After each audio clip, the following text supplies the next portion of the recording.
From Castle Rexworth and the Rexworth Estates, I bid you good morning, good afternoon, good evening, wherever you are, and whenever you are. My name is Rexworth, Lord Rexworth, and I welcome you to our Sunday stream. We're going to be continuing on with news and video reacts in the first portion of today's program.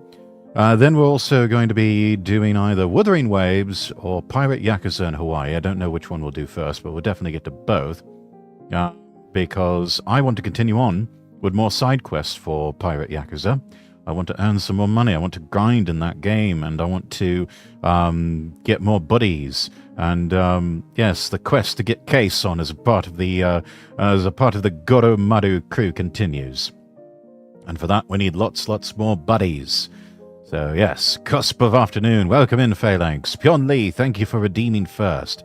But yeah, and then we'll also do a bit more on some side quests and main storyline for Wuthering Waves. So it's going to be, just as we had a stacked Saturday, we are going to have a stacked Sunday.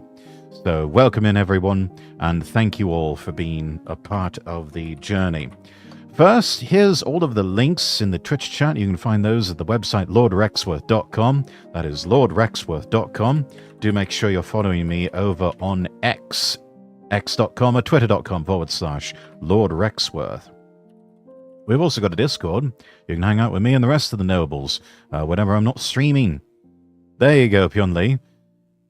Join the Castle Rexworth Discord by clicking that in the link there in the Twitch chat. And then my custom voice comms are open. Just buy me a coffee. And then there's a throne page in case you're feeling generous. Right. All of that out of the way. Let's move over to gaming and video react screen. Let's unhide our window capture.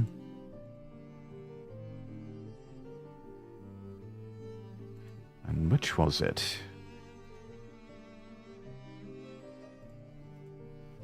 Ah, yes. Right. Let us start with the news. And we start with... Actually, we're going to get to that one in just a moment. Canada's Prime Minister is announcing elections for April 28th. I bet you didn't know that Canada's got a new Prime Minister. His name's Mark Carney. Voting set for April the 28th.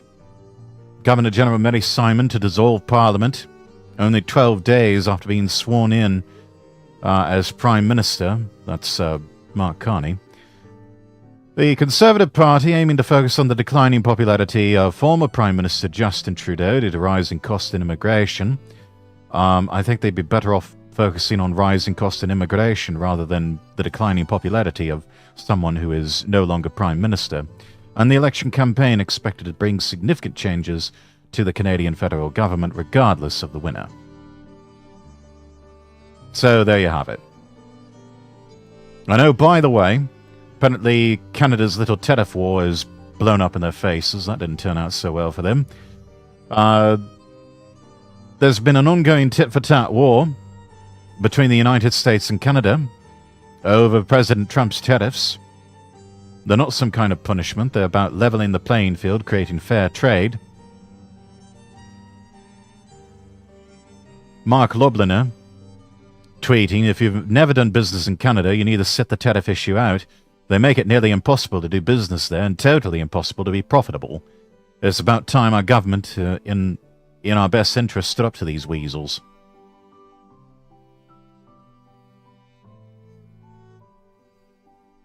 Would you believe these insane tariffs that the US is bullying Canada with? 250% for milk, 291% for butter, 208% for whey protein, 241% for cheese.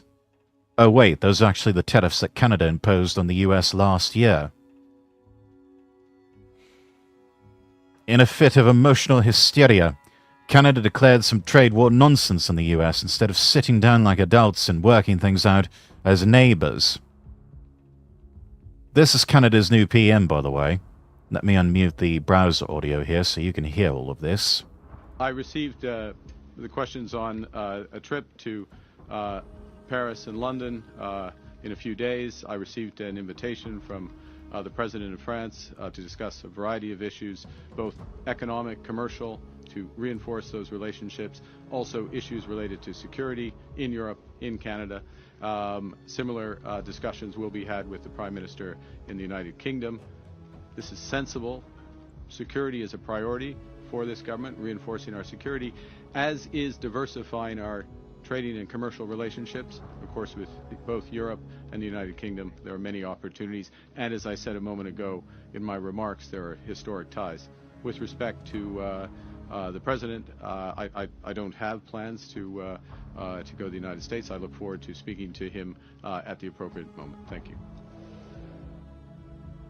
So he's refusing to travel to the United States to meet with President Trump to address the tariff situation. Instead, he's going to go over to Europe to whinge and complain about Trump and Elon Musk. At one point, Canada even threatening to cut off electricity to parts of America. Ontario Premier Doug Ford recently threatening the United States to cut off electricity, possibly the biggest mistake of his entire political career.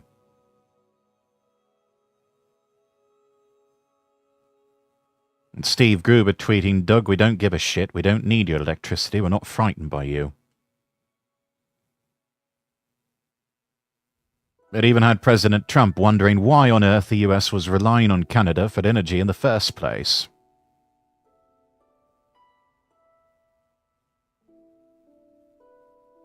Charlie Kirk tweeting out, 4 hours after President Trump escalated US tariffs on Canada, Ontario has agreed to suspend its 25% tariff on electricity exports to the US, pending negotiations on a renewed USMCA trade deal.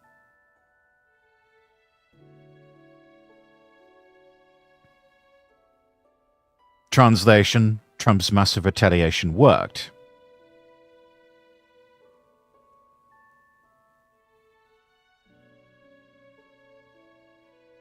Jobs coming back to the US where they belong. A Canadian furniture manufacturer is moving its production to North Carolina, USA. This is from Eric Doherty. Prepack shut down production in Delta, British Columbia. And it's all thanks to Trump's tariffs, according to the union that's involved in things. America's not asking for special treatment, just a fair deal. And tariffs appear to be doing exactly what they're meant to do, bringing jobs back home, forcing foreign companies to play fair. Instead of working with the Americans, Canada has jumped the gun, overplayed their hand, and now they've shot themselves in the foot.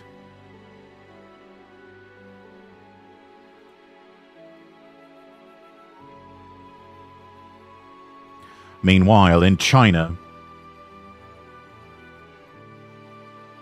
the Chinese premier has warned of rising instability at a key business forum. Fewer American CEOs have attended the summit this year due to heightened geopolitical tensions between Beijing and Washington.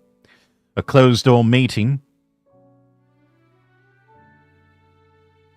between a Chinese premier and foreign business executives will not take place for the second year in a row. One Senator Daines of Montana met with Vice Premier He Li-feng and Li in the first visit to China by a U.S. politician since January. Li Qiang expressed hope that entrepreneurs will be staunch defenders and promoters of globalization to resist unilateralism and protectionism. Because, hey, unilateralism and protectionism, that's apparently bad for the Chinese, even though that's what they do to help themselves. Let's move over to Germany.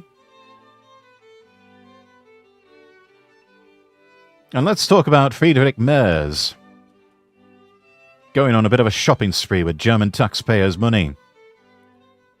After more than 80 years from Peter Hansler via Voice from Russia, Germany once again has a Führer who is in no way inferior to the old one in terms of mendacity and megalomania, while spending sums that are unimaginable for most people. As we do the math, the optimism withers. A man who has not even been elected Chancellor, yet negotiates the biggest borrowing in the history of the Federal Republic of Germany, with parties that lost the election in a Bundestag that has long since been dissolved. Had you described Merz's current behaviour to a German 10 years ago, you would have been declared insane and put in a clinic without raising a fuss. Friedrich Merz, who refuses to form a coalition with the Alternative for Deutschland because he accuses them of right-wing extremism, is preparing Germany for war against Russia. The AfD wants peace with Russia, and Russia, for the record, seeks peace. The Americans also want peace. But Merz opposes all of those who seek peace. This week, the Handelsblatt reported that up to 1.7 trillion euros could be spent. The plan is madness, simply by putting this astronomical figure into perspective for regular people.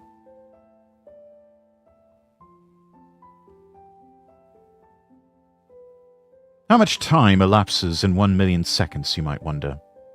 11.57 days. How much time elapses in 1 trillion seconds? You would be wrong if you say a few years. It is exactly 31,709 years. That is indeed a long time. The Earth was populated by saber-toothed tigers and woolly mammoths. The last ice age took place around that same time period ago.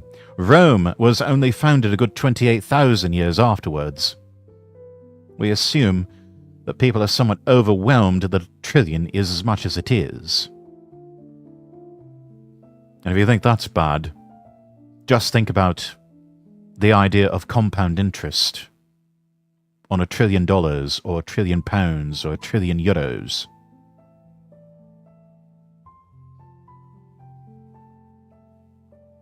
Germany's federal debt as of June 30th amounts to 1.621 trillion or 1,621 billion euros.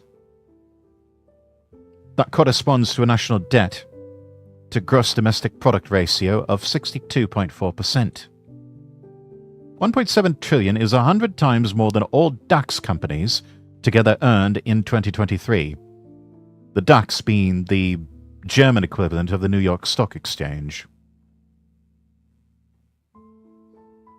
Friedrich Merz will double this debt, leading to a debt ratio of 125%, which would put the country of Germany in the neighborhood of Greece, which has a debt ratio of 158%.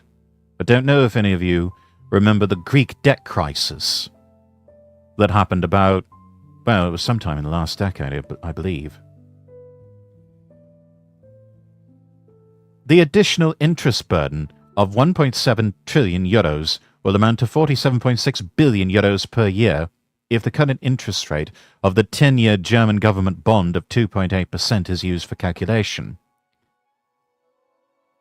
For perspective, the cumulative profit of German automakers Volkswagen, Mercedes-Benz, and BMW amounted to 29.2 billion euros in 2024. The German automotive giants would therefore not even be able to pay the interest on this madness if they were to send all of their profits to Berlin. 2024, Germany collected income taxes amounting to 181.95 billion euros at the federal level. That means for nearly 10 years, 100% of the total income taxes would have to be spent on the repayment of 1,700 billion euros. Without even mentioning that Friedrich Merz's actions are more than legally questionable, it is already clear from the figure of 1.7 trillion euros that he has lost his mind. This debt bonanza will drive the former world export champion and the former jewel of industry to the wall financially. For many years, the German political elite has been railing against Russia, the country to which it owed the cheap energy that allowed Germany to become the industrial jewel of the world in the first place. Russia forgave the Germans, who had 27 million Russians on their conscience. The Russians have not forgotten these atrocities, but the Germans, or rather German leadership, have, because what the German people think, choose, or want is once again a thing of the past in Germany. Germany has then turned imperialistically against China, the current industrial jewel that, unlike the Germans, has not slipped through the major trends. Last but not least, the German leadership is salivating against the US, the colonial master of the Germans, which has made a political U-turn and is now seeking peace with Russia. It is therefore by no means inappropriate to describe Friedrich Merz's behavior as megalomania.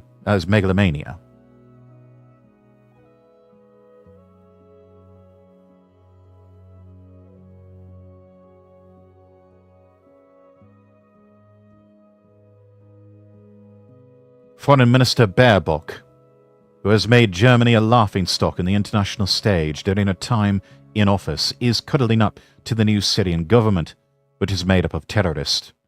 For about 2 weeks now, civilians have been slaughtered in Syria. Women and children have had their heads cut off. Obviously a necessity on the road to democracy. Minister Baerbock seems to agree with this.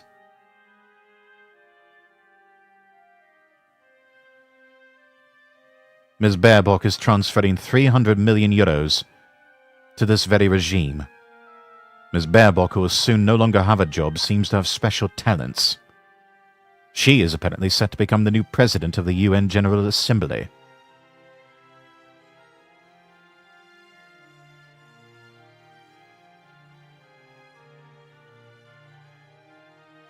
Speaking of China,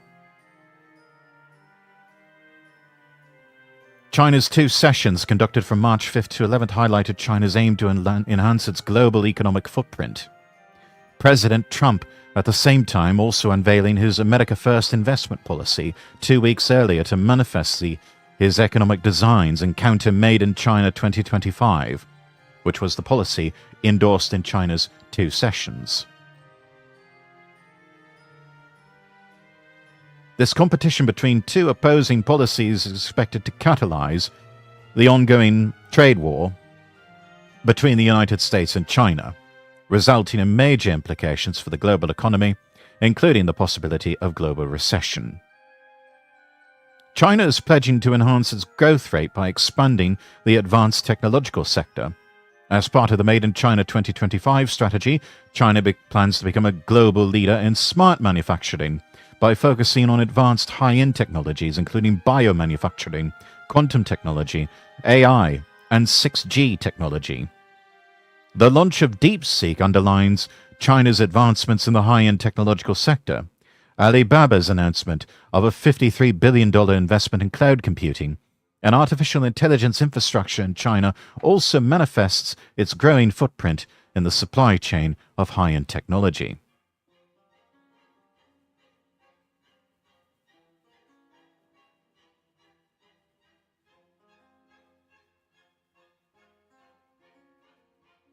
President Trump, meanwhile, announcing America First investment policy on February 21st, 2 weeks before the 2 sessions. It stated multiple strategies aimed at enhancing foreign investment in the US, especially from allied countries, suggested new and expanded restrictions on the American outbound investment in Chinese high-end tech, including semiconductors, AI, quantum computing, biotech, and aerospace. This highlights the Trump administration's resolve to counter the growing Chinese clout in advanced tech.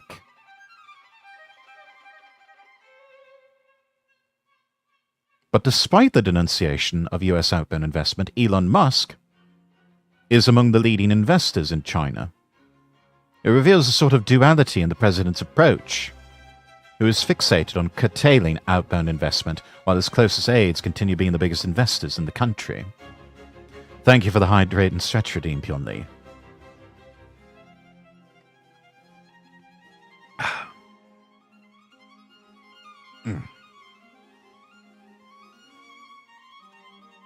Speculations of another recession are looming in the American financial sector as tariffs and protectionist policies like America First investment policy aggravate uncertainties amongst investors and the masses.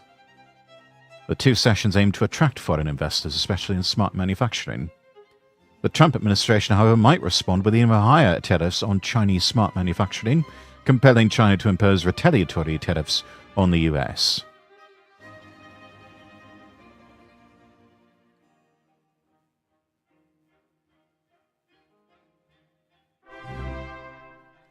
Universal Ronin Wolf 97, thank you for the follow over on Kick.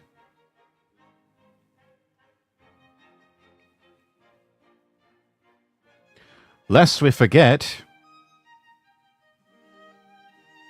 we're still trying to hammer out a peace agreement and see an end to the Russia-Ukraine war.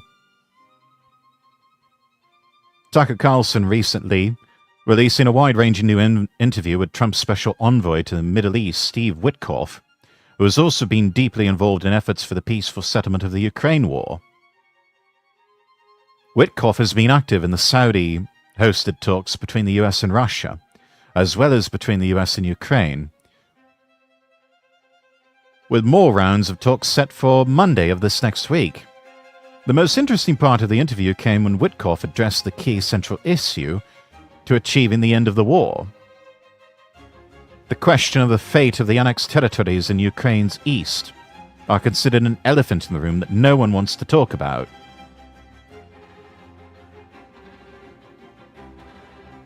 Let's watch the clip.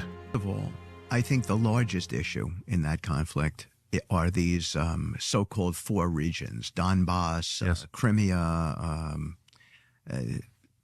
the names Lugansk, yeah. Lugansk, and there's two others. They're Russian-speaking. Yep. There have been Ruby, welcome in. referendums where the overwhelming majority of the people have indicated that they want to be under Russian rule. Yes. I think that's the key issue in the conflict. So that's the first thing. That when that gets settled, and we're having very, very positive conversations. And Russia around that. controls that. In fact, some of those territories are now, from the Russian perspective, part of Russia. Correct. That's correct. But this has always been the issue, Right. And it's sort of no one wants to talk about it. That's the elephant in the room. The elephant in the room is there are constitutional issues within Ukraine as to what they can concede to with regard to giving up territory. The Russians are de facto in control of these territories. Yes. The question is, will they be? Will the world acknowledge that those are Russian territories? Will it end up? Can Zelensky survive politically if he acknowledges this? No, he can't. Zelensky is not going to survive politically anyway. His time is done. He's served his purpose, and now he is to be disposed of. And the world is not going to have much choice. They are ethnically Russian territories. They have been administered by Russia for some time, in fact, ever since they've been taken over by Russia. As I said, they are considered a part of Russia. So the world's not going to really have much choice. They're just going to have to swallow the bitter pill and get over it. Trump officials behind closed doors, at least, have probably fully admitted Ukraine is never going to get those territories back. I think it's the most realistic assessment of all. They belong to Russia now, Ukraine's not getting them back, and those territories, they don't want to go back to Ukraine. Again, they've been filled with ethnic Russians for ages and ages. They want to be a part of Russia, and Russia wants to have them. There have been reports that the White House is recently pressuring Kiev to be open to territorial concessions. If the Kiev regime is wise, they will give Russia what they want. Zelensky cannot hold out forever on this sort of thing. His position is untenable. Emotional damage. 900 crowns to redeem. All right, Ruby, go ahead and redeem them. So yes, excellent interview here on the Tucker Carlson show. Do give that a listen. We now turn to the Oratrice Mécanique d'Analyse Cardinale. The judgment of the Oratrice Mécanique d'Analyse Cardinale. Go ahead and give a listen to this interview on Spotify, or give it a watch. They've also got the video version now.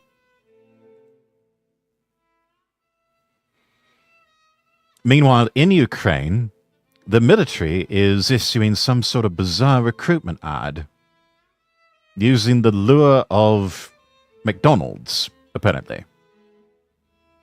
A clip appearing this week on the Ukrainian Ministry of Defense's official channel They're desperately trying to gain more young recruits into the army's depleting ranks. Also, at a moment that disturbing videos showing conscription officers yanking Ukrainian men off the streets and shoving them into vans are going viral. This new video clip is informing Ukrainians how many cheeseburgers they can afford at McDonald's by joining the fight against Russia. Скільки чізбургерів можна купити за 1 мільйон гривень? Так, це $24,000. точно TikTok Міністерства оборони. І так, це дуже важливе питання. Пішли і все дізнаємось. Один чізбургер коштує 64 гривні. За 1 мільйон гривень $1.55 можна for a купити cheeseburger. 15 625 чізбургерів. Я не пропоную вам купити на 1 мільйон гривень чізбургерів. Я пропоную вам дещо інше. Заробити 1 мільйон гривень. Тобі від 18 до 24 років ти хочеш захищати Україну і стати до лав Збройних сил України? Все просто. Залітай на сайт 1824army.gov.ua, підписуй контракт і забирай свій мільйон. Витратити можеш на чізбургери, на квартиру, на все, що завгодно. Сайт бачив, умови знаєш, чекаємо на тебе. Шкода, що мені не 18.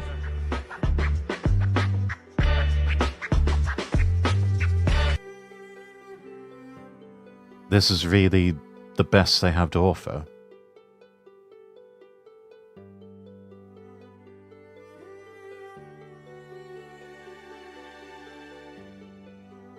Currently, the military is offering special contracts for new volunteers, promising the equivalent of $24,000 US for a year's service, with $5,400 paid up front. One commenter on X has quipped, "Imagine getting yourself shot in the trenches for a Happy Meal."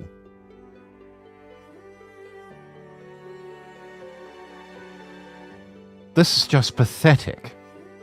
This is the best that the Ukrainian MOD can offer.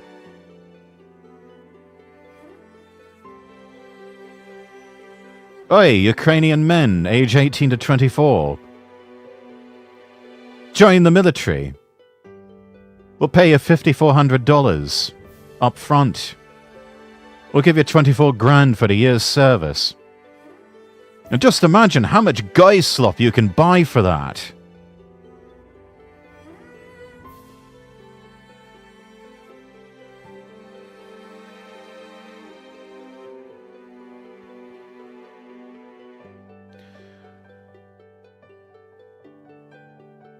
Last Thursday, America First Legal had a release of new documents obtained through ongoing litigation against the U.S. State Department's Global Engagement Center, exposing a vast government-backed censorship operation to silence Americans under the guise of misinformation, disinformation, and malinformation. In other words, anything that the powers that be disagree with or don't like or that embarrasses them. The documents reveal a disturbing alliance between the GEC, USAID, the British Foreign Office, or Foreign Commonwealth Development Office, FCDO, and media censorship organizations, all working in lockstep to manipulate public discourse, control media narratives, and suppress free speech. The GEC was forced to shut down in December 2024, but was designed to, as it said, combat foreign disinformation abroad. But through Freedom of Information Act request, AFL uncovered the GEC engaged in state-sponsored propaganda, repeatedly using willing participants from private media organizations. AFL's lawsuit against the GEC. We now turn to the Oratrice Mécanique d'Analyse Cardinale. The judgment of the Oratrice Mécanique d'Analyse Cardinale. AFL's lawsuit against the GEC revealed that USAID had created an internal disinformation primer that explicitly praised private sector censorship strategies and recommended further censorship tactics. Documents released by the AFL show the GEC and USAID coordinated efforts to censor COVID-19 misinformation and counter COVID-19 propaganda. In other words, censor anything that goes against the official narrative and counter with their own propaganda. The GEC collaborated with officials in the British Foreign Commonwealth and Development Office on disinformation efforts and coordinated with private media censorship firms, including Pointer and NewsGuard, which provided samples of misinformation fingerprints artificial intelligence tool designed to identify and rate websites based on perceived misinformation. A social credit score. You've got to be kidding me, Rex. It's snowing outside for me again. I mean, we're not out of winter just yet. The GEC and USAID coordinated to counter COVID-19 propaganda and disinformation.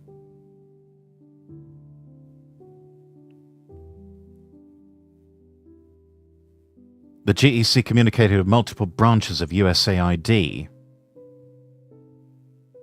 working together on counter-propaganda.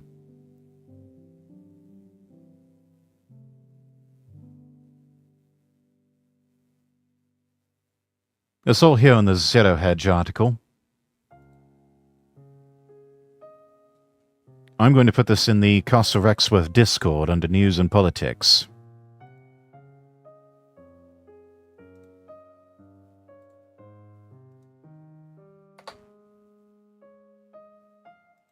You're welcome to continue on reading this for yourself.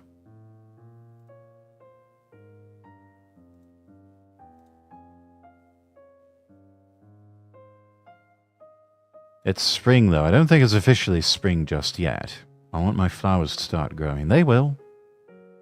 Give it time. One of the ultimate tools in a gardener's tool belt is patience.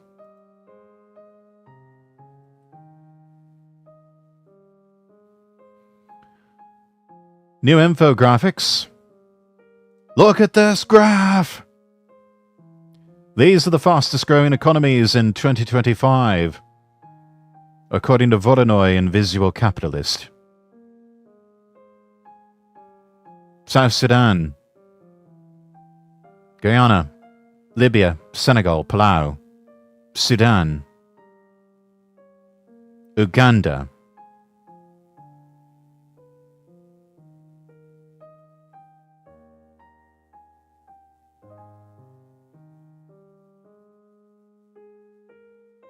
Mongolia. So mostly African, India, and parts of Asia. The world average is only expected, world economy is only supposed to grow on average about 3.2% for 2025.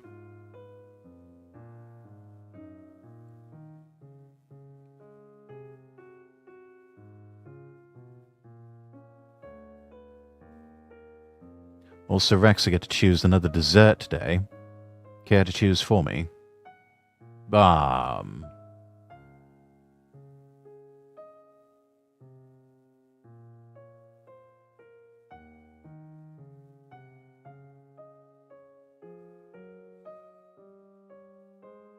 Warmer weather always reminds me of something with oranges and cream.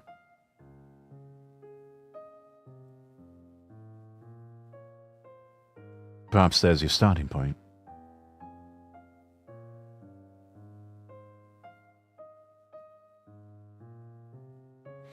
Oh, yes. Talk of which, on the whole subject of Russia and Ukraine, President Putin has issued rare remarks on his vision for a likely timeline. He told Russian business leaders in a closed-door meeting they should not expect a quick peace deal, and US-led sanctions are unlikely to be dropped anytime soon, despite hints from President Trump that he could drop sanctions. Putin conveyed his view that US-backed negotiations would be difficult and slow, no matter the optimism coming from the White House. One attendee summarized Putin's take as this, the war and sanctions machine, will not be that easy to turn round. Farida Rustamova reported another source as saying the president advised us not to be naive and to understand how many people and interests are involved in the processes currently taking place. Putin's presentation was positive but objective, yet lacking in unbridled optimism, which characterized some of the initial back and forth between Washington and Moscow during the opening weeks of the Trump presidency. There were reports a month ago that Kremlin wants Russian media and officials to be more restrained regarding the glowing and enthusiastic coverage of statements from Trump and Vice President J.D. Vance, after they made clear Ukraine would never join NATO. In a phone call, President Putin reportedly pressed President Trump to grant recognition of Russian sovereignty over the Donetsk, Lugansk, Kherson, and Zaporozhye regions. Trump has appeared open to this, given previous rhetoric toward Kiev, that it would have to eventually make concessions if it hopes to end the war. The easiest concession to make is regarding Crimea, and this will likely be the very first recognition Moscow asks for, along with the 4 new territories. Putin has little incentive to rush negotiations, given that with every passing week his forces continue to take ground.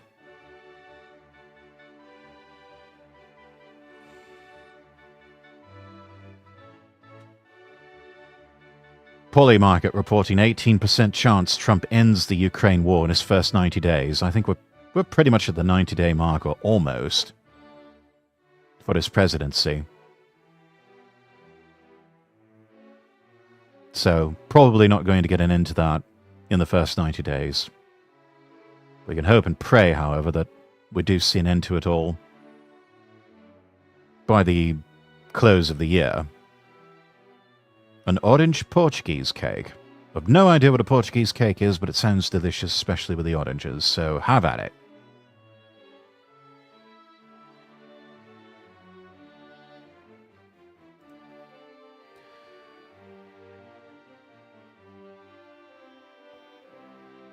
Business leaders are calling for as many as 8 million non-Western migrants to be transplanted to Ukraine to mitigate the demographic crisis created by the 3-year war with Russia.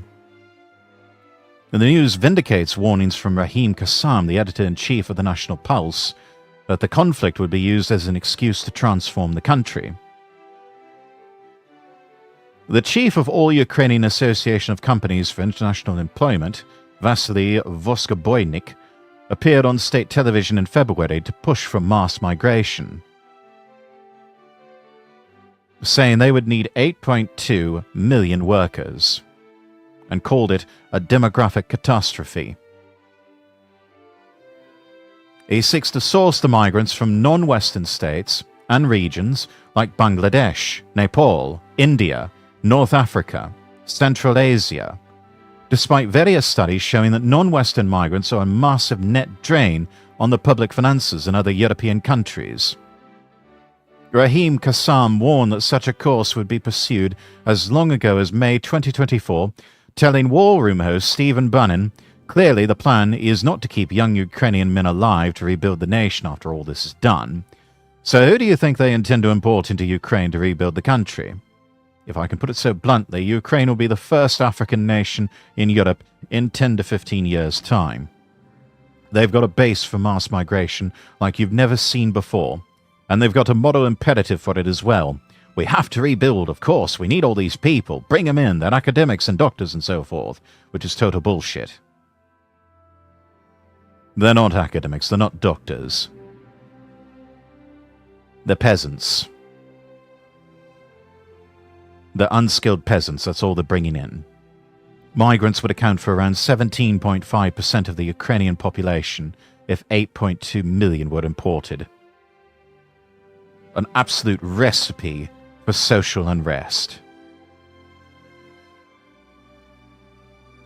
And yet another recipe for disaster. And who knows? Could even be more kindling for possible breakout of another war.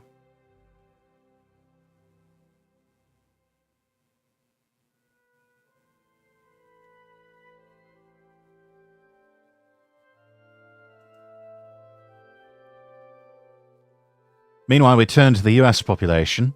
The startling new information that proves the leftist reset may be working. The foreign-born US population has hit an all-time high. Not exactly a big shock since Joe Biden literally flooded the country with foreigners during his installation. NBC News, immigration accounted for all US population growth in 2022 to 2023, first time since 1850. All US population growth in the middle of the Biden administration came from immigration instead of births. This shift is not just about bringing in new workers or expanding the so-called melting pot. It is about permanently reshaping America's demographics to fit a globalist agenda. And we all know what that's called, yeah? For years, the left mocked anyone who brought up the Great Replacement theory or the Great Reset, dismissing them as right-wing conspiracy theories. But it is no conspiracy. It is reality playing out in real time. First, they deny it's happening. Then they say it's happening, but it's not really all that bad. Then they say it's happening and that's a good thing. And then they say you are an evil person for daring to oppose it. Portuguese cake is like a lava cake, but instead of chocolate, it's with cream. Yeah, you know what? That could work. Cream, maybe some orange marmalade if you have it.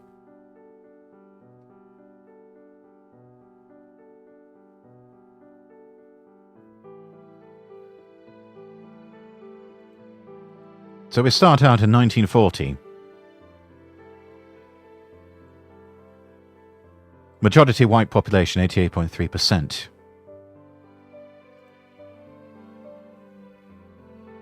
(1970), 83.5%. 1980, 79.6%. 1990, 75.6%. 69.1% in 2000. 63.7% in 2010. 57.8% in 2020.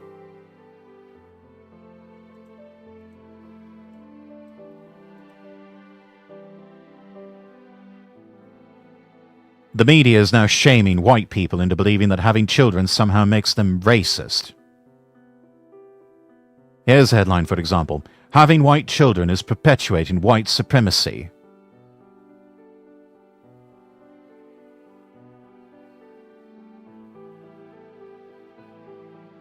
How about gaslighting white couples into having more white, against having more white children? Yeah, there's another name for that. That's called genocide. The left's evil, twisted agenda is not a theory anymore. It is right in front of us, plain as day, and apparently it's working. The foreign-born US population has now reached an all-time high. Unlike previous peaks, a large proportion of this population is non-white.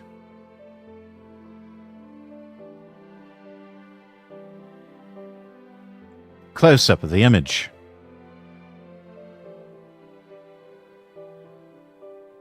The foreign-born number and share are higher now than at any time in American history. You may be wondering why this is happening. The answer is both simple and complex. The ruling elites do not want a strong, independent white population. They want a disconnected, easily controlled mass of diverse people with no real ties to each other, no shared history, no ability to push back. A population like that is far easier to control and manipulate. In their so-called reset and replacement utopia, the only whites allowed to thrive are the progressive elites, the self-appointed rulers who call the shots for everyone else. At their core, the Great Reset and Great Replacement are about wiping out the middle class and crushing small businesses. That means fewer pesky competitors from massive corporations and a weakened economy that drags Americans closer to third world status. And the left loves it. The poorer and more dependent people are, the easier they are to control. When you think about it, that is the basis of their entire political party, dependency upon government.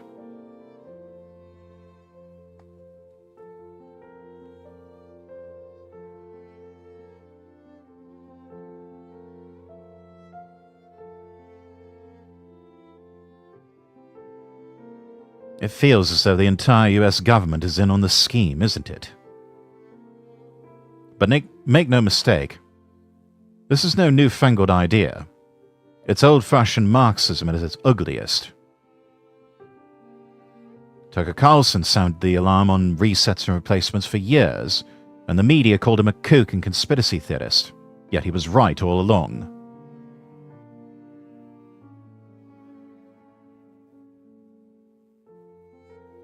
This disturbing chart is not just about immigration trends, it's a globalist roadmap showing exactly where we are headed if nothing changes. People like Elon Musk are seeing the warning signs. They're not staying silent. He's taken up the fight, urging Americans to have more children and growing their families. Now, part of the challenge here is that the education system has terrified girls and girls and women, and relentlessly pushed the idea that getting pregnant can be is the end of your life. Like your career is dead. You're be ostracized from society, and so when you instill terror in young girls that getting pregnant is the worst thing that could happen, they obviously they believe that if they're just kids, and so that when that is a deep-seated belief that they've been hit with in the educational system for a long time, then the idea that they will not be able to get an abortion even in extreme circumstances is obviously a terrifying situation, and they will not vote for any candidate who might essentially who would stop them from getting an abortion even in extreme circumstances. So this is the issue that we face. It's this relentless push in education, terrifying girls and women that if they get pregnant, their life's over. And the reality is there's nothing greater than having a kid. Don't believe the biggest pro-abortion gaslighting campaign. Have kids. Young Americans. Young Europeans in general. Young Britons. We all need to start having babies. Now more than ever, white families must have children to preserve the cultural and national identity that built this country. The left is playing the long game, and if the right does not wake up and start playing it too, we will find ourselves outnumbered, outvoted, and erased from our own homeland. Very much like what's happening with white South Africans.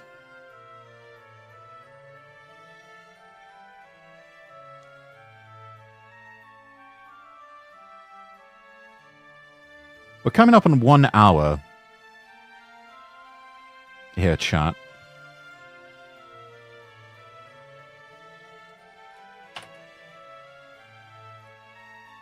I've got a couple of interesting articles here. I don't know if any of you remember the Las Vegas shooting from 2017.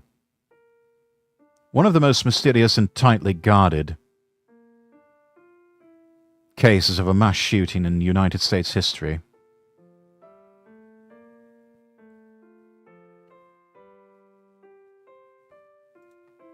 But I'm going to put these over on the Castle Rexworth Discord.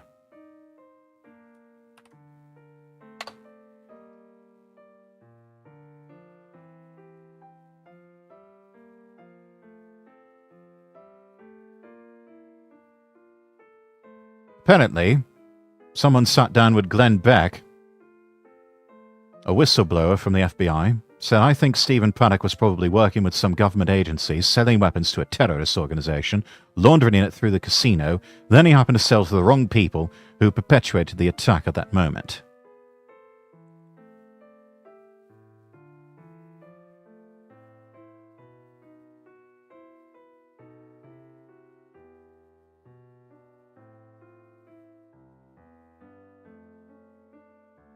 It's a very interesting article.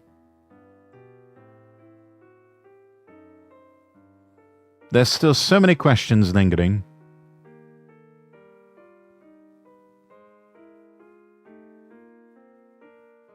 But actress, model, citizen investigative journalist, Las Vegas local Mindy Robinson, she put up an X post tying links between key players involved in the shooting, their ties to corruption in Nevada, and how this case, like so many others, has been swept under the rug. I thought this was rather interesting. John Pelletier is a well-known corrupt piece of shit in this town. Not only is he being accused of kidnapping a P. Diddy rape victim by force, not only is he the same guy who got sent to Maui with a hefty raise to cover up for the fires there, but he was also the incident commander for the Las Vegas shooting. You know, that little thing where 59 people were murdered, and the media dropped the story after only 2 weeks because so many holes were popping up in the government story.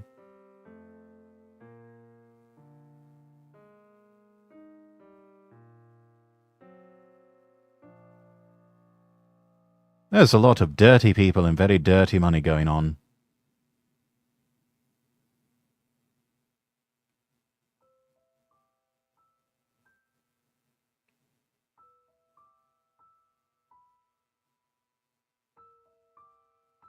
Lots and lots and lots of corruption.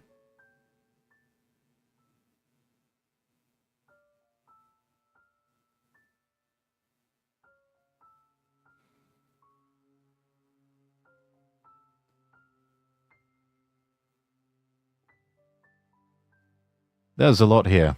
You can read it for yourself over in the Castle Rexworth Discord. And then meanwhile, in neighboring Utah, a Utah fire chief has been arrested for alleged child sexual exploitation. 54-year-old Ned Brady Hansen taken into custody by Brigham City Police. And then the fire chief gets released on bail by a judge who was later arrested himself. Investigators uncovered explicit child-related conversations between the two men, and reports may suggest they may have also been in a sexual relationship. Something sinister is unfolding in Utah at both the local and state level, and it seems there may be some very devious rhinos running the state.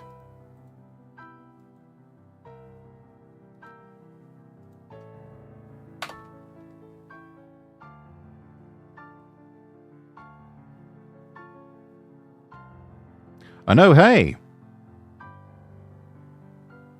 I'm sure the so-called mainstream media would love for us to forget about all of the accidents happening with airplanes at airports lately. But there's apparently been leaked audio of a DEI activist feeding air traffic control exam answers to minority candidates.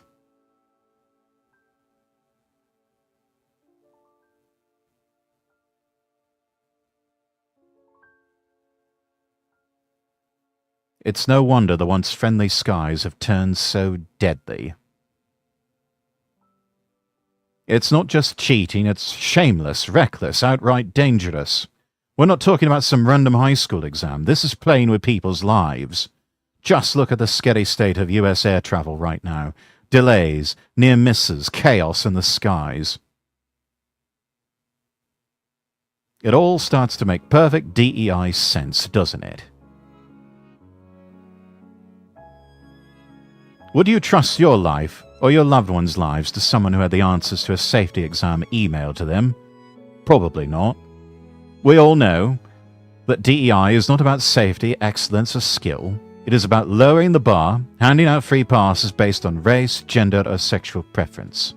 And make no mistake, it's not just unfair, it's dangerous. When qualifications take a backseat to identity politics, lives are put at risk. Airplanes don't care about diversity quotas when they are plummeting from the sky. Bridges do not hold up because of inclusive hiring. Medicine does not heal because a doctor checked the right demographic box.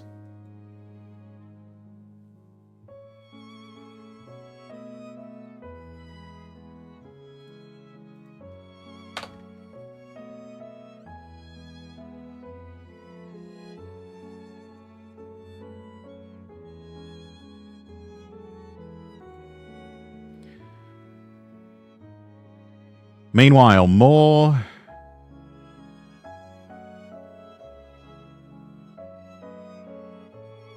cuts. More chainsaw cutting in the US federal government. Report, top executives at Freddie Mac and the Federal Housing Finance Agency have been fired. Freddie Mac's CEO, COO, head of HR, plus the FHFA COO and head of HR, all fired Thursday. Roy, welcome in. Apologies for joining at the wrong moment, but good day to you all. How are you doing? That's perfectly fine, Roy. Welcome in. We're doing all right. Going over a bit of news here.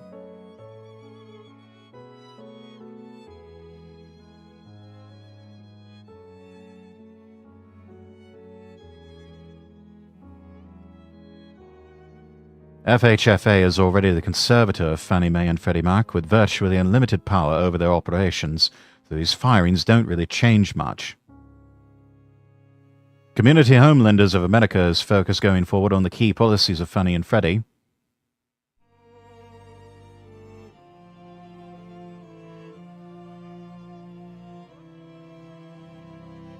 FHFA Director Bill Pulte placed dozens of employees of the GSEs on leave, taking to Fox News to complain that fewer than 40 of Fannie Mae's 2,500-plus employees at one office were showing up at the office every day.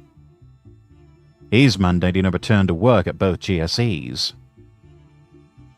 Pulte recently flipped the boards of both GSEs, ousting a dozen members and installing new ones.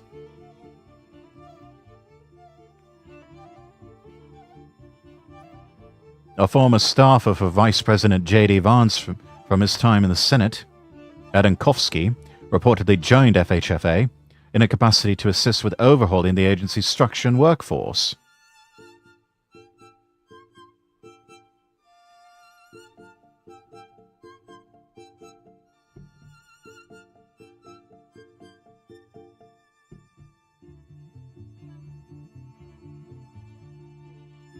Freddie Mac employees will be required to return to the office 5 days a week beginning in May.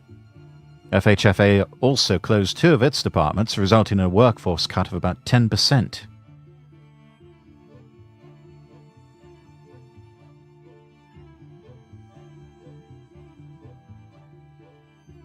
The move was described as adding to a sense of upheaval at the regulator, and they come as the administration weighs privatizing these giant firms. A decision that could bring a windfall to private investors, but that is imposed by many Democrats and others who fear it could roil the housing finance market.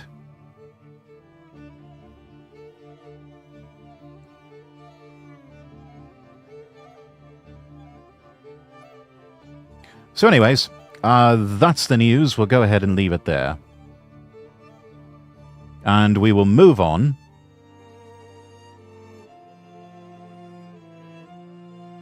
to our video reacts.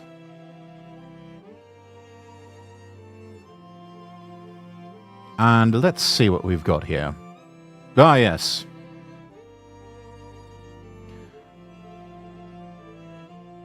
If I recall correctly, at least in some circumstances, business owners may get money from the city or local government to have their employees work in the office so that they spend more in local stores.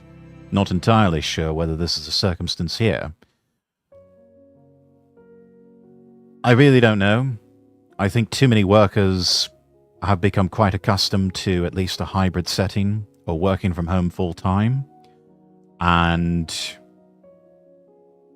that does not jive well with workaholic executives who feel if they are not working 10 or 12-hour days that somehow they are not productive enough, or that their entire lives will come to a screeching halt, or they may have to deal with certain issues in their personal lives that they think they can just keep putting off with lots and lots of work. I think it's a lot of jealousy and envy that the lower ranks have sort of figured out that work-life balance. The executives want them to go back to the old ways of having the work-life balance more towards work and less towards life. And they don't seem to realize that we don't live in that world anymore. If you can get your job done from home, then yes, you absolutely should. be able to work from home 100% of the time.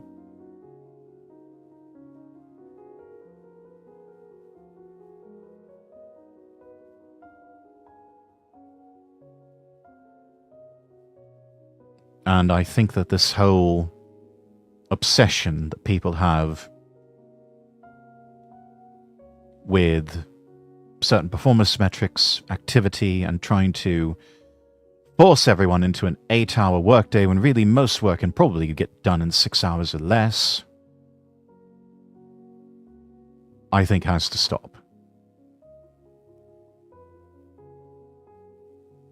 But people still need to live, so they still need to be paid the same amount as they would if they were working an 8-hour day.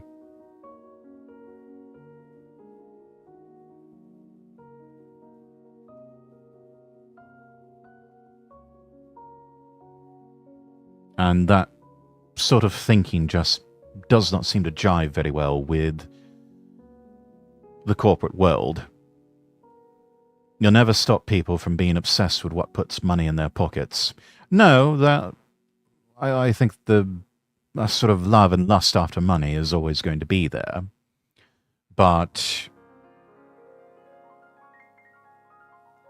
we just don't live in a world where most people live for their work. Most people just work to live now.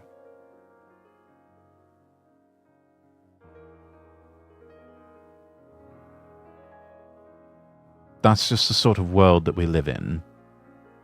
The financial crash, or the financial crisis of 07-08, combined with what happened in 2020 with the pandemic, really changed a lot of people's perspectives.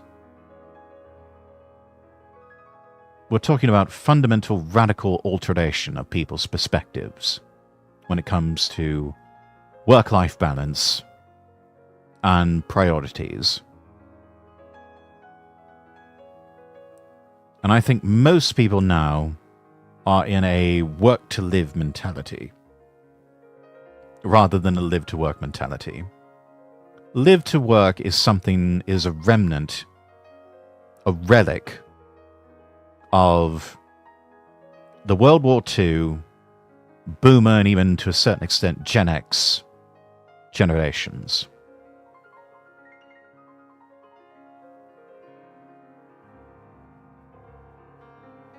It's funny, I was even in a meeting one time. This was just a few days ago, in fact. It was a meeting with an outside council that we were considering hiring to do some of our work to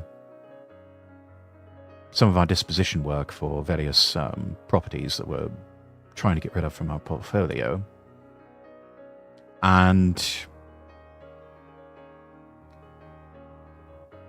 the two lead counsel on the call, one of them in particular, said, yeah, I remember where it was one of those things where you were expected to be on call 24/7 and, even go out to people's homes in, the New York suburbs or someplace and get them to sign documents at 2 a.m. And he said, after the financial crisis in 08, and especially after the pandemic, tech evolved to the point where a lot of that was no longer required. And also, we now have younger generations of associates who they're not going to work excessive amounts of overtime anymore. And so it ultimately falls to the senior level associates, the executives and partners in firms, to do all of that. To which I was thinking, well, they have that mentality, they would do that anyway. But eventually those people are going to get old and retire and die off. And eventually you're going to have the younger associates going up in the ranks to the senior level positions, to partner and to executive.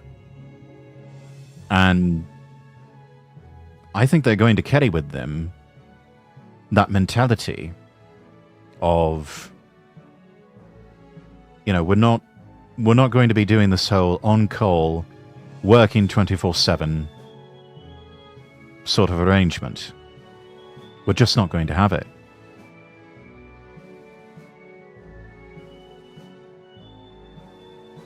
And so I think it's just going to be more of a focus in the future towards more efficient work, getting things done in an 8-hour or even a 6-hour time frame, because younger people have just had it with this notion of working 10, 12 hours a day, even 8 hours a day to a certain extent.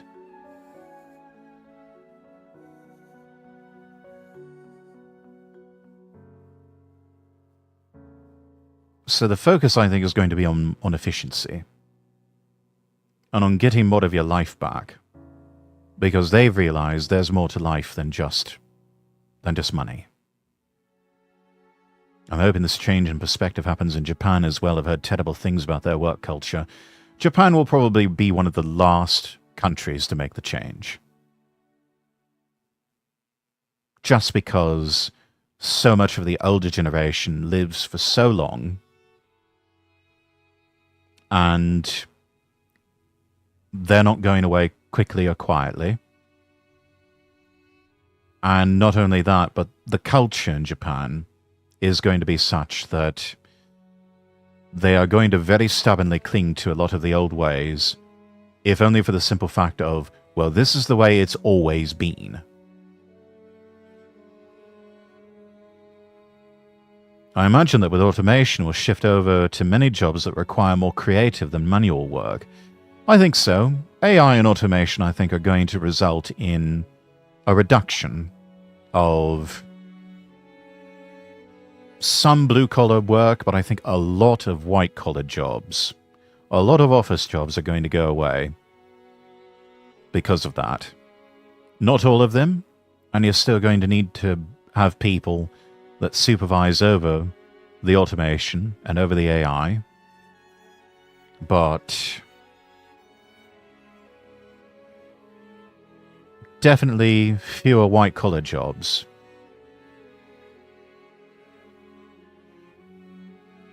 And the nature of a lot of tech jobs are going to change. AI is going to be part of a lot of code writing tools. And who knows, you may start seeing people doing complete overhauls of code. Because for so long, the tech sector imported cheap labor from places like India, where all they did was just copy-paste over their old work, oftentimes from competitors, and so you just have a lot of bad code in there. And so it's going to be an opportunity for some people to come in and overhaul that code, possibly even start fresh. And they're going to use AI to write the code.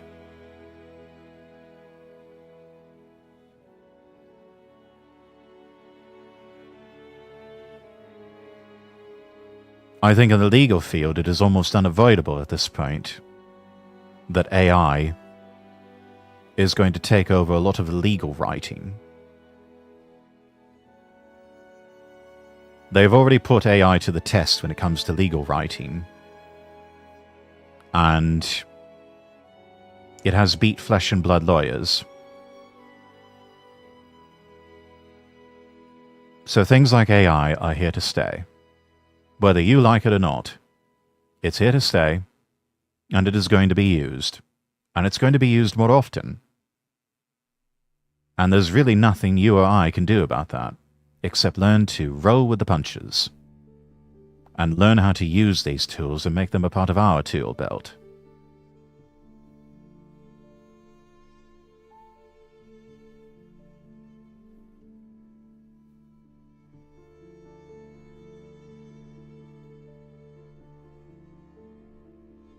You can either fight the tides of history and get washed away,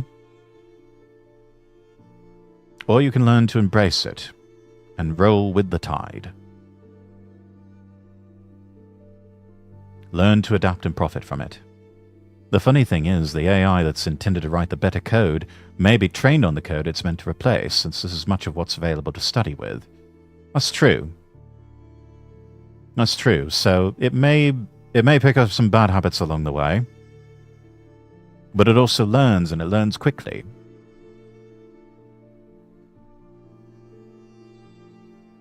So the mistakes, I believe, will be short-lived.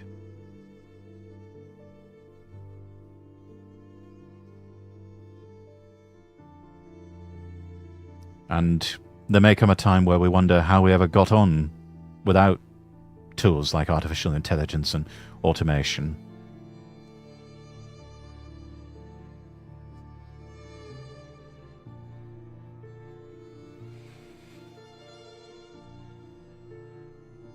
But speaking of the trappings of modernity,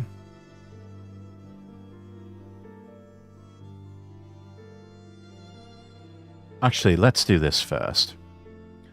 Shoe on Head has got a new video about the female dating strategy. Pause the music here. And let me get the browser audio adjusted. I'd like to do a react to this. I've never done a react to Shoe on Head's content. So this should be good. The female dating strategy. Years ago, I made a video where I read some terrible pickup attempts by men trying to date women. And I figured, you know what? It's International Women's Day. Let's do a female version of that video. That's right, ladies and gentlemen, we are once again taking a break from the men. International Women's Day. There's another phony baloney holiday that needs to go away. Along with International Women's Month, too. And focusing on the fairer sex, women. You wanted equality, ladies? Well, here it is. Today, we are looking at the female dating strategy. This is not going to end well. It's 2025, and apparently the men have given up on approaching us. 45. Can you blame us? Because it seems as though most people try to approach a woman, and I mean, there are some that have probably had the police called on them. It's a risk analysis with us, and if there's too much of a risk of us losing our jobs, losing our freedom, losing our livelihoods, losing our possessions, then they're not going to take the risk. 5% of men ages 18 to 25 have apparently never approached a woman in person, which is honestly, like, so pathetic. Like, what are you scared of, Zoomers? That women are gonna film your sad attempts to hit on them and post them on TikTok for the world to see? Yes. That doesn't happen. But it seems like in order to get it... excuse me, yes, it does happen. I know she's being facetious here, but it absolutely does happen. It happens quite a lot. I don't even get on TikTok all that much. I loathe that app with almost every fiber of my being. I don't know why people use it. It's so stupid. But yes, it is exactly the sort of thing that would happen to men. And worse. Get a date and save ourselves from crippling loneliness or eventual depopulation, the women have started really upping their game and becoming more assertive. Too assertive. Many people say that all a woman has to do to get a date is just stand there. Doesn't matter how fat, ugly, socially awkward you are, just stand there. Just stand there and a man will come to you. While I mean, yeah, that's possible. But also try being nice. Have you tried being nice? You know, it can be hard sometimes, but do at least try a gentle smile. Doesn't have to be a big smile. Maybe just a gentle, serene smile. And be nice to men. And don't be an insufferable cunt. And yet for so many, the challenge is impossible. men have to put in more effort. They have to be handsome, tall, rich, well-groomed. Wait a minute. That reminds me. Before... Tall, rich, handsome, well-groomed. Okay, well, the well-groomed part is not difficult. Tall is a matter of circumstance and genetics. Handsome is subjective. And rich, well, that's going to be a bit difficult in these inflationary times that we find ourselves in. And also these times where a lot of men are passed over for jobs that they're perfectly qualified for because so many companies have adopted DEI initiatives to hire women and minorities and people with odd sexual proclivities to where the straight white males are oftentimes just passed over, or just straight males in general. So they want all of these things, but they also want to keep girl bossing and thriving under the DEI regime. That's not how that works. Before we get into all this, let's quickly get into today's sponsor, Henson Shaving. Sponsor Studies show time! that 2/3 of men experience Oh, some hey, form of look, a irritation continuity after error. shaving. It's just something they expect at this point. They deal with overpriced blades, irritated skin, and think that's just the way it has to be. But it doesn't have to. And that's where Henson Shaving comes in. Henson Shaving is on a mission to improve shaving with real innovation and a focus on your skin's health. Their razors are made from solid aluminum, making them not only durable, but also environmentally. It's aluminium, dear. Although that is a rather handsome-looking razor. Don't know how I feel about old-school single-blade safety razors, though. I think I would honestly prefer sticking with Gillette, even though the values of Gillette as of late are total shite.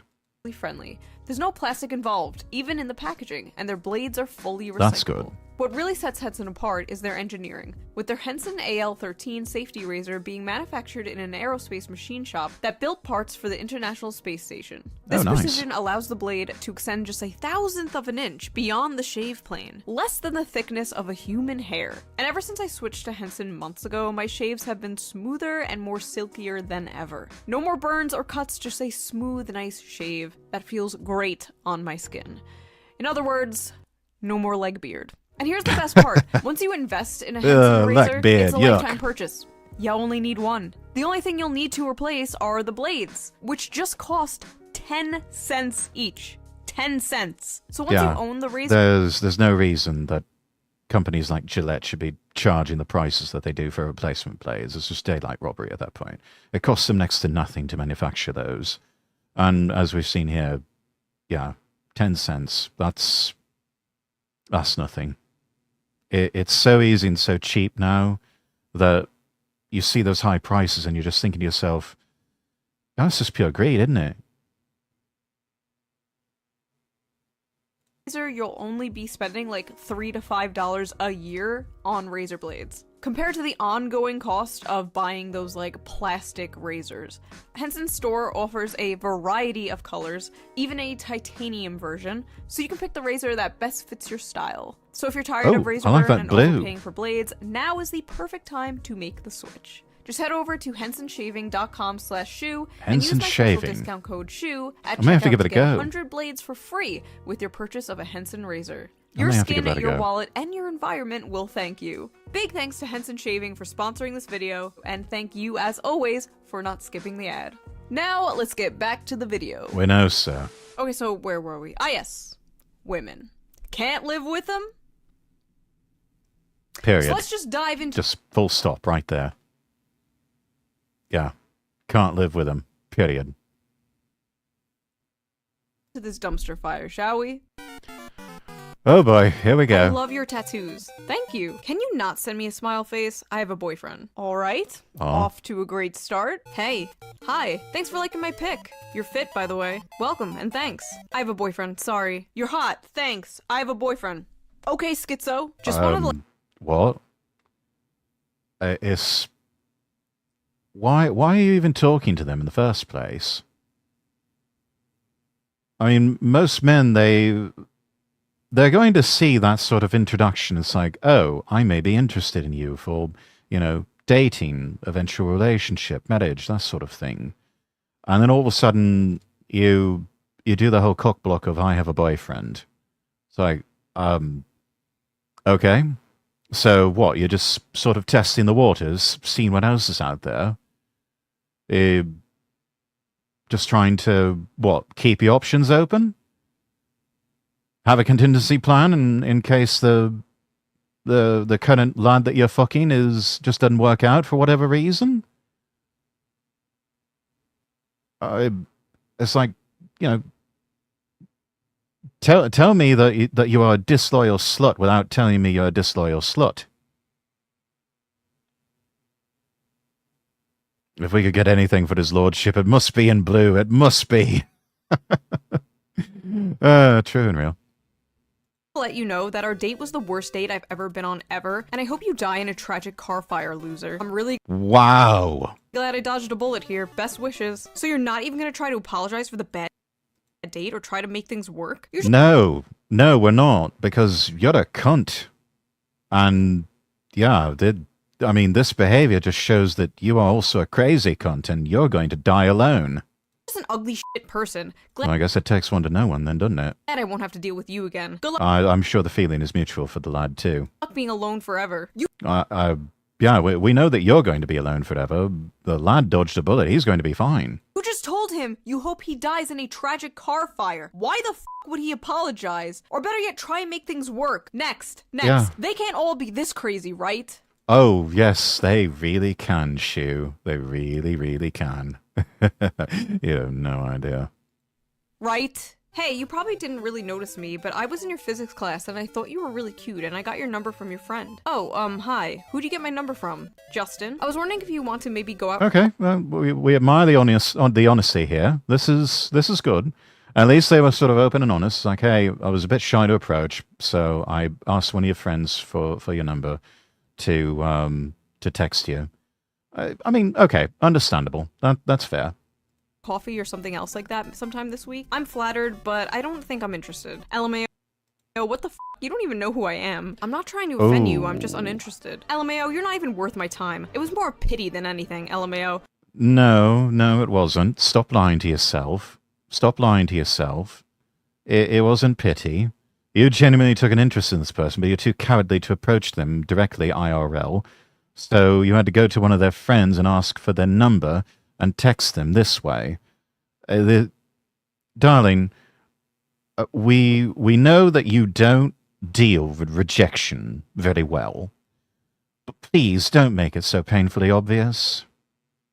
Don't f***ing talk to me anymore. LMAO, you thought I'd be interested in you. You're f***ing delusional. Messing up a chance with me, LMAO, you're lost anyway. I'm out of your league. No. Go f*** yourself, stupid asshole. I love seeing someone's true No. colors and realizing how disgusting they are on the inside. Projection much? Goodness gracious, I guess there's a reason that you don't really approach people, because you keep getting rejected because they realize that there is something seriously wrong with you. This is a common theme you'll see here. Woman messages man rejects woman freaks out and says she was never interested anyway. Bitch, you were so interested. You went out of your way to get his number from his friend. But yeah, you're not interested. Cope. Next! I'm not sure about seeing coping you again. not just coping, but very obvious seething. Alright, good night. Wow, that's it? Seriously? Okay, now I realize that was a huge mistake. How rude. You just pissed me off and I never get mad. Really? It seems like you get mad quite often. It seems like it takes very little to set you off. You seem like you are a person with very deep-seated anger issues, and you really need to let that anger go. It's poison in your soul, love. It really is. Don't be immature and ignore me. I can get any guy I want to. I don't need you. My Then why the fuck are you still here, texting him? uncle is the old governor here and worked for the embassy. My family has power. You are nothing. Oh, really? I should love to see you cash in some of that political capital to try and go after that lad. I should love to see you try. You are so full of shit. Goodbye. See, I was always thought no means no, but apparently no means get back here and try harder. Hey, Yeah, that... ladies, you can't have it both ways. No either means no, or... well, that's just it. No is supposed to mean no. And if you want us to get back here and try harder, then you need to negotiate in good faith.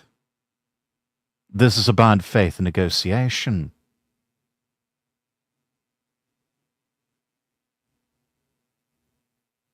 But it's clear that these women do not know how to haggle. Please delete my number. I'm sorry, who is this? Oh, hey, yeah, I didn't save it, so you're good. The f***? Why? What is the matter with you? We had 2 really nice dates and you don't want to see me now? You're probably— You just said to delete your number. No is no. Everything else isn't consensual. Yeah, it's really true what they say when it comes to women, that words do not mean anything to them. Words are devoid of meaning with women. a cocksucker anyways. Don't know how to handle a real woman. No wonder your wife left you. They really want these men to be like, Wow. As a divorcee, I would probably unload on her so hard for that. Every nasty name I could come up with, she would get both battles for that. That nobody deserves a cut that deep. That,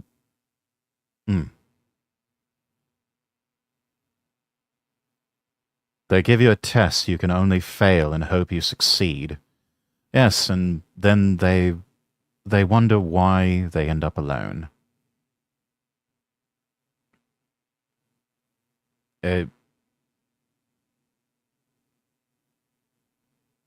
Yeah, women's rights were a mistake. Women's rights were a mistake.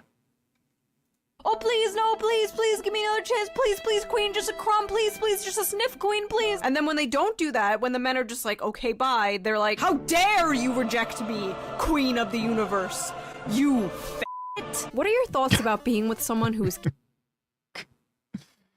Yeah. Ladies, newsflash.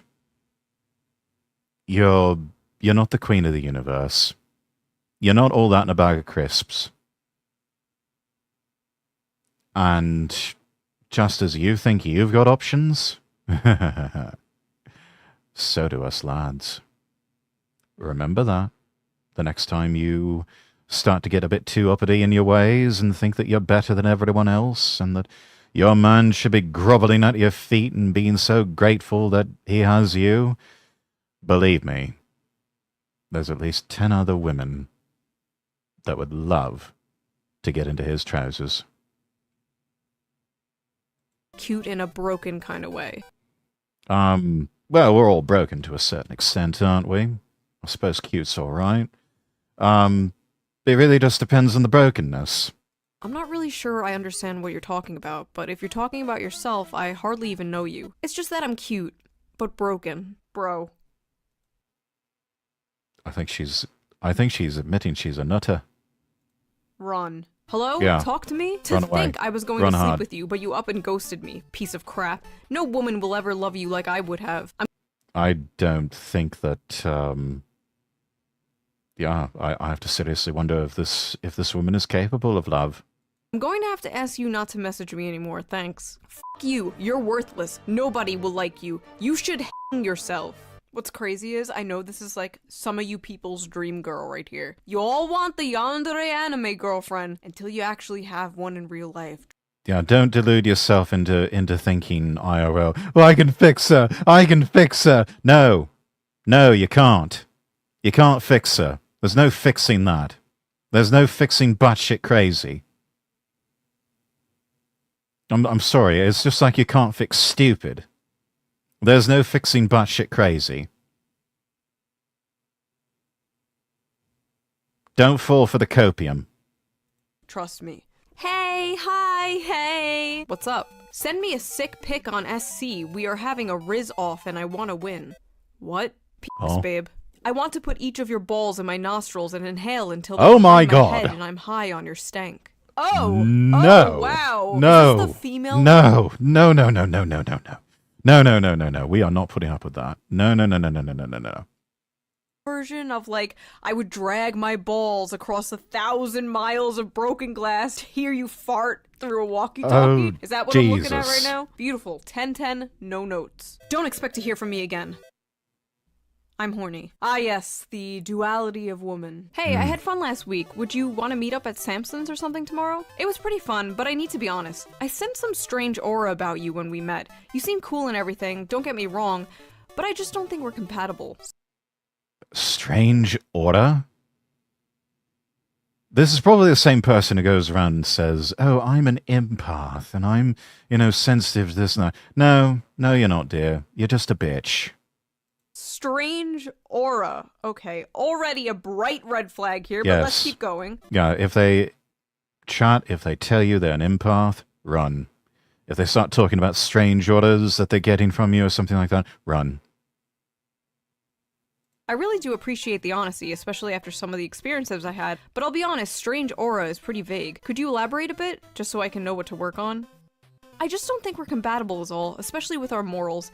I'm an extreme advocate for freedom and rights for everyone, but I just don't get that vibe from you, and I want to avoid another potentially toxic, controlling relationship. Extreme advocate for freedom? That's a lot of words to say that you're a hedonist. Rights for everyone? Except men, right? Except for the straight white men, yeah? That's usually what that means. If they need to convince you that an empath, they are not, yeah. It's... My ex-wife used to say that a lot. And, yeah, after a while... it's like, no, dear, you're not an empath. You're just overly sensitive, and yeah, you're kind of being a bitch.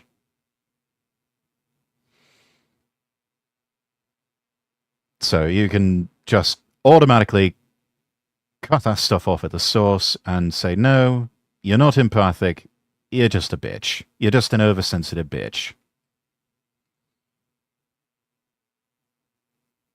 I love that you showed me your guitar and played a few songs and showed me your playlist, but the things I noticed is the lack of diversity in it.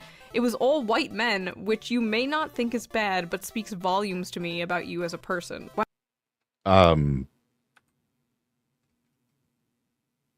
Yeah, called it. Extreme advocate for freedom and rights of everyone, except white people. Apparently they've got a big problem with that. Potentially toxic, controlling relationship. What? A man showing leadership skills and taking charge in a relationship? Being the leader that biologically, on the most primitive level, you actually crave.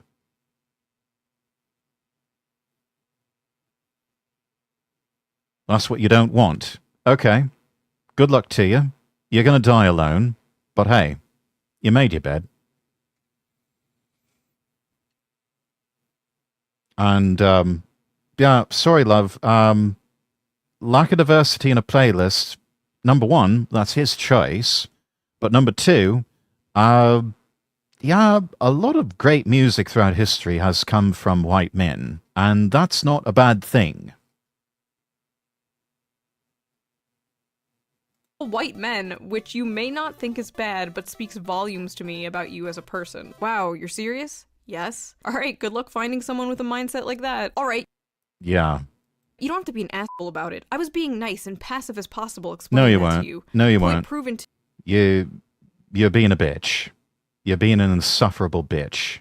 And it's clear he has dodged a bullet with you. Because had he continued on with you, it would have been just day after day, all of those little digs, death by 1,000 cuts, were whittling him down to as a little nub of a man. And all because you are so full of anti-white racism and hatred of men.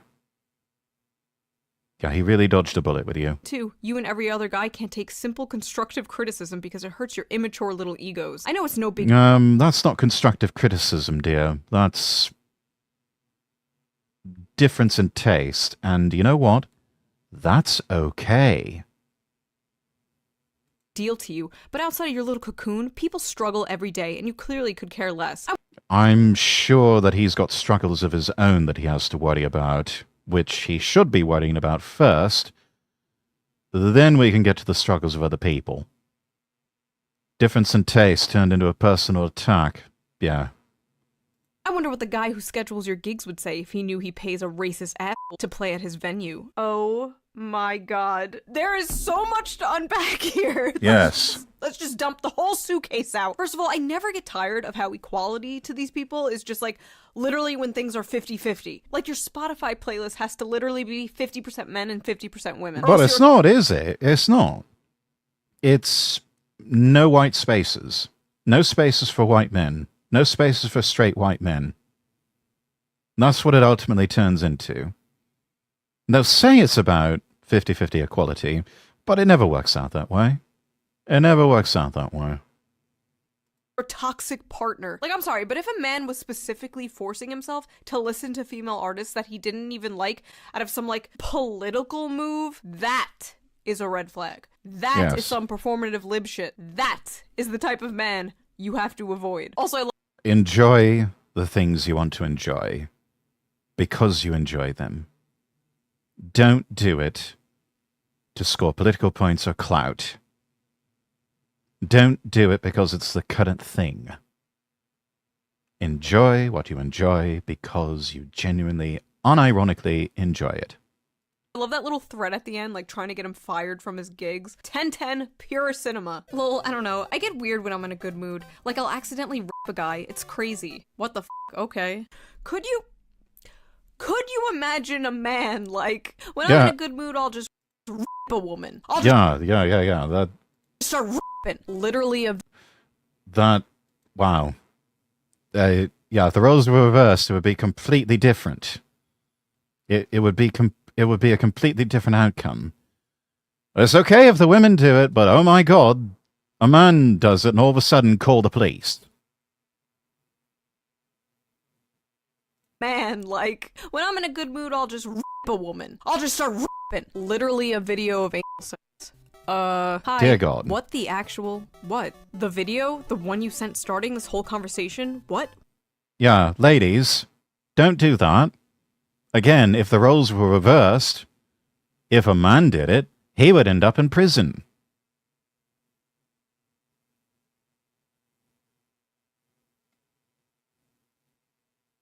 Just because you're a woman does not make that okay. If it isn't okay with one demographic, it isn't okay with any demographic. Yes, we have to have consistent standards here. This whole two-tier system where certain groups get preferential treatment over others has got to end. That's not how you hold a cohesive society together. Why? Did you seriously send me a vid of you having sex? Yeah. Probably a multi-tier system. Yeah. You cannot have a multi-tier system and expect your society to thrive and grow. Yeah. What the f***? Did you just send me a video of anal sex without my consent? Yeah, and? The Chad sexual harasser. Damn, nice. Your turn. I'm good. Wow, I send you a pic and you can't even send any pics? You took advantage of me. No, he didn't. You played yourself, love. You played yourself. And he's under no obligation to reciprocate. You're the one that came to him first with whatever the hell it is you sent him. And oh, by the way, chat, top tip for you. Don't send naked pictures of yourself over the internet to other people, no matter how well you know them. The internet is forever. And it's just a matter of time before those pictures end up somewhere on the internet that you don't want them ending up. So don't send dick pics. Don't send pictures of your booba. Don't send pictures of your private parts in general. Because someone's going to find that shit and plaster it up for all of creation to gaze upon. And you don't want that. You send the pics on your own. I ain't asked for them. Get the f out. If a girl sends you pics, it's kind of expected to return back. No. No. I really don't care, Margaret. I don't care what your expectations are. Me don't know you a damn thing. No, ma'am. Whatevs, you a dumbass piece of shit. I'm tired of trying. Find someone more deserving to get my pics, who actually appreciates me and doesn't use me for my body. Yeah, like OnlyFans. Here's my body. No, thank you. Stop using me for my body. Men used to have to work for a titty pic. These bitches out here just giving it away for free. Yeah, and there's a lot of them that is giving it away for free.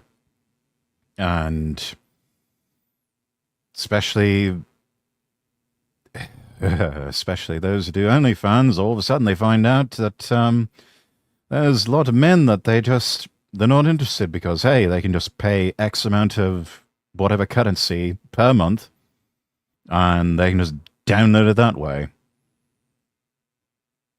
Or, go somewhere on the dark web and find it.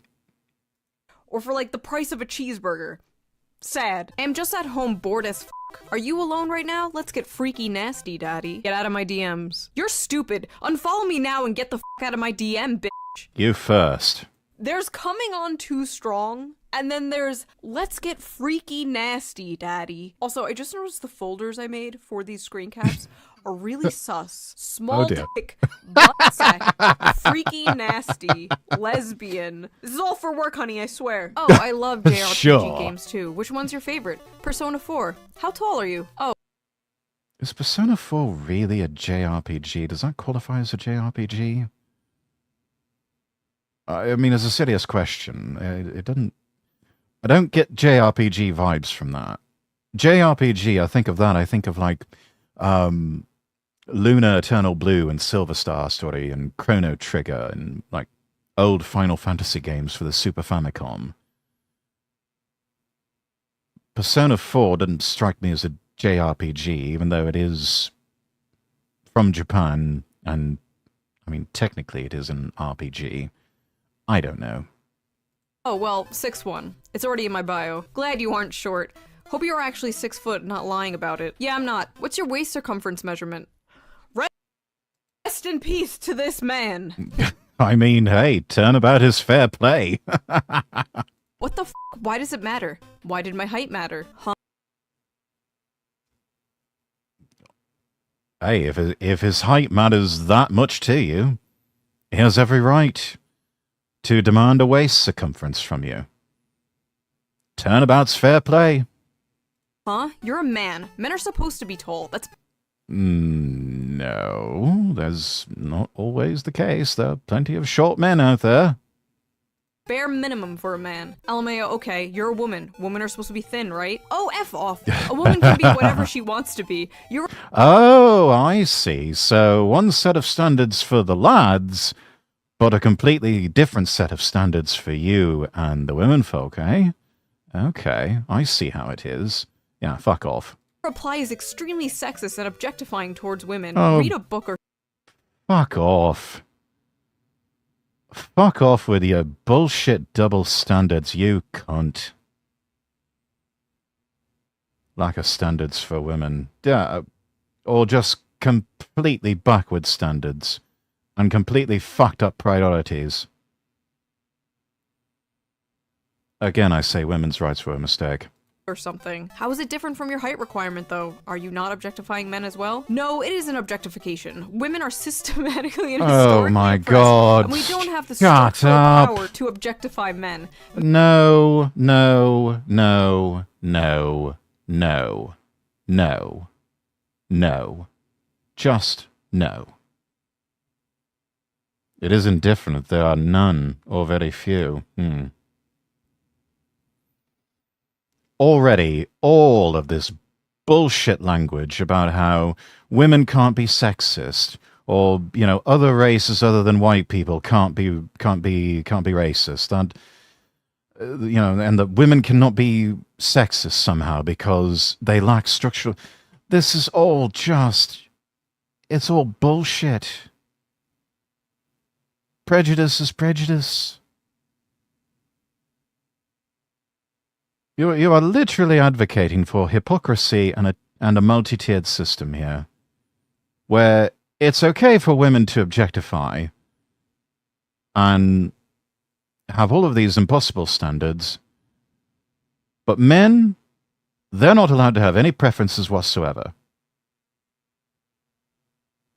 I'm back. Welcome back, Pyonli. Men's preferences are oppressive and damaging towards women. You give me off such small peen energy. Bye. Oh my god. Is this real? This is almost like too on the nose to be real. Stop objectifying women. You have a small penis. Bye. This is the issue with that stupid shit that's like, oh, racism is actually prejudice plus power. Because the only outcome of that is dumbasses like this. Also, Yes. there's really nothing wrong with asking somebody. It is a lot of words to say, it's okay when we do it. Their height. But I guess this guy was kind of just like sticking up for the short kings who have been rejected because of their height. Male solidarity. They're Bros people before too, you hoes, know. I suppose. Why are you as a man saying you are tired? Men used to die in a war and now they are tired. Why are you as a woman questioning me? Women used to get slapped for talking too much. They did indeed. What? He was literally just bantering with you. He was matching your freak. There is nobody worse than somebody who cannot banter. Maybe Hitler. Maybe. It's pretty close though. Yo dick big? Yo hole big? I have a regular hole. Like, what kind of question is that? I mean, you opened the door to it, love. Again, ladies, remember, turnabout is fair play. You open the door to certain things. Don't be surprised if the men clap back. And you will have only yourself to blame. I know things like individual responsibility are hard for you, but do try. Do try to understand this very simple concept. If you ask a man if his gentleman's sausage is big, he is going to turn right around and have every right to ask you, is your hoo-ha big? I mean, it's just how it works. Don't give me any of this multi-tier societal bullshit. No, we're not having it. People are done with that bullshit. The tides of history and the culture are against you on that sort of thing, and we're not putting up with it anymore. We're done with that bullshit. We're done. Bruh, never mind. You want some weird shit. The f is even a big hole? That would be a rather worn-out, womanly part that's been ridden like the town bicycle. Thank you for the hydrate and stretch redeem, Pyonli.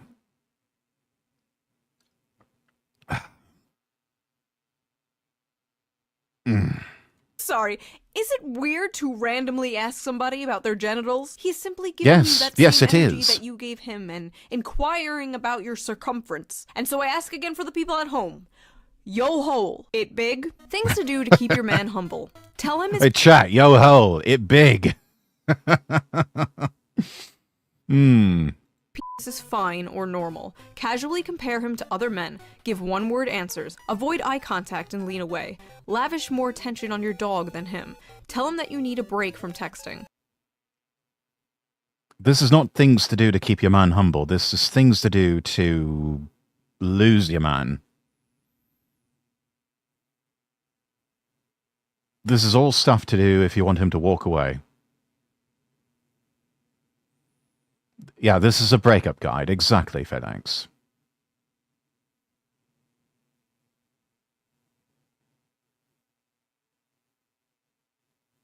Women, if you do this, your boyfriend is going to break up with you, or the man you are dating is going to stop dating you. Full stop. Simple as. Gonna do all these things on my girlfriend. Thanks for the manipulation.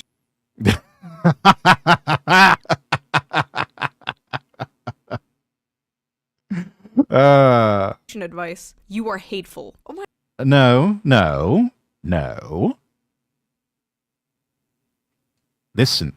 Watch my lips. Watch my lips, ladies. Watch my lips. Turnabout is fair play.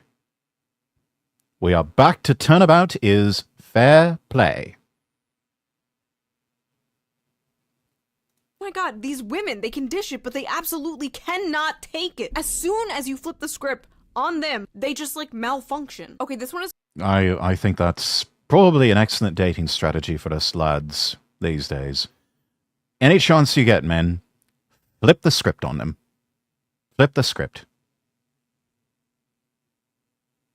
See who malfunctions and melts down so much that it leaves you thinking, gosh, I dodged a bullet there.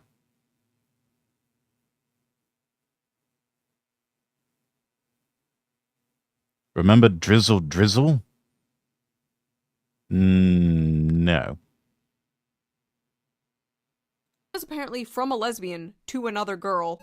Would it offend you if I asked you to send me a pic of your breasts, but with the top on? I'm not offended, but I won't do it. I have a boyfriend, actually. Oh, please, but I'm so lonely. I haven't seen a girl in 2 months. Never mind. There's a bridge outside. I think I might jump. You know, my father's already dead, and I'm not even lying. My mom doesn't need any more deaths. So bye. I bet you're glad that people like you kill lesbians like me every day.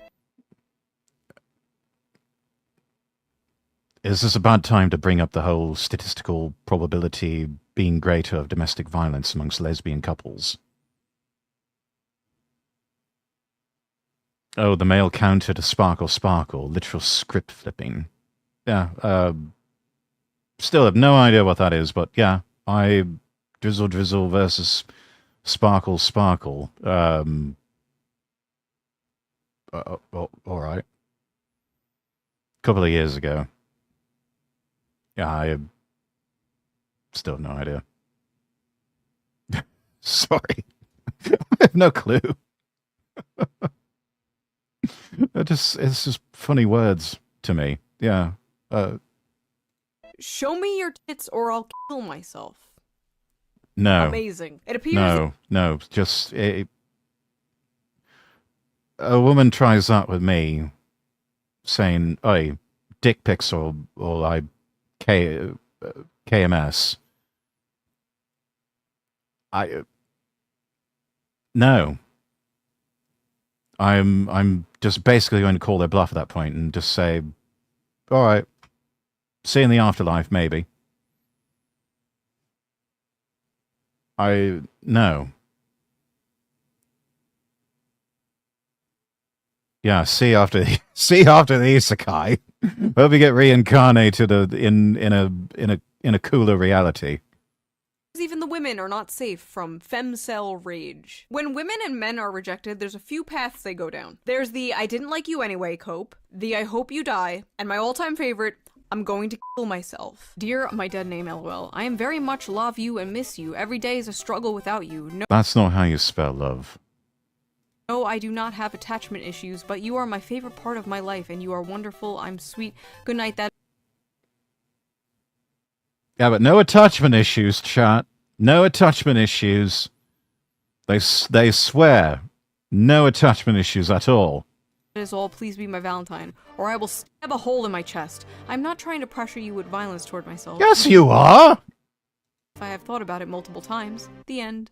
Hey, I've seen you at school, and I think you're really cute, and your tattoos are so dope. Do you have Snap? I couldn't find you on Insta, and I'm very shy, so I asked for your phone number, and I'm texting you as your secret admirer, LMAO. If you're gay, I'm sorry, but if you're not, you probably noticed me, LOL. Have a good night, maybe I'll see you tomorrow. I am incredibly flattered, but I actually have a girlfriend, I'm sorry. Thank you, though, See, absolute Chad here. Doing the right thing. He's like, yeah, flattered, I've got a girlfriend, I'm happy. Genuinely appreciate the compliments. Good luck to you. I genuinely appreciate the compliments, and serious props for shooting your shot. Not a lot of girls have that kind of confidence. This is so genuine and wholesome. I love this response. It's like, props to you. You had to shoot your shot. Sometimes in life, whatever it is, you got to shoot your shot. And if it lands, great. If not, pick up and try again. The next reply will be unhinged. Yeah. Okay, so he shot her down nicely, told her He was he had a girlfriend. he was nice about it. even gave her props for trying. I dread what is about to come next. Okay, well, she doesn't have to know. I heard you and her— Oh no. Oh no. Oh no. Unhinged, but not in the way we were predicting. live in another city, so you could always be my sneaky link. No!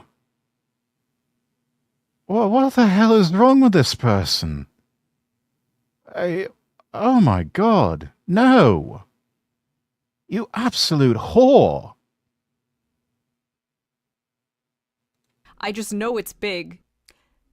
Is it me, or are women getting hornier? I would bet I'm way hotter than your girlfriend. You would be so lucky to have me, and I saw you looking at me. That was some real shit. Please don't ignore me. I will see you tomorrow. You're the hottest person I've ever seen, and everything you say is so interesting to me. You're so tall and attractive. Restraining order. Yes, please get some sort of protective order. Now. Hey. Yes. Hey. Yes. Hey. We were preloaded with self-harm stuff, not cheating stuff. Yeah. Hey, who's this? It's Katie from the bar. I'm sorry, I don't know you. I think you have the wrong number. Yeah, right. You're just trying to get out of this, aren't you? You fat f***. I hope you get your dick squashed by a meat cutter. I didn't even like you anyways. I was just pity you. You have a small penis. Hey. I hope you die. I didn't like you anyway. You have a small dick. Then why all the haze? Why are you trying to get his attention so hard, love? And there it is, the crazy. Yeah. Bingo! I got femcell bingo over here. Hey, boo. Hi. Got something for you. Okay, ladies. Please stop referring to people as boo. Please stop that. Stop that now. Stop that this instant. Do not do that anymore. Unless you're saying boo to try and scare someone, stop calling people boo. It's stupid. It makes you sound stupid. Stop that. This instant. Huh? Not safe for work. I'm in a relationship with a girl that I plan to marry someday. Look, I'm really horny and lonely. I don't really care, Margaret. I need a boyfriend. Then find someone else. I'm taken. Didn't work? Here's another. Respond. Jesus Christ. Please. You're gonna make me cry. I can send more nudes. Dude, look. Stop, for f***'s sake. I don't know why you won't accept me. I'm hot. I would not. Ignore. Just ignore, block, report them. No. Jesus Christ. We'll send nudes anytime you want. We can f 24/7. Like, dude, what is wrong with you? It can be yours. This is the No. Because I have a feeling it's been the yours of too many other people already.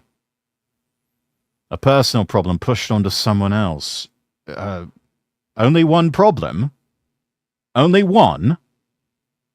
type of woman who is so used to getting anything she wants by doing this, and she's so confused why it's not working with this guy. A good man with a good woman is impervious to devious Jezebel trickery. Hey, yes, damn. and that's exactly what this woman was. A Jezebel. And a slut. I'm not used to texting first, haha. Hey, that's fine. I never know what to say anyways. Yeah, it can be super awkward, haha. Haha, tell me about it. So what kind of stuff do you enjoy doing? Fingering my p***. Hee. Wanna see?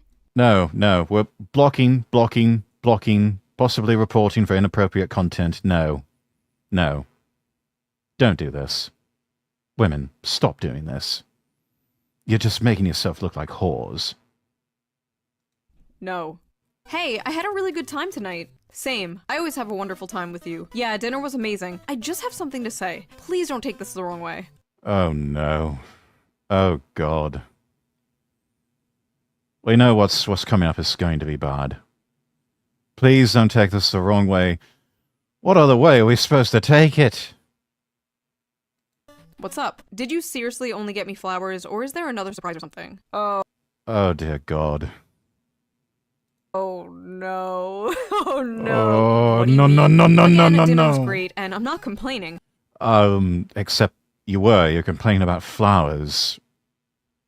Just moments ago. It's just flowers, really? That's And you're like doing the it most again. generic female gift possible, lol. What the hell do you want? A Rolex? A Lamborghini?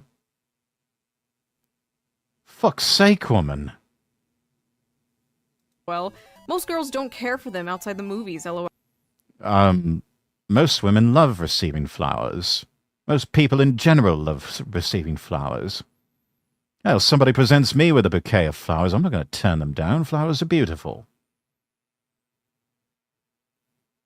Well, it wouldn't be so bad if you got something else too, but no. A slug. A Lumbergenie. Welcome in, Give Cookie.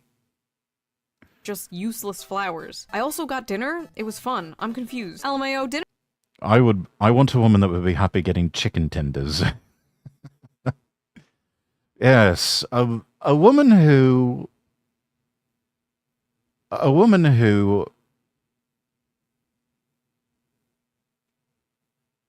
just swoons over high quality cuts of meat.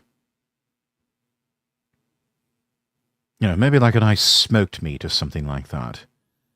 That right there is more than likely a keeper. It's like, here you are, love. I smoked a brisket just for you. And they just absolutely fawn over it and you. Probably got yourself a keeper at that point. Dinner was an activity. Flowers are a gift. I'm not.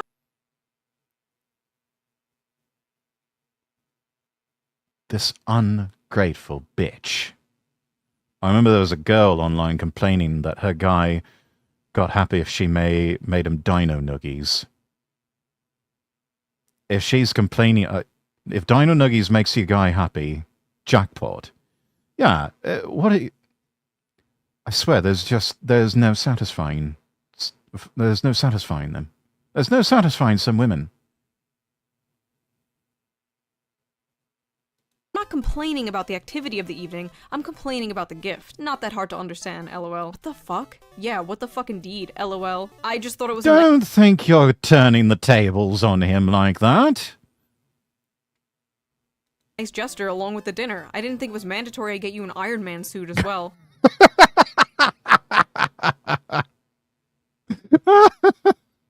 Okay, that was good.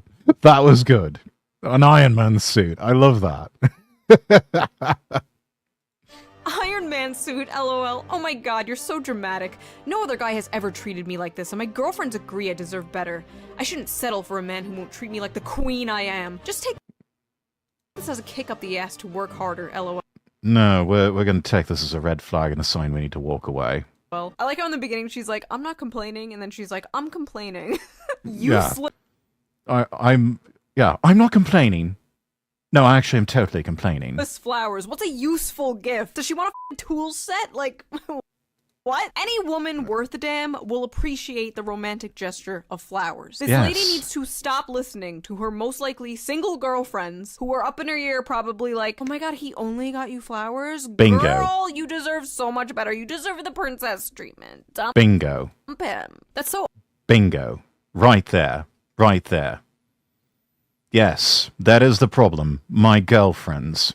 Single women keep women single. Yes.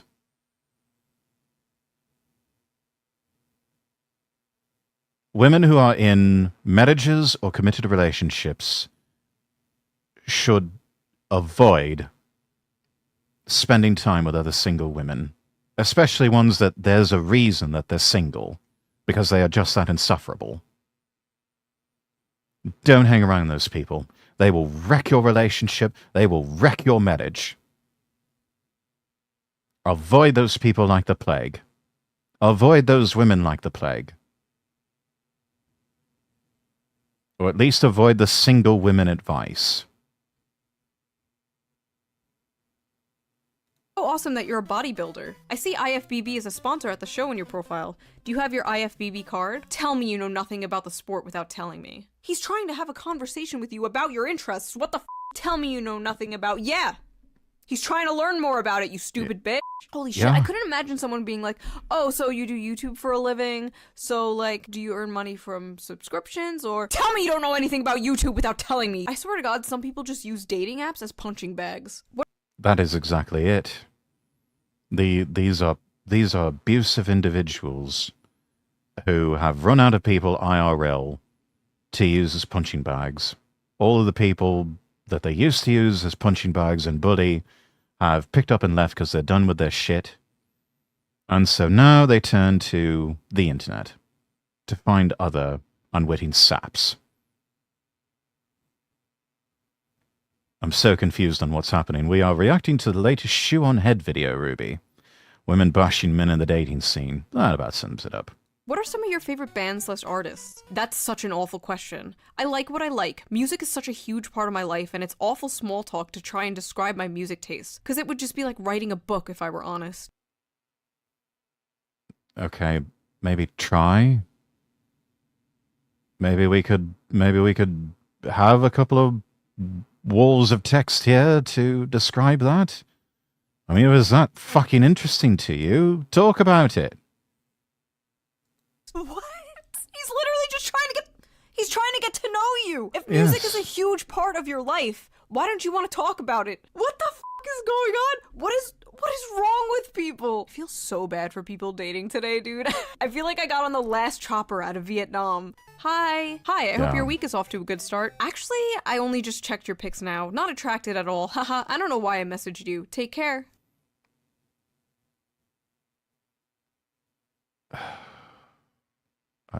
I can't with some of these people. I just can't. Well, you know, at least she didn't waste his time. Wait, there are 2 eyes in that high. Everyone knows the more eyes in a woman's high, the more attracted she is to you. This is science. Good morning. Is that true? I just figured their spell check wasn't working on their phone, or, you know, maybe they can barely read and write. I bet there are people that do that intentionally. Maybe. Start a convo, then shoot them down. Yeah, because they get some sort of perverse pleasure out of that. I think I have been a victim of a few of those conversations in the past.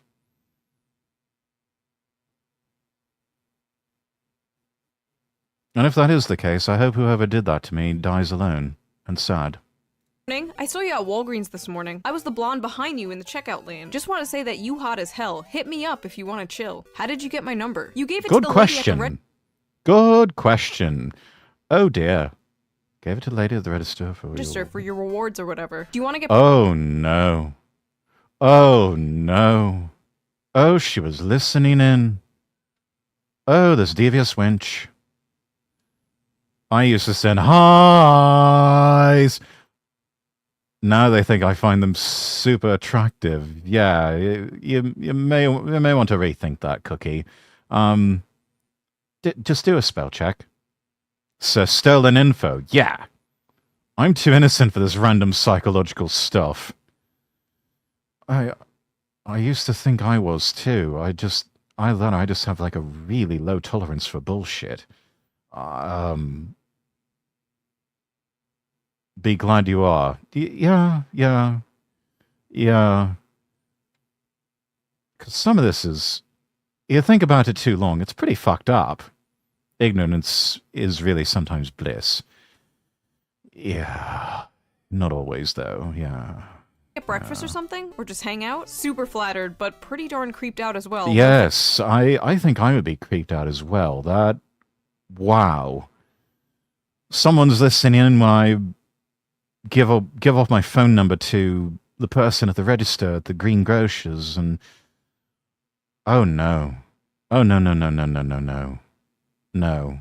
I think I would be calling my mobile provider and asking them to change my number. Here's the gentle letdown, now the crazy response. Thank you. Have a great day. Whatever, don't need to be an asshole. You probably got a little steroid dick anyway. Why can't they ever just be normal? Why can't they ever just be like, yeah, that's okay, have a nice day? It's always, you have a small dick, I'm gonna kill myself. I think we may have to... Men may have to start preempting this to where they'd just say, not interested, and oh, by the way, please don't let your next message be something threatening to isekai yourself, or talking about how this is a pity move, or accusing me of having a small gentleman's sausage. Please don't be that person. Please don't do these stereotypical, tiresome, predictable things. Please don't be that person. I sense a pattern forming. I mean, if you tend to call that stuff out before it happens, head them off at the pass, they usually don't really have anything to work with, and it kind of just breaks the brain, and I don't know, maybe they just block you or something, which is really just doing you a favor. Alright, sleepyhead. Sleep well. Catch you later. Catch me later? I'm not a dude. I'm not a buddy. We didn't just meet for a beer. I'm a woman. Please act like I'm one. Sounds good. Yeah, that shit makes me cringe. You aren't my coworker. Dope. What? Oh my god, she freaked out and then edited her message. Oh like no. She wasn't freaking out. This is so... Oh my god, she's trying to cover up the crazy. She is trying so hard to cover up her crazy. Embarrassing. I'm actually dying. I'm dying. A small gentleman's sausage. Well, you know, a politer way of claiming someone has a tiny penis. Dying from second embarrassment. And failing horribly. Like, a psycho version of like post-nut clarity? Post-crash-out clarity? Hey, cutie. Wow, I f***ing complimented you and don't get a thanks? I'm a beautiful girl who messaged a peasant. I'm so No, you're not. No, you're not. If you have to say something like this, you're not. He's not a peasant either. Fuck you. fucking nice too. Whatever. If you have to say, I'm so fucking nice too, you are not nice. Oh no, we got some nice girls here. Oh, no, no, no, no, no. Hi. Hello. How are you? Better now with you in my life. How about you? Good. Okay, a little bit of And whiz. this is why white women, when they have a chance to date outside their race, they choose African American. This is why Asian men are the last picked on the US dating market. Wow. Okay, again, dodged a bullet, but also, racist much. And not just racist, but also self-loathing racist. Wow. Market. He didn't respond for like a few minutes, and she's just like, "This is why Tyrone is better." You seem pretty genuine. No, I'm fairly certain he's not, but you know, that's an entirely different conversation. Human though, I would love to Anyway. get to know you. Thank you. Of course. Planning on sleeping soon, I hope. LMAO, what did I do? And here you are ghosting. That's crazy, bro. You're something else. It's a-okay. The more I looked at you, the more you were really fat because you're a fat f***. Lose some weight. Also, your kids are ugly as f***. I fell asleep. Oh my god. Jesus. Yeah, ladies, if we don't get back to you, like, right fucking now, there's usually a good reason. Like, we're asleep. Or we are sitting down to a meal and we don't want to be interrupted. Or we're working. Or we are doing odd jobs and chores around our house. Or we are taking care of family members. You know, there's usually a good reason why we don't snap to and respond to you right fucking now. Newsflash, ladies, you are not the absolute center of the universe. Please stop acting like it. Reason becoming more common, you cray-cray. That too. We also just... There's only so much crazy we can tolerate. There's only so much that we can deal with before we just have to get away for a bit and recharge our batteries. There's really only so much of your bullshit that we can put up with.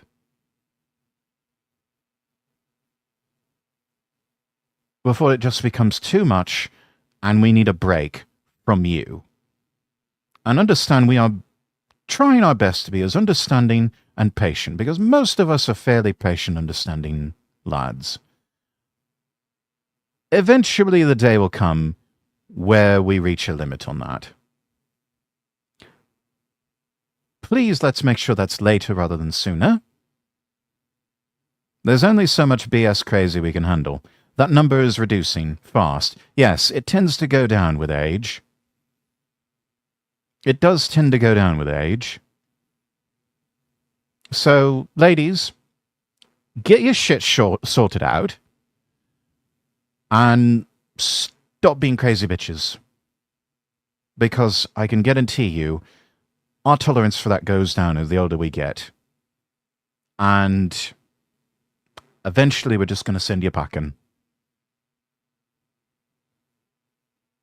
So if you don't want to die alone, maybe let's do some things to tamp down the crazy. Yeah?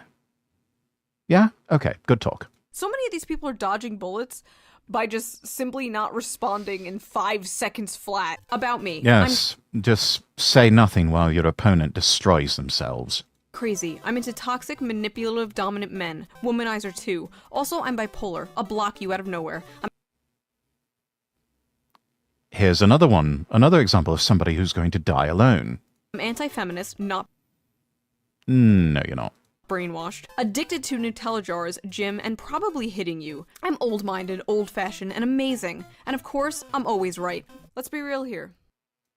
A lot of you would charge like a bull right into those red flags. TLD era, f*** off, I'm fussy. Yeah. High standards, not remotely down to earth. Vanilla, exotic, and expensive. Wow. They just openly admit how insufferable they are. Looking for husband material, I'm busy. You're Jesus, it sounds like some of the women I work with. I mean, what? gonna have to make an effort. I won't message you first. I'm allergic to cats, camping, and any hotel less than 4 stars. Wow, so not even the Hilton's good enough for them. They want the fucking Waldorf Astoria, the Four Seasons, the Mandarin Oriental, the Ritz-Carlton. That, yeah, wow, okay. Jesus. Oh, 48. So, probably childless. Not really at the age where you can bear children at all. Might have already gone through the change of life.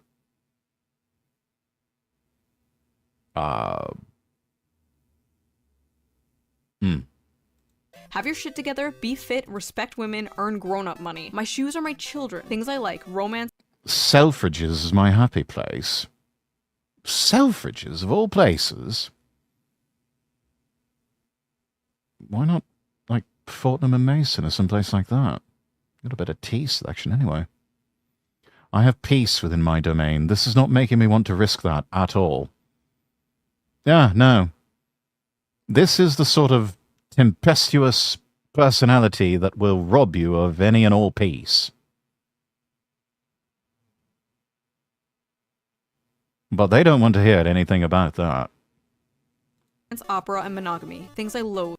With pronouns, racism, and mayonnaise. And this is why you were single at 50 years old, ma'am. Sorry, fellas, Yeah. This one's officially taken. But in case you want to get in line, no toxic people allowed. No, we don't want to get in line. Most men have more self-respect than that. And those lads who don't,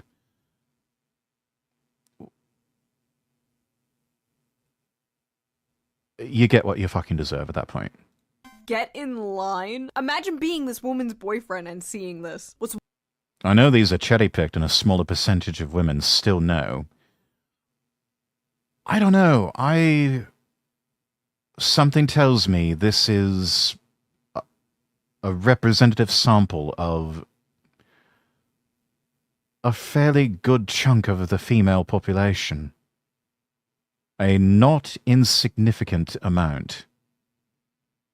What's wild is, though, men will actually get in line. There will literally Yeah. be men lining up It's like, sad. me, I'm next, pick me, queen, I'm next. Get off the fucking floor. Get some self-respect. Yes, How to lose a man. please. Care about him, show loyalty, show emotions, be a nice No, this is wrong. This is entirely wrong. This is how to get a man and keep him. girl. This is like literally the mirror version of nice guy syndrome. I think I even have like a man version of this exact post. How to lose a girl. Love her, respect her, give her space, reply fast, give her attention, take care of her, show her love. Sad but true. I edited small to smaller. It's not majority, but probably more than 25%. Yeah. I think that's probably a fair estimate. You know, maybe on the conservative side, perhaps, but possibly kind of, you know, right there in the middle. I think that's fairly bang on. Right here, the exact same shit. Women just go for assholes. I'm a nice guy. Men just go for whores. I'm a nice girl. Shut the fuck up. All my male friends be saying they love girls, but only girls they like be paper white, dead skinny, and clenched waisted, curvy upper body, and age group 18 to 24. Yeah, what's wrong with any of that?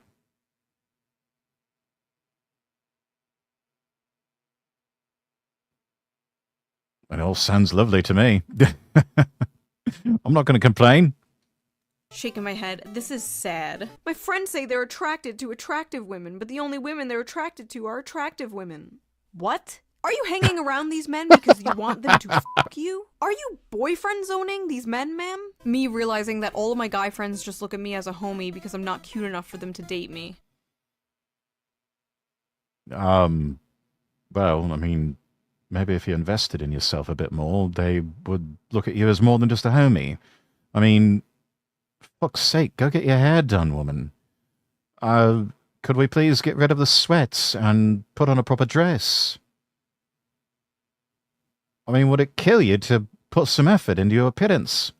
No wonder they look at you as a homie. You dress and you look and you probably act like one. Wait.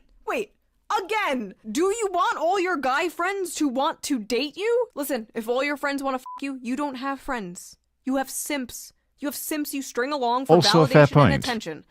That is also a fair point, yes. If you don't want to be treated like a homie, don't act like a homie. Exactly, yeah. Like, 22 is the most attractive age for all male age groups. You think so? I don't know. I tend to think that a lot of us get better with age. Maybe that's a little bit of copium, but, you know. Unlike me and my 2 million simps that I string along for validation and attention, the difference is my simps are based and your simps are cringe. My simps can beat up your simps. No, but for real though, what the f***?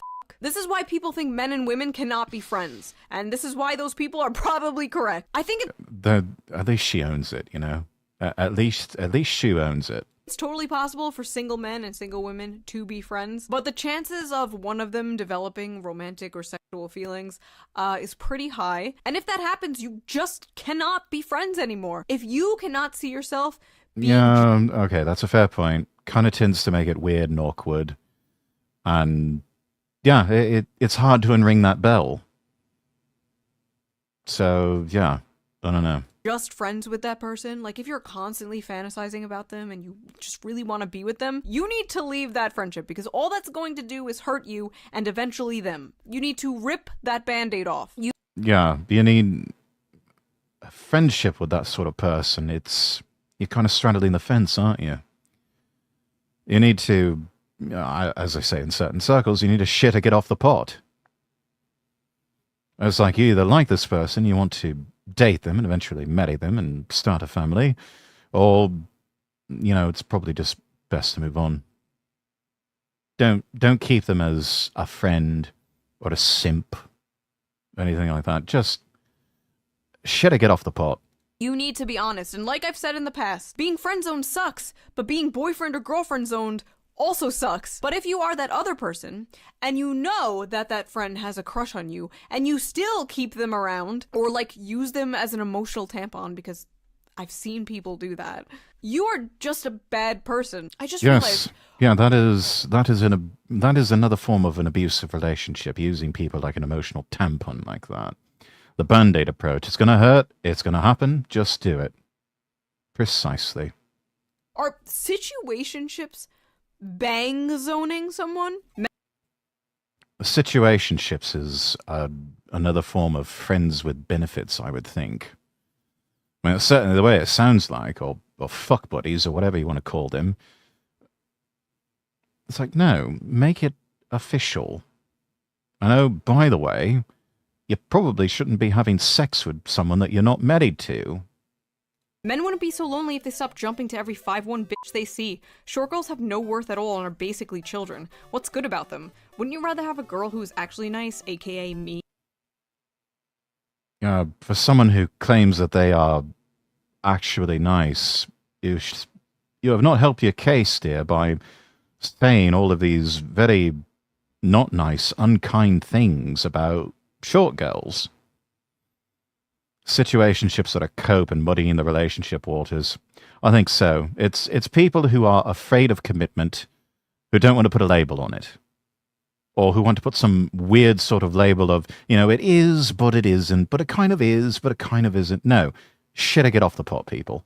Me? I don't understand men. Me, smart, nice, athletic, has a college degree. Men, chooses the 5'1" bitch who's stupid as hell. Dear, just because you have a university degree does not make you smart. It also doesn't make you special. How lovely for you that you claim to be athletic, but not seen evidence that you are actually a nice person. Especially with all of these hashtags here. Always go for the stupid-ass short hose. And hashtag I hate men, I really do. Well, gosh, if you hate men that badly, no wonder you can't seem to find someone. And with that attitude, again, you are going to die alone. The 5'1" bitch has less baggage and a better personality. All valid points.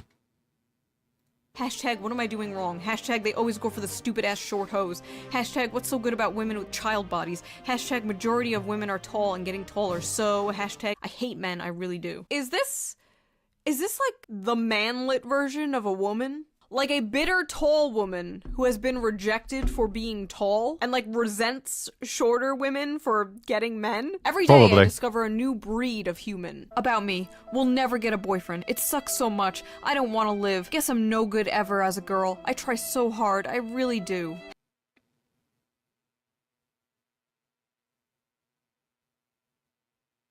That's bait. That's bait. That is emotional manipulation, and that is bait. Lads, don't fall for it. Call their bluff, and what is it? Swipe left to reject? What am I doing wrong? Followed by, I hate men. Good job.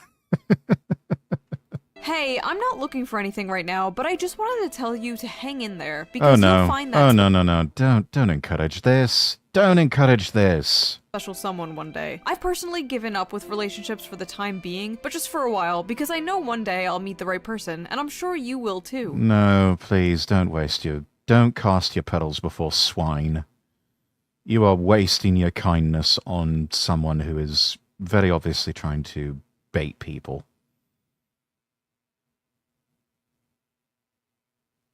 No, this is calling a bluff. I don't know. I am the right person. Stop being selfish. Oh no. At first I felt bad for this person, but no. Yeah, no. There is a reason that they are alone. There is a reason that they are alone. It is like Robert Greene said in the 48 Laws of Power. The misfortunate oftentimes bring their misfortune upon themselves. They will also bring it upon you. So associate with the happy and the fortunate instead. As Baltasar Gracian once said, do not die of another person's misery. People doubt that femcells exist, but this is some femcell energy if I've ever seen it. Yeah. Men, bitches ain't shit. Well, if you spent less time dating women who support the slaughtering and raping of animals, what do you expect? Vegan women Oh like God, me are nicer, no. more respectful, and we care about humans and animals. No, you're not. No, you're not. I'm sorry. Vegan women, you've already lost me. You've already lost me. Number one, I'm a meat eater. I eat it for the protein. I eat it because it is actually good for my health, despite your gaslighting and your false propaganda. No. honestly one of the most insufferable types of people out there, the vegan woman, who they always boast to the entire world about how vegan they are, and they want you to know it. They want everybody to know just how vegan they are and just how much they care more about animals and the environment and everything else, every other cause du jour that is the current thing in current year, than you do. They care more than you, and they want you to know it. Men, step up your game. Stop dating non-vegan bitches. No, men, top tip for you, please, for the love of all that is good and holy, do not date vegan women. Don't even date vegetarian women. Don't do it. Date yourself a proper meat eater who has no issue whatsoever cooking you up a nice, juicy steak. If they can't or won't do that, they're probably not the right one for you. A vegan nice girl. Like I said, new breed of human discovered every day. Why don't any of the buff guys at the gym talk to me? I think Dwayne, thank you for the follow over on Kick. I'm a pretty cute girl, but all the guys seem so focused on their workouts. Like, seriously, guys. Yeah, they're... So we've had, I don't know how many examples so far in this video of saying they want Chad Thundercock, who is at least 6 feet, makes 6 figures, and has 6 inches between his legs, and is just buff and built. And then we have this bitch here, whinging and complaining about how, oh, all the lads, they seem so focused on their workouts. Like, seriously, guys, what the fuck?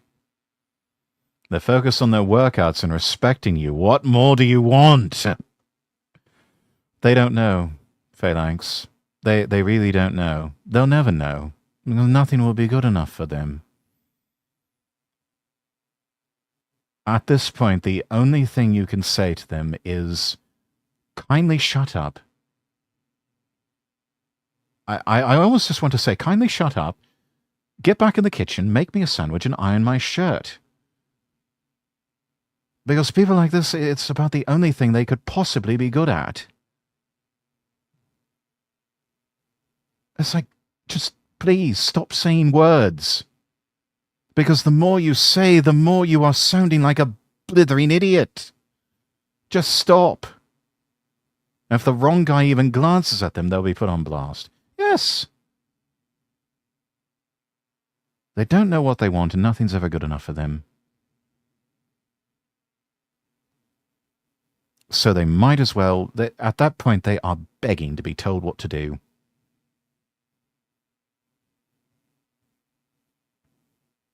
I look at something like this and I see a mentally weak person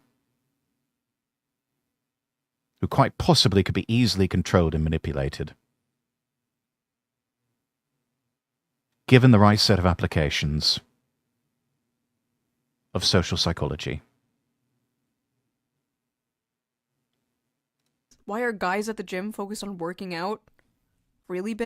Also, maybe they don't approach you because they don't want to be blasted all over TikTok for glancing in your general direction. Yes, I bought these skin-tight yoga pants that vacuum seal my ass, so you see every pore of my ass cheek, but don't you dare look! No, really. Yeah, it's almost like that cat meme of the cat that says, pet me, and the hand goes to pet them. It's like, with your eyes! Except the women, they don't even want you looking at them. And then they don't. When men stop looking at them, and they go batshit insane over the fact that men are not glancing in their general direction. They sell yoga pants that purposely go into your ass crack. God forbid Oh you my look God. at this woman's ass with this gravitational pull sucking in her yoga pants. Those 18 to 25-year-olds are nothing but a bunch of dumbasses. Why don't men date women over 35? much smarter than those whores. I can't stand them, but men seem to love them. Maybe it's their bodies, lol. That's all they have to offer. Sex, that's it.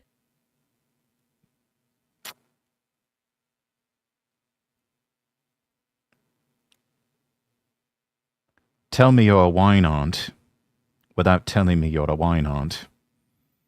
Because, gosh, this is a lot of words to say, I am an old spinster. Women don't want to be objectified, but then they get angry when they're not objectified. Yeah. Women's rights were a mistake. Oh, no. Okay. What do you have to offer? What are you bringing to the table that is so different and unique and special that these other women are not? Because I have this feeling, judging solely by your post, that it is not just your age that is keeping men away. Yeah, it's also your shit personality. And probably like so many other women of that age, they spent most of their 20s being the town bicycle, and now they're just all used up and worn out and bitching and moaning that all of a sudden what they had to offer is no longer getting them the mileage that it once did.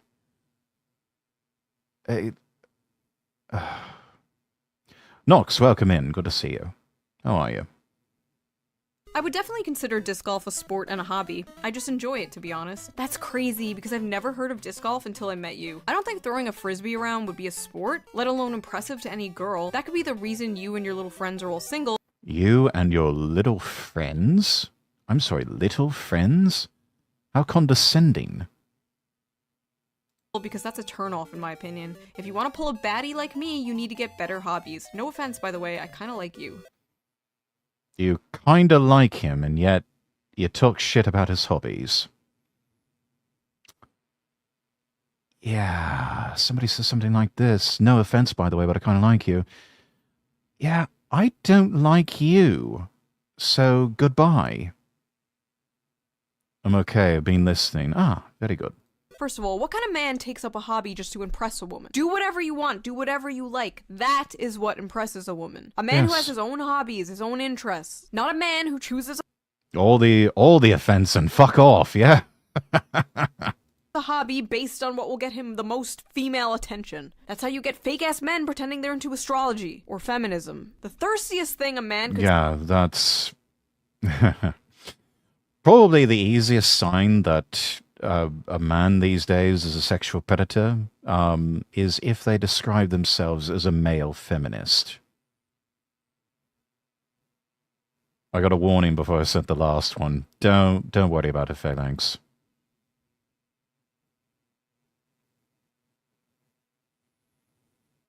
If Seribot or any of the mod bots give you trouble, just DM me. I'll take care of it. Don't worry about it. say is, ah yes, I've read bell hooks. Enjoy the rest of your day. Thanks. Have a great rest of your evening and get plenty of rest too. Hey, I noticed you started typing my name with a lowercase letter instead of an uppercase like before. It kind of rubbed me the wrong way. Oh my god. A little bit weird. Oh my god, please. No, it is not that deep. No, just stop. Just stop. I've always been cool with you, so it threw me off. Anyway, I think I'm gonna pass on the date this Saturday. Have fun chatting with everyone else. Take care. Hello? Daily reminder, if a man genuinely likes you and has feelings for you, he will isolate himself from the people he is close to in order to spend more time with you, and he wouldn't engage in having female friends. Hashtag if he wanted to. Yeah, that's probably accurate for a lot of men. Which it probably shouldn't be. Men, don't isolate yourself from other people over some girl. Back again, sorry. Don't worry about it, Ruby. We're just vibing. We are just watching videos and vibing. Oh my god, shut up, bitch. I use the capital or lowercase if I wanna. Yeah, if she is that bothered by the use of capital letters and lowercase, you've probably got bigger problems with her. That she just did that lad a huge favor. He would. This is abuse. Mm. She's literally describing an abusive relationship. What's your zodiac sign? Leo. Yours? Gemini. Nice, I guess. If I remember correctly, Leo and Gemini get along pretty well. Yeah, but it's average, I guess. Whatever, bye. I guess I dodged a bullet there, didn't I? What? You boys are all the same. What do you mean you boys are all the same? You think you're the same as every other Gemini. You think everyone born at a certain time of day are all the same. Yeah, this was not supposed to be like this. It's a blizzard. It's been a total bitch to be dressed up in this. Unfortunately, we can't control much in life, but the snow is fun sometimes. I'm sure you look stunning, even if you gotta wade through the blizzard, lol. That's very sweet. I'm just cold. Guess my sweet words weren't enough to warm you up. See you soon. Oh my Okay, a little bit of Riz. Got to give him credit for that. god, please don't love bomb. It gives me the ick. Oh my god, no, no, no, no, no, no, no, no, no, no. Saying something sweet like that is not love bombing. That is not what that is. As a matter of fact, I'll go so far to say that love bombing is not really a thing. That... No, just no. That is... No, it's not a thing. Oh my god, somebody gave me a bunch of nice things. That scared me. Oh. What?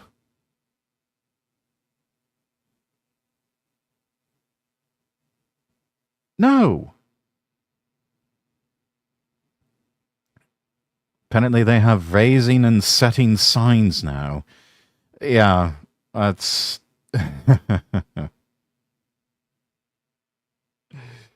Oh, dear. Fucking astrology, man. Rex, please don't rant on and on. It gives me the ick, LMFAO. I shall rant as long as I like. That gives you the ick, that's a personal problem. And now I really don't want to meet up. Flirting is love bombing now? Whoever taught Zoomers therapy language needs to go to prison. Love bombing. Yes, that's not love bombing. Bomb, gaslight, emotional labor, never used correctly, ever. Hi, how are you? No. Hey, I'm good, how are you? What's your favorite piece of Star Wars media? It's a secret to everyone, and it's spelled favorite, not... Okay, that is the proper spelling of favorite. However, there are certain parts of the world that spell it without the U, and that's okay. Favorite. I'm persnickety about people's spelling and grammar and other things. I am brutally honest. No, dear, you're just a bitch. You're not brutally honest. You're... British, wasn't it? Maybe. I love... My sign is child of God. You know what? That's also my sign, Pionly. Very, and jolly well good. I love your rants. They're very interesting. Well, thank you. I'm glad you think so, Nox. I'm glad at least some people out there think so. Yeah, but no. Persnickety about people's spelling and grammar and other things. Boy, safe bet that is a long, long list. I am brutally honest. No, you're a bitch. And this is why you're alone. Favorite. I'm persnickety about people's spelling and grammar and other things. I am brutally honest. I hate these fucking people that are like, I tell it like it is. I'm brutally honest. It's like, no, you're asocial and annoying to be around. Hi. Yeah, how do and that's why you're alone. you do? All good, you say. I'm good too. I see you're allergic to pets. All pets? Yes, all pets actually. All animals, including men's also. How do you even respond to that? No. Oh, you're allergic to men. Okay, bye. Not me though, right, Queen? I'm different. Like, why are you even trying to date men if you hate men? Hey, before this goes any further, I just want you to know something. I'm a transgender woman. I'm genetically a male, but identify as a female and have both top and bottom surgery to affirm that. I promise both work, too. Would that be an issue to you? I mean, at least they're honest. I'm happy you've been able to be true to yourself and completely support that, but actually, I would struggle with that. I think you would be happier finding someone who's more interested in that. I'm sorry. Ha, sure. It's okay. You probably got a shrimp anyway. I need someone who could satisfy me. I'm done with boys. I need a man. Best of luck. Hope you find the woman of your dreams here. Apparently the synthetic estrogen hormones are working. This is such a woman response. here. Okay, first of all, it's good that she told him up front. That could have gone way worse, and I'm sure it's gone way worse for this person. And he let her down completely normally and respectfully, and yet, I bet you got a shrimp. Oh, okay. Using an extra large dilator or something? Fucking relax, bitch. Next. Hey, hello. I saw your thing on Omegle, and you're really hot. Haha, thank you. That started so nice, but then ended so poorly. Yeah, it is... We see a recurring theme of women and people who apparently identify as women not being able to take rejection. Wow, it's frightening. It really is frightening. No problem. You got a girlfriend? I do, actually. Oh. Honestly, you look a little gay. These types of people just cannot take rejection. They need to have the last word. They need to insult them. And when it's a woman... Yeah, and why? Why do you need to have the last word? Why do you need to have the last word? Why is that so important to you? Because you're never really going to have the last word anyways, because this other person's just going to say something under their breath after you're gone. And so... Isn't that really the last word, anyway? So you're not really ever going to get that. But we all know it's an ego thing. It's a pride and ego thing. Rex, I have something that ticked me off. Oh, really? What is that? What would that be, Nox? Woman doing it to a man, it usually has to do with their masculinity. They'll be like, oh, your dick is small. Oh, you look gay. And it gets even weirder when the guy is actually gay. Hey, I'm sure you get a lot of messages from girls who are only interested in sex, but I'm not like that. If you like, I'm free this weekend to get coffee or just talk. I'd love to get to know you. Oh, I'm flattered, but I'm gay, so I'm not interested in meeting up with girls, sorry. I mean... That's unfortunate. Are you sure about that? You seem like such a great guy, and I'm sick of being treated so badly by boys, LMAO. Oh, no.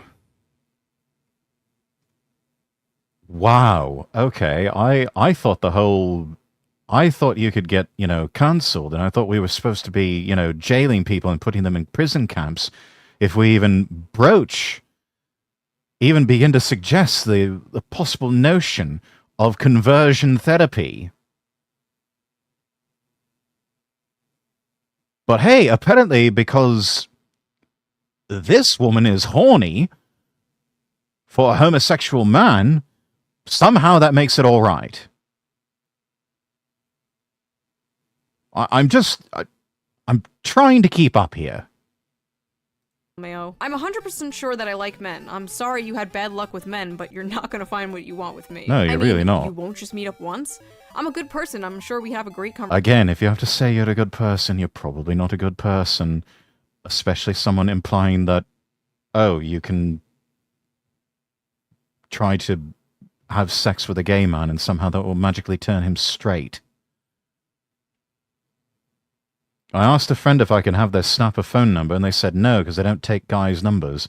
I accepted it and moved on and chatted with them. The next day, some guy in his 20s is talking to her and asked if he could get her number, and she insists that he add her number into her phone. Sorry it's so long. No, that's quite all right. Yeah. No, you really have to learn, Nox, how to play the Chinese fortune cookie game with those sorts of things. So a woman says, oh, I don't like to make plans. Just tack on, instead of in bed, with you. Put the with you at the end. I don't like to make plans with you. Oh, I don't take any guys' numbers. Oh, I don't take numbers from you. Oh, I'm not really, interested in dating right now. I'm not really interested in dating you. That's all that really is. They were not interested in you, but this other lad who came along, somehow they're interested in him. So, different set of rules apply to him. Yeah, and I had no plans to date him or anything, I just wanted to be friends. Yeah. Shay's not looking for that? And not only that, but yeah, really hard to be friends with people like that. Conversation if you gave me one chance. Look, I'm a gay man. I f men, and I'm not attracted to women, so I don't see the point. I'm sure you'll find a guy who's interested. It's just not me. No need to be rude. Your sexuality could always change if you were more open-minded, but I guess you're No, I'm fairly certain that is not how that works. not. I like how he's like, listen, I like men. I f men. I put my penis in men's asses. What's up with these women thinking their pussies are like conversion therapy? Oh, last time I said the word conversion therapy in a YouTube video, YouTube put a little like fact check under my video about conversion therapy. I wonder if it's gonna happen this time. This is like the men who hit on. Let's see. Let's check and see. Nope. Not seeing anything there. Nope. Pretty sure you have to be open-minded to fuck men, so or women for that matter. Lesbians are like, honey, you've just never had a real man. That's not how this works. Are you still available tomorrow for a date? Yeah, what time were you thinking? Gotta be honest with you, creeped your socials and you are madly out of my league. Gonna tap out before the date, best of luck. Oh, okay, not much else to say, I guess. Haha, sorry, I know that was random, just trying to execute a bit of self-awareness on my end. No, that's not self-awareness, dear. That is self-delusion. Best of luck finding what you're looking for. Wait, this one is kind of sad. She thinks he's out of her league, but they both matched with each other, and he wants to meet up. He thinks she's cute. Like, girl, what are you doing self-sabotaging like this? You're like the most normal person in this whole video. That just makes me sad. People need to stop thinking in leagues. That shit is made up. If you vibe, you vibe. We should... Yeah. No, that's... Yeah. Leagues are kind of made up. That they're not really a thing. It's more of the league of, I don't know.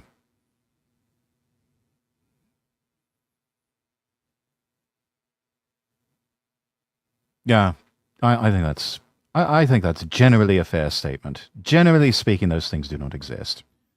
The only leagues are, like she said, do you vibe or do you not vibe? You know, is there a connection? Is there chemistry? Or is there not? Rex is out of my league. I'm in the Thieves Leagues. Rex is a Noble League member. Maybe, but I like to think of myself as a bit of an egalitarian noble.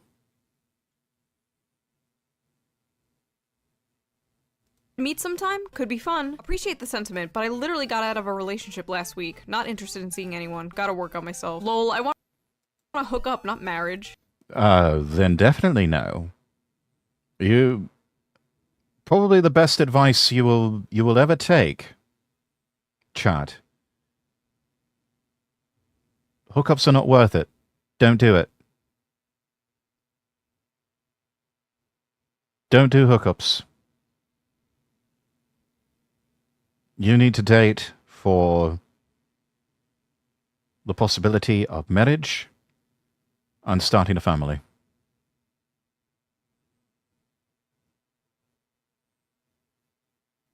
Man, I can't hook up anymore. I mean, you can, but there's a difference between can and should. You can look for a hookup, but you should not look for a hookup. You should date for the prospect of marriage and family.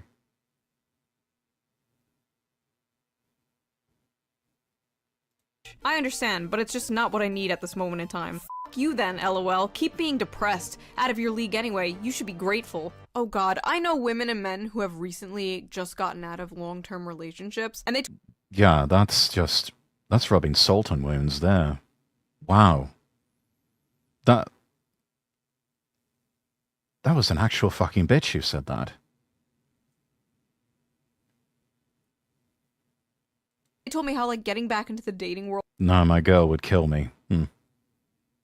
world has been like a nightmare. Listen, people watching this, if you are in a good relationship, hold on to that shit for dear life. Lock that shit down. Because this is getting bad out there. The grass is in fact not greener on the other side. The grass is full of STDs. That keep being depressed is crazy. Yeah, that is abusive at that point. Someone who is already emotionally raw from a breakup like that, and you say that sort of shit to them? You're a fucking monster. STDs. Okay, so that was that video. That was a greener on the other side. The grass is full of STDs. Okay, so that was that video. That was a look into the female dating strategy. So what have we learned? Well, we learned that every man who rejects a woman also happens to have a small penis and or is gay. If you like this video, please consider donating to me on Patreon, link down below. It helps the channel a lot and I appreciate it so much. And I will see you next time with a more serious political video that I've been working on for a while and I think you will appreciate a lot. So I will see you there. Bye. Gave it a like. Alright, good. This is not the most encouraging thing to see. Not the most encouraging thing to see, chat. Please, queen, just a crumb, please, just a sniff, queen, please. No. Just no. Just no.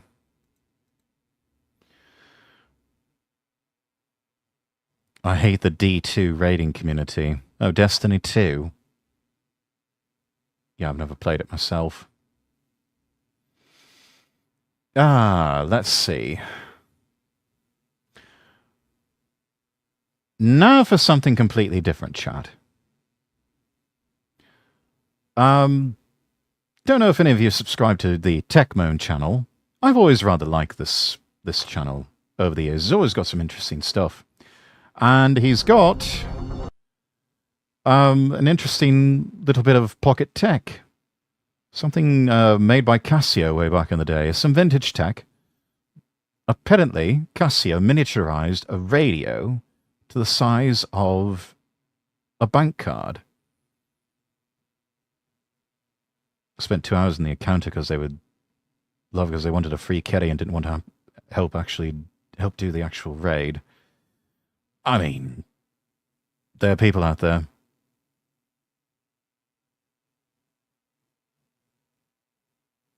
There are people out there that do that. It's like group projects in university. There's always going to be the slackers who don't do anything while you're doing all the work.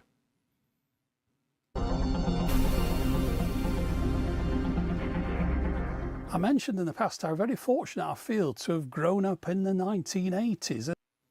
Good Lord, what happened to Matt? He's lost so much weight and his voice has become so gravelly. Then again, I think he's diabetic or something like that, so maybe, I don't know. Gosh, he looks so different. As someone who was obsessed with consumer electronics tech, there was no better time to be around all these different manufacturers throwing every idea they could up against the wall, hoping to get a hit on their hands. It was just a fascinating time. Unfortunately, though, on the flip side, growing up in the 1980s meant that I was a child and I could never really afford any of the cool stuff that I was seeing in the shops. Yeah, I mean, when you're a little kid, something like 30 quid, that seems like a small fortune. But yeah, look at all these old boom boxes. So cool. Oh, man. That Philips one. That looks so awesome. FM, marine wave, long wave, short wave radio. Auto reverse cassette deck. And a CD deck. Everything you need, nothing you don't. But my God, £400 for all of that. Adjusted for inflation, that'd be a fortune. Except for one occasion that I remember specifically, and that's the thing. Oh, the Walkman too. Yeah, if you couldn't afford a boombox, you just got yourself a Walkman. You got the Boots branded ones over here. You got the Sonys. £70 for the fancy Walkmans. Then you got the Sanyos over here. Oh, that's cool. MG7 SP, £24.99. All the functions of the MG7 plus a pair of plug-in speakers. That's pretty cool. And then you got a bargain price Walkman, the WM22. Below £30. Available in red, white and blue. I want to show you today because this was a time that I remember so vividly, because it was the only time really I managed to pick up a piece of tech that was cutting edge, but at a price that I could afford. And it was something that when I took it to school, all the other kids thought that it was really cool. And yeah, I'd only paid a very small amount for it. It was one of those weird occasions. When you used to go shopping in the 80s, you never knew what you were going to find in the shops. I know it. God. Look at all this. I remember somebody doing a meme about Radio Shack, which, you know, for those of you who don't know, Dixon's, I believe, is like a British equivalent of Radio Shack. Radio Shack being a big brand in America back in the 80s and 90s. But I mean, look at all of this. All of this tech that you see here, well, most of it anyway. The VCR, the television set, the personal computer, the Video 8 camcorder, the boombox, the synthesizer keyboard, another looks like a still image camera, the digital watches down here, the pocket calculator, the Sony Walkman, the boomboxes, the wireless telephone. I think most everything you see here, with the exception of the fancy microwave, all of that has now been compressed into the modern smartphone. I mean, just think about that. And with a lot of modern smartphones, especially flagship smartphones like the latest iPhone or the latest Samsung Galaxy smartphone, that has more computing power in it than the computers that put men on the moon back in the 1960s. And probably has more computing power than all of these devices combined.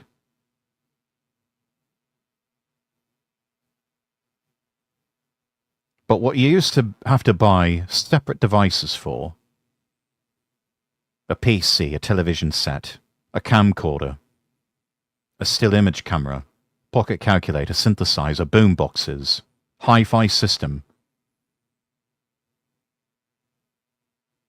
wireless telephone, VCR, all of these now come in the form of apps on a smartphone. All of this stuff in a Dixon's or Radio Shack catalogue, with the exception of the microwave, of course, though I imagine somebody's getting there. And then again, we do have apps that do control microwaves from smartphones. Most everything you see here, you now have in one device. And if you have a Samsung Galaxy smartphone, you can hook it up to a portable display or even to your television set, and you can work it like you can actually have an interface very similar to a PC. It's called DeX mode. I don't know if anybody knows anything about that, but it's actually rather fun to use. And your phone basically becomes a giant touchpad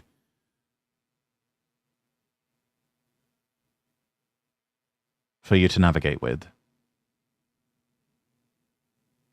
Sorry, I'm back. I was baking. Oh, how's the baking going, Ruby? It's slightly similar with clothes and things now. But as far as consumer electronics tech, I think most people know that if they go into a shop, what's going to be there? Well, back in the 80s, it changed so frequently. And yes, usually the first time you saw something, On was break when you right saw now. it in a Oh, shop. excellent. So this was one of those occasions. I went into town just to wander around, have a Queen of Darkness, thank you for the follow over on Kick. look, see what was available. And I went into Boots the Chemist, which at the time used to have an electronics section. Yeah, Boots these days is more akin to, I guess, like Walgreens or CVS or Rite Aid in the US. But yeah, apparently at one point Boots had a full proper electronics division. And in that section, they had like a cabinet with all the kind of more valuable things in it, things they didn't want you to nick. And in there was this little Probably why they got rid of the section. Everyone was trying to nick I'm going to things. show you today. And for some reason, they'd knocked the price down from £20 down to £5. I mean, it all sounds like next to nothing nowadays, but as a kid in the 1980s, I did have a £5 in my pocket because it had been given to me by my grandma for Christmas. So I spent it on this thing, and yeah, it was weird why they were clearing it out, because it was like brand new to the market. They couldn't have got it in any more than a week or so earlier. But shops used to do this kind of thing sometimes, which was why it was always worth wandering. Yeah, they'd get all sorts of revolutionary new tech, but the market really just they were confused by it or didn't know how to apply it, or they didn't quite know how to sell it, and so they just all of a sudden, well, this thing didn't move 1 million units in 24 hours, so mark it down and get rid of it. Round just in case you got a bargain. Anyway, I want to show you the thing that I got back then, the thing that I took home on the bus, the thing that I was so very proud that I managed to acquire.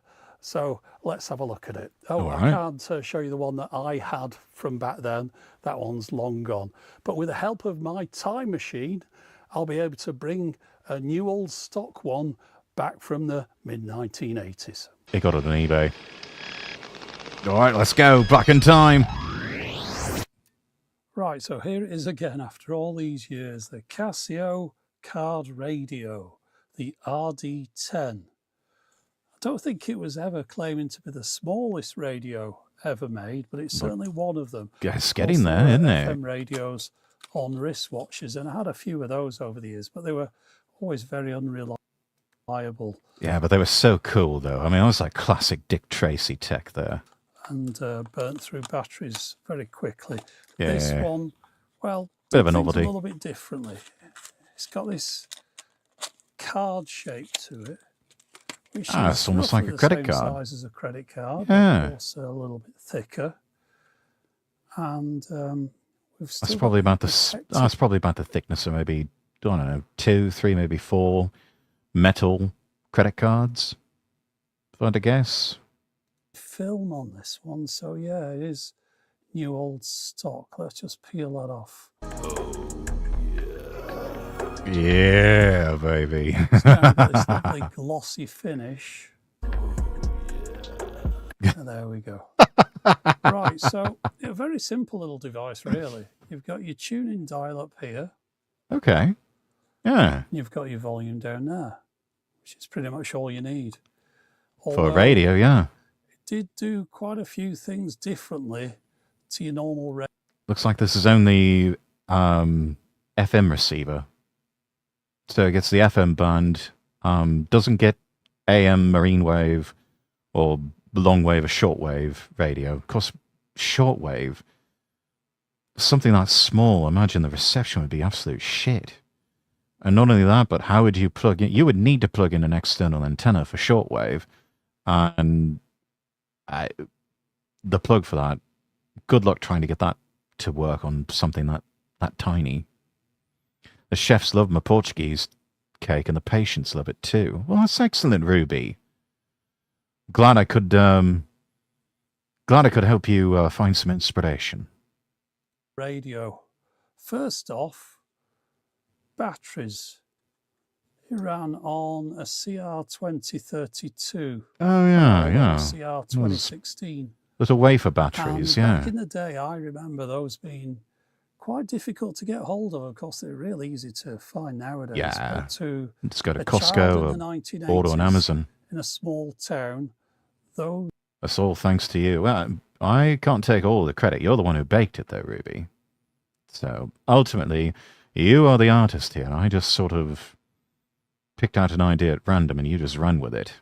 So at most I will take maybe 1 to 5% of the credit, but you get 95 to 99% of that.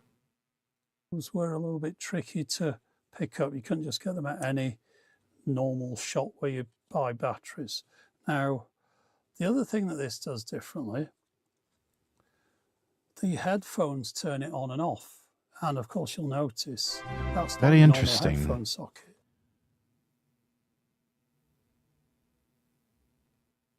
Hey, bro, thank you for the follow over on Twitch. Thank you, thank you. And if we go into this packet here, you'll see we have an earphone, just a single one. So this is a mono FM radio. Yeah, no FM stereo. And on the end of here, we've got this rather Oh, that's a curious thing, unusual isn't it? connector. I'd say Yeah. unique, but there might be some other models in the range that use this. But let's just plug this in very and see interesting. if there's any power in that battery. Right, here goes. So plugging it in switches it on. Let's have a listen, see if there's anything there. And would you believe it? It's working just fine. Right, I'm going to pop the earpiece up to my lavalier and hopefully you can have a listen. That's The pretty decent sound, reception, well, isn't I'd it? say it was a Kick isn't allowing me to write you, but it's me, Queen of Darkness. Just was wondering what this video's about. This is a retro tech review video by a bloke called Techmoan. He's actually been making YouTube videos for many years now. Gosh, well over 10 or 15 years, thereabouts. Well, yeah, he's found this old bit of retro tech. New old stock. This is a Casio RD10, and it is what's known as a card radio. So it's an FM radio that is about as thin, maybe just a little bit thicker than your standard credit card or ATM card. And it's new old stock. This is an item that was manufactured originally back in the 1980s, and he's just testing it out to see if it still works. And wouldn't you know it, this old Casio card radio is still working. He plugged in the single earbud, and it's still humming along. a little bit thin and crispy. It's not particularly rich, but you got to remember, at the time this came out, these earbuds weren't entirely common as far as personal stereo devices go. Most people still had the little headphones, so it was Yeah. Ultra thin radio. VHF waveband coverage. Only 1.9 millimeters thick. Earphones double as power on and off. Battery supplied. Originally retailed for £19.99. So less than 20 quid.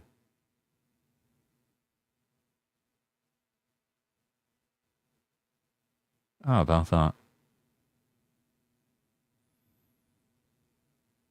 I'm still quite smitten with the idea of this little Sanyo over here.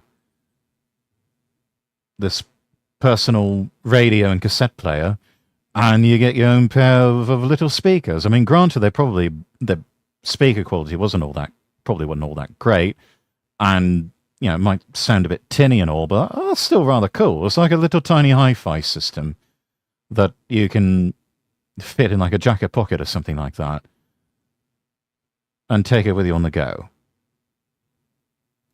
a little bit ahead of its time that way. But with this particular one, you got to be very careful that you don't damage or lose this, because if you do, there goes your that's the power end of button. that, because you're not going to get another one of those from any other manufacturer, and they didn't sell them separately. The battery life, so it's approximately 6 hours on one of those CR 2016s. And you've therefore got to make sure you don't accidentally leave your earphones plugged in and run your battery down. But as you can see, this is a really beautifully made incredibly slim little It radio. really is. And If you have, I've got one of those extra wallets, so there's no way this would fit inside there.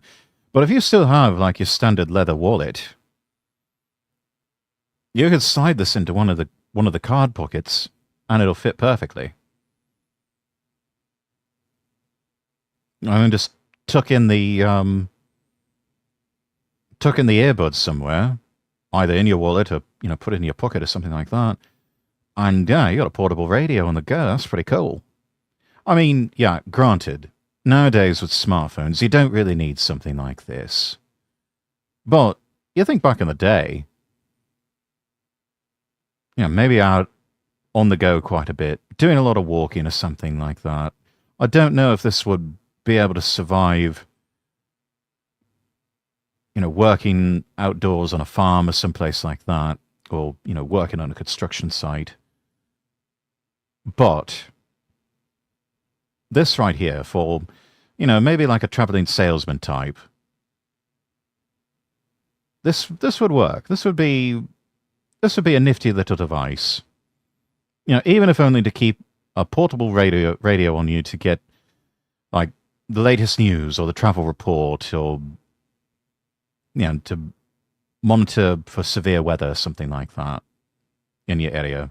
Maybe a nasty storm's coming or something like that, and you need to just stay abreast of what's going on with the weather or with the travel on the roads. This is handy for that. Nowadays, most people don't really listen to the radio anymore, so not much use for it. But hey, it's still cool. the day I remember going around with this in my top pocket on my school blazer and having the wire run up to my ear, looking like some kind of miniature Secret Service agent. I must look like a flipping idiot, but at the time I thought I was cool. And of course, the antenna, the aerial, is part of the earpiece, the wire for this. So depending upon which way you're standing, which direction. No, there's same sort of concept with portable shortwave antennas.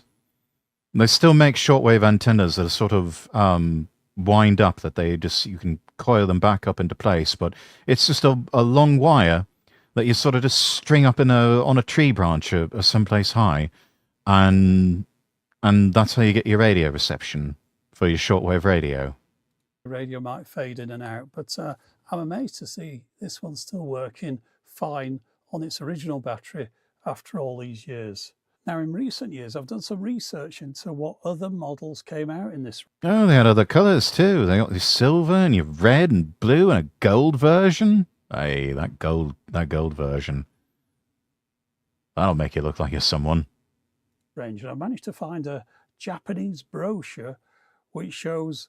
Well, hey, and they do have one that picks up AM reception. 4,980 yen, though. Seems like an awful lot for a little portable single band radio. That when I got mine, there was a. And another thing, chat. AM radio no longer works in some countries. I know there's some Scandinavian countries that they have completely turned off AM radio stations. They've just said we're not having the we're not reserving the bandwidth for you anymore. We're using that for wireless devices and other things. So no more AM radio. That's to the point where Volkswagen has stopped providing AM radio reception for their cars. We now turn to the Oratrice Mécanique d'Analyse Cardinale. The judgment of the Oratrice Mécanique d'Analyse Cardinale. Thank you for the redeem, Ruby. Choice of this FM model or an AM model. The AM radio was approximately double the thickness at 3.9 millimeters as opposed to the FM variant's 1.9. And in some... Well, I suppose that's... You do need a stronger antenna to transmit AM radio. You need... Well, with transmitters for AM radio, the entire thing has to be electrified. So it takes more power to broadcast an AM signal. It also takes more of an antenna to receive AM radio. Whereas FM, there's a tiny little thing on top of the transmitter tower that has to be electrified. And it really doesn't take much in terms of an antenna to pick up FM radio reception. So it's always been easier to transmit and receive FM than AM. And FM is, at least on the analog side of things, easier to transmit in stereo. Now, with AM, you can get stereophonic sound. However, you have to switch over to the HD bands in order to get that. And even then, you can only receive up to FM radio quality on the AM band, like old style FM radio quality. HD FM radio, on the other hand, can be stereophonic sound and CD quality. But then again, not too many people listening to the radio, so not much use for HD radio either. Territories, there was an FM and AM card combined. Oh, hey, here we go. Now we're talking. FM and AM card, and a little switch there. Go between the two. And that's what I'm talking about. Which again use that same thicker case as the AM radio. But perhaps the most 80s of all were versions of the AM and FM radio with a solar-powered calculator on them. I do feel like Casio's mission statement back... That is probably the most 80s thing I've ever seen. AM FM card radio with a solar panel to power a portable calculator. But some calculators, even back in the 80s, were still highly advanced devices. I mean, Hewlett-Packard's 12C, for example, is still one of the most advanced and one of the most expensive calculators out there. Easily about $50 to $75 on Amazon. Last I checked, of course, it's been a while. But it will do complex financial functions and do it fairly quickly. In the 80s was whatever it is, stick a calculator on it. Yeah. No, that Casio came up with the whole solar-powered, putting solar panels on calculators, and then eventually they started putting solar panels on their watches. They were all about the sort of miniaturization and efficient tech, and it was quite revolutionary back then. And here it is. This is an RD90, so this is Blimey, the you FM got one version with a calculator on the flip side. And again, I think this one should be brand new in box. Let's have a look. Now, the calculator on these is solar powered, but that doesn't affect the radio. The radio is still powered by a button or coin cell, I should say. So you can see in this one, we're in the thicker style of case. There's enough room to put writing on the side of this now. This is 3.9 millimeters thick, as opposed to the 1.9 of the That is FM a bit of a chunky radio, boy. And here they are side by side. So effectively, this is virtually double the size of this one, as far as the thickness Double the goes, size for but double the they're tech. both the same size as a credit card in the other dimensions. But yeah, let's just flip this one over. Oh, calculator's working just fine, which is nice to see. Let's just put some digits in here. Oh, it's quite nice to type on. I thought that would be a difficult keyboard to use, but no, it's nice. I've got a memory on here as well. Now, we've got the tuning dial at the top, but as far as the switch at the bottom here goes, it says volume, low and high. I don't know if you're able to read that, but so yeah, we've only got a 2-position volume on this one, But of course, the same thing again as previous. Once you pop your earpiece in, that'll switch it on. And no doubt this is a 2016 again. Yep, right, okay. So let's pop in that new earpiece we've got. And at least I've got a spare one of these now. And we'll see if this one is working as well. I mean, the other one did, so I don't see why not. But electronics are funny sometimes. Oh, look, tune into Aldec. Anyone know what Aldec is? No idea. I'm sure lots of people do. I'm not one of them, though. Right, so let's just pop this in here. So this is like a sponsored version that would have been given away, no doubt, to people. And that's probably why it's still in its box, because whoever got it didn't really want it. Right, let's have a listen.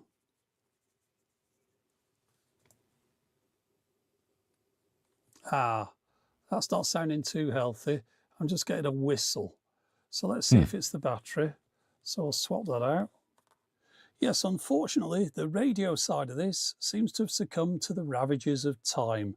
Oh, it's no. not picking any stations up, and all I'm getting is a very faint whistle in the background, which doesn't vary when I alter the tuning wheels. So, unfortunately, this one is now just a calculator.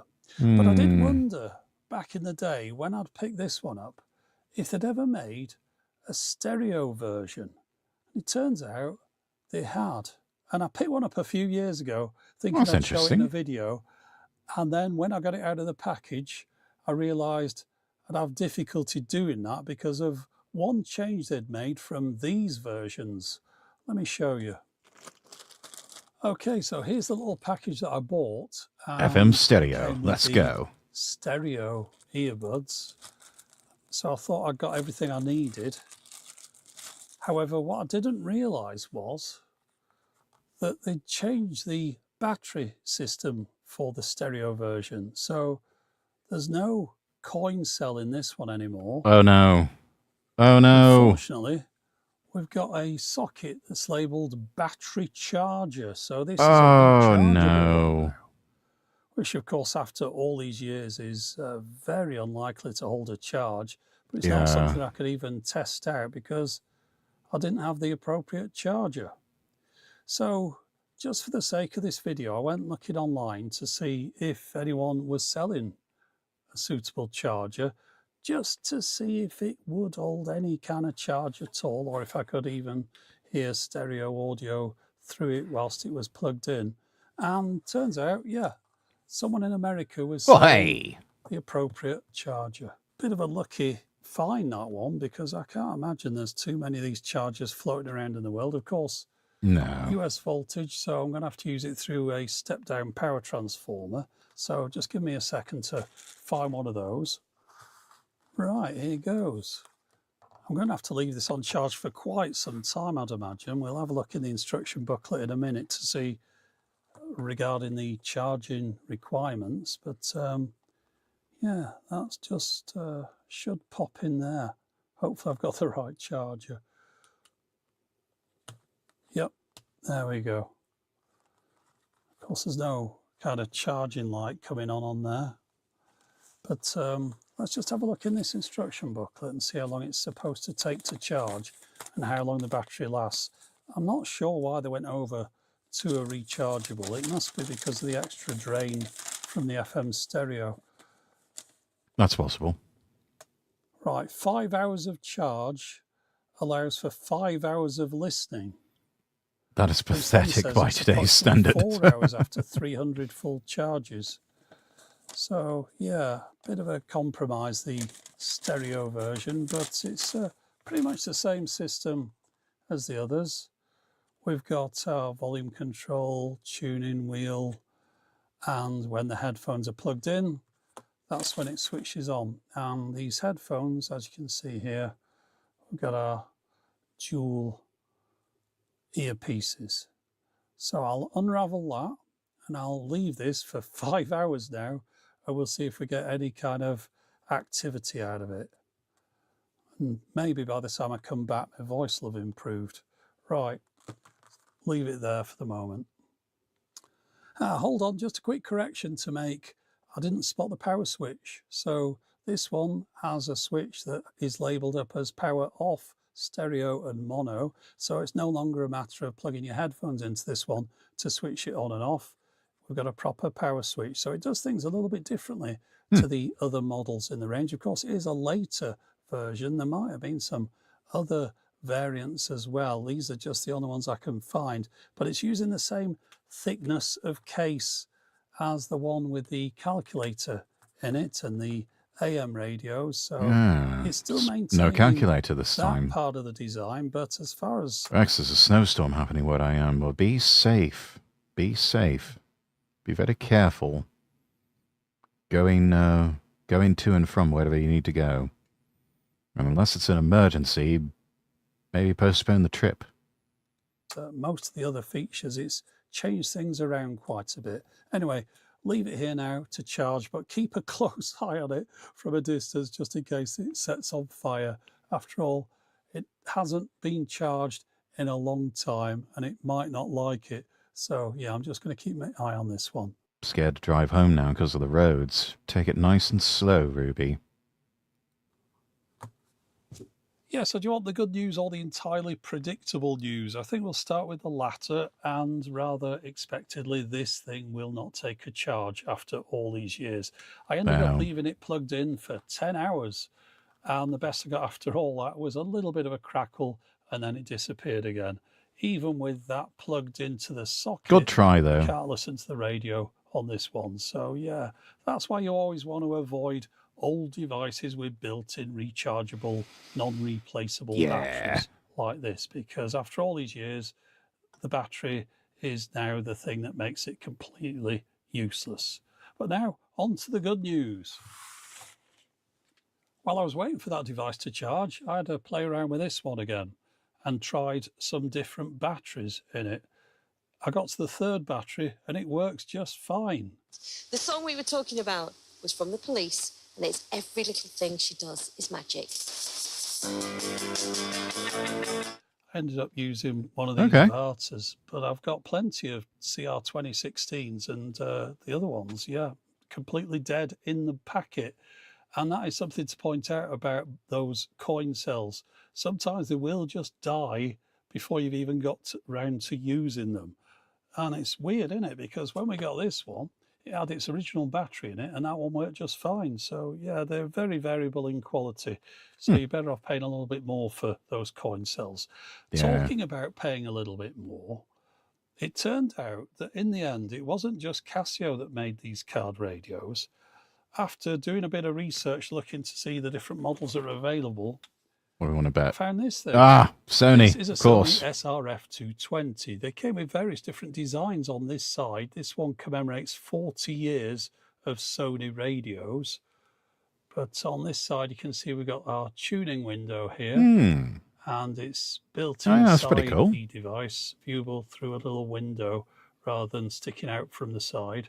And in addition to that, this one has FM and AM on it. We've got a normal volume control. We've got an on-off switch on this one as well. And this runs off a CR2032. So that's a bit of a thicker battery than the 2016, which means we've got a longer battery life.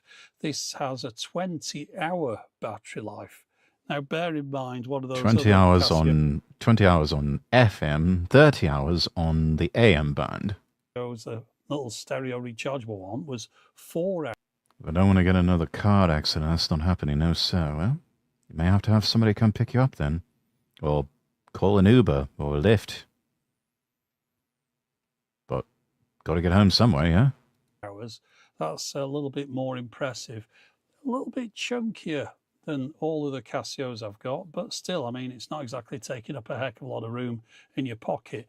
But the most important feature on this one is the fact it's got a proper headphone socket on it. Which means you can use your own headphones. Now, the chap I bought this from, I like that. He said he didn't know whether it was working. It was untested. And the reason being, that's a 2.5mm socket. Good. So he didn't have headphones that would plug into there, which was a benefit to me because I got it at a knockdown price, and all I needed was a suitable adapter for a 3.5mm headphone socket, and now it works just fine. The Smooth Sanctuary on Smooth Radio. So I can use my own proper stereo headphones with this, none of those little earbud things. Yeah. And I've got a lovely little card radio. So yeah, it turns out the Sony SRF 220 is possibly the best of the card radios. There might be some more out there. There you have it. As far as the ones I've found so far, this one ends up being my modern day favourite, but that doesn't mean, of course, I haven't got a lot of nostalgia for this one that I picked up back in the 80s. Fair. But yeah, there you go. Those are some of the card radios from Casio and Sony. I love that. It's so You're clever. having a look at these here today. But that's it for the moment. As always, thanks for watching. Oh, thank you, Techmoan. That's some good content.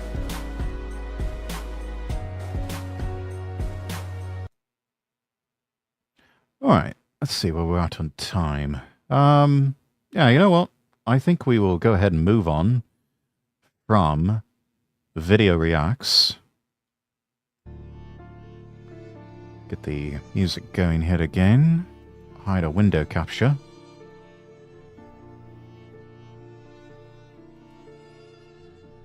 And let's see. I think we're going to go with Wuthering Waves first, chat. So, let me update the stream info on this.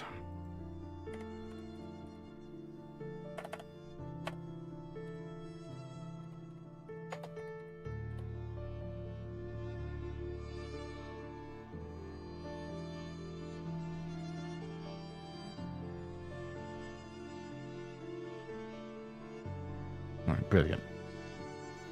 Now let's get Wuthering Waves going.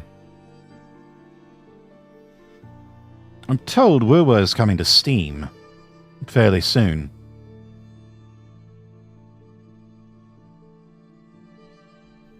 Right now you have to download it from app stores, or you have to get it through the Epic Games launcher. But apparently they're supposed to be adding it to Steam here fairly soon.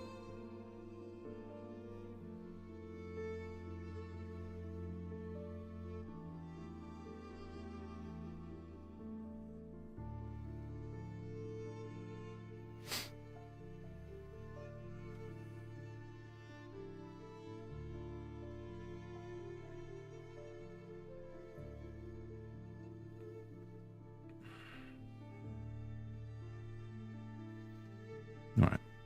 Game is going.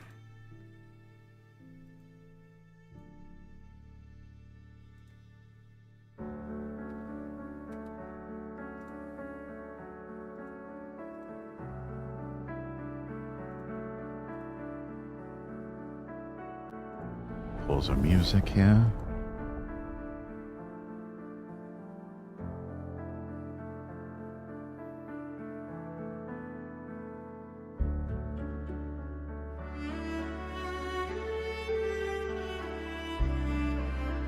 Go ahead and mute the browser audio, we don't need that. And we'll grab our Xbox controller. Play that way.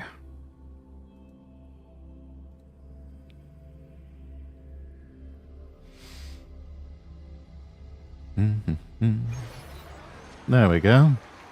And I think last we checked we were... Oh, yes.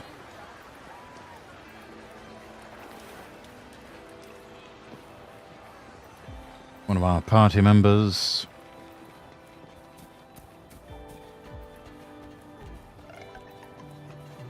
Wildheart. There he is.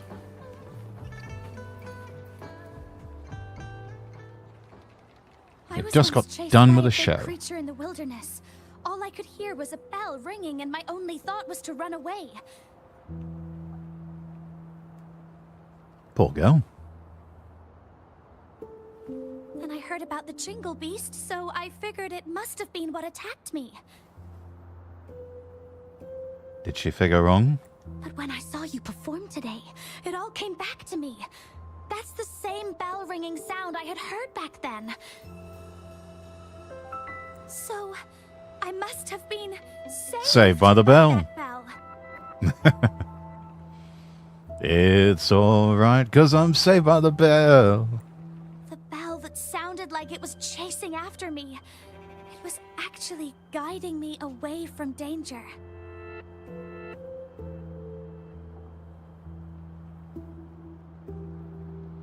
That whole notion sounds very Confucian. The lion dance inspires and empowers each person in a unique way. I'm glad my performance could give you courage and inspiration. Yeah, I loved your performance.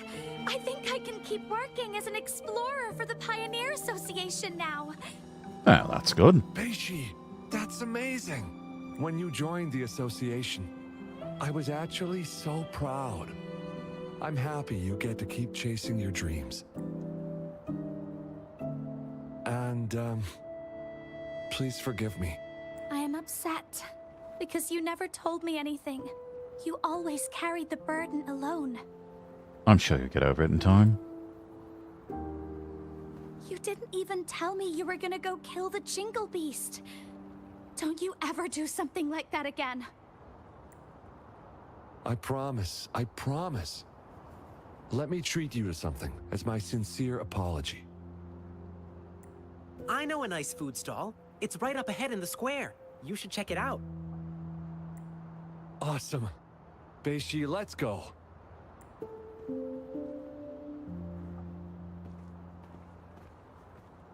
Oh, all's well that ends well. How was my performance? Did you like it? Yeah, it was great.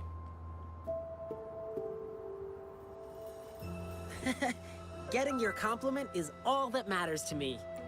Rover, thank you so much for your help. I But of couldn't have course. accomplished any of this without you. Just one more question, Ling Yang.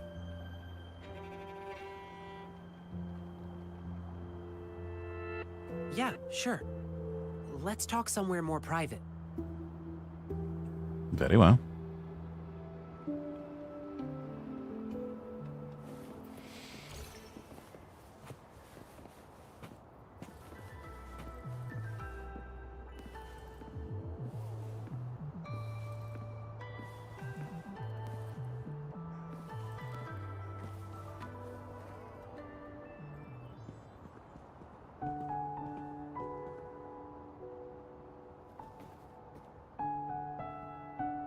Rover, let's talk here.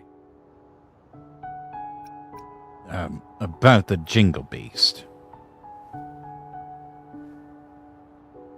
Where should I begin?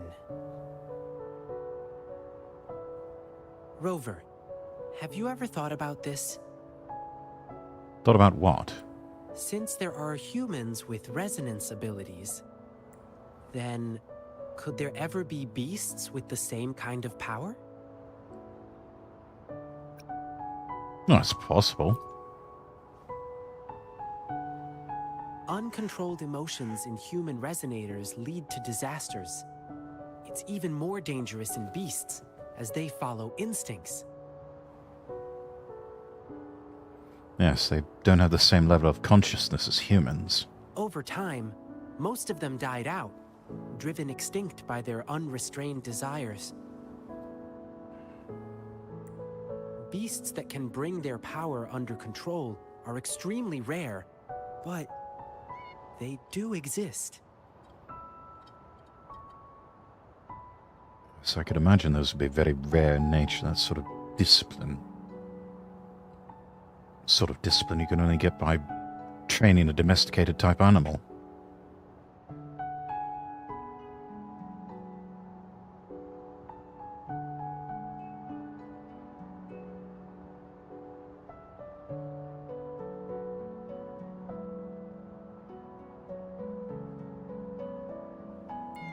And the Jingle Beast, it happened a long, long time ago. The Jingle Beast wasn't called the Jingle Beast. It used to have a name. And what would that be? It was called Swan-Ni.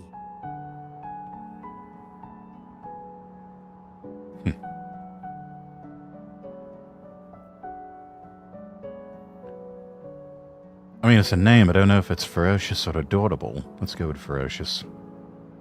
Back then, the Swanese lived a tranquil life in deep forests.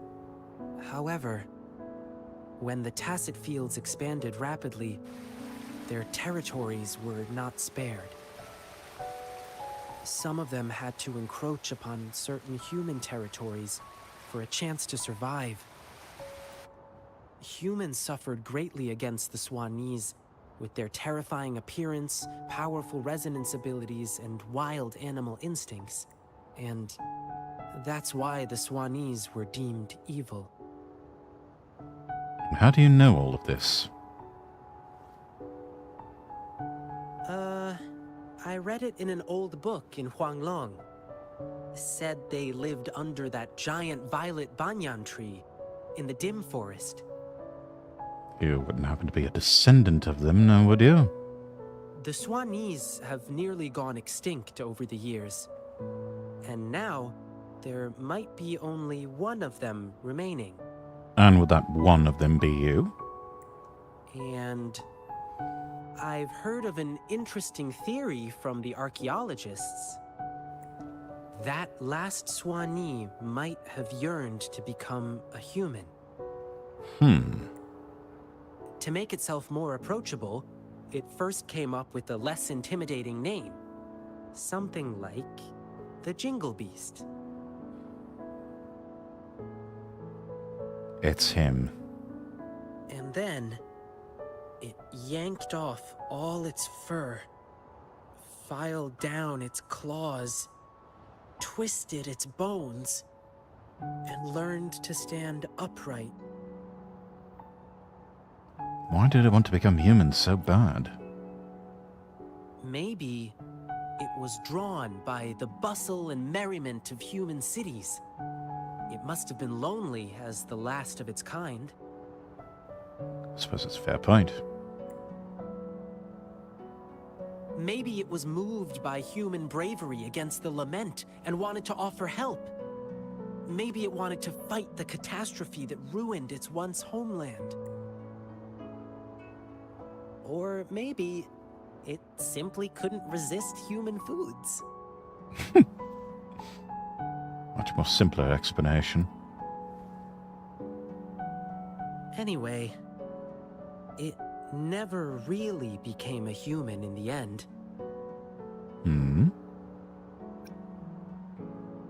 Because of its heart? If it truly wanted to become human, it had to first understand the essence of what makes a human. If you ask me, the essence would be the heart of a human. And at its heart, it was still a beast.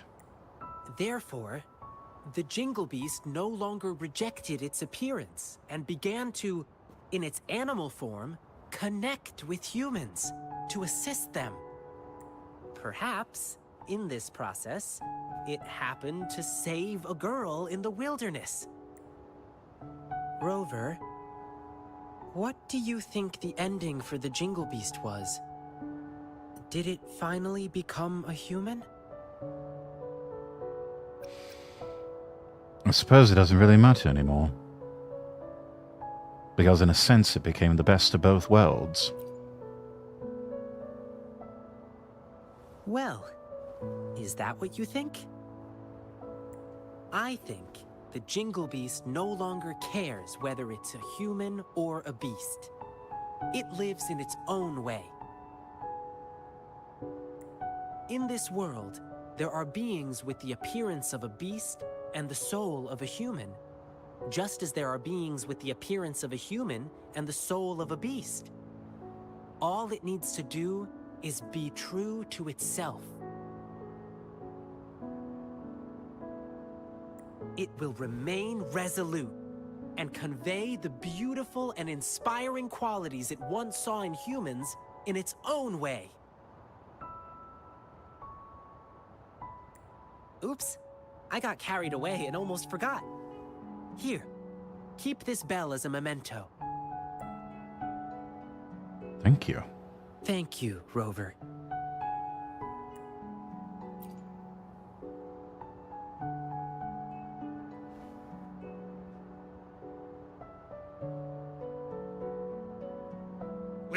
Come here. Coming! Rover, I must go get the props ready for the next show. Come watch my performance again next time. Food's on me. You got a deal there. Please keep this bell. It should bring you good luck. Fare thee well, blessings swell.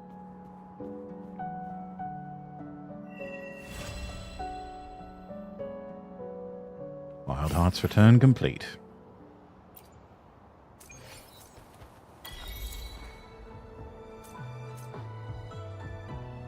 Oh.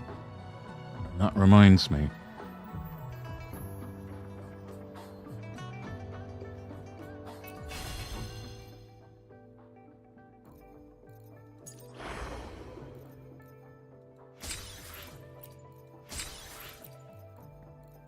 Need to make sure that we claim items.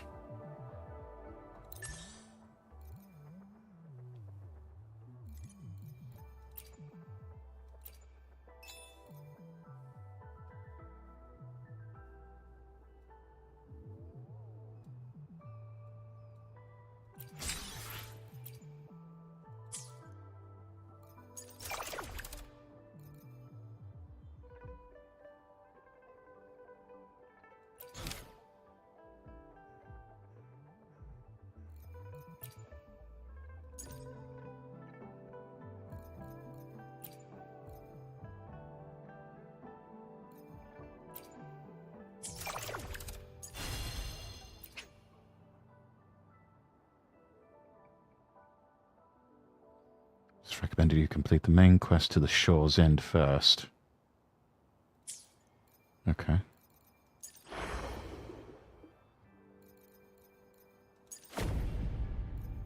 This one we have to reach Union level 30.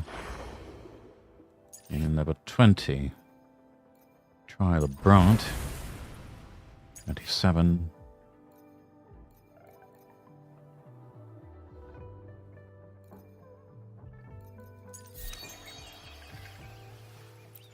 Awakening Journey, items obtained here. Voyage beginning.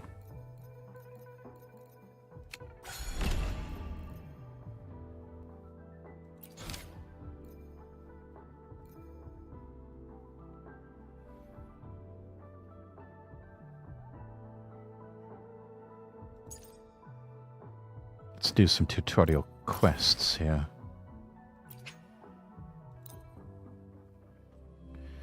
I'm here, sir, just cooking Sunday dinner with the family. Oh?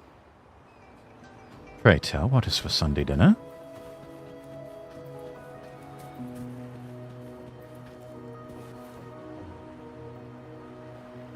Yes, my lady, everything has been taken care of, don't worry. We ran into an unexpected situation.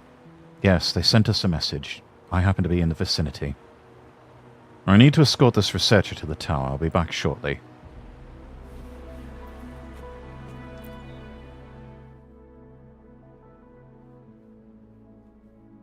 Sanhua, fancy seeing you here. Rover, I was assisting Madam Magistrate with certain matters, and as I happen to be close to that place, I arrived slightly ahead of you. I've resolved the issue. Is there anything else I can help you with? Actually, I was instructed by Madam Magistrate to discuss a confidential project. Would you mind if I ask about it now, since we're here? While the project is still confidential, if you're interested to join, it can be arranged with Madam Magistrate's authorization. Are you interested? Confidential, you say? I'm currently escorting this injured researcher to that place. If you could spare a moment, would you mind coming along? Explaining on site might be more efficient. Yeah, let's go together.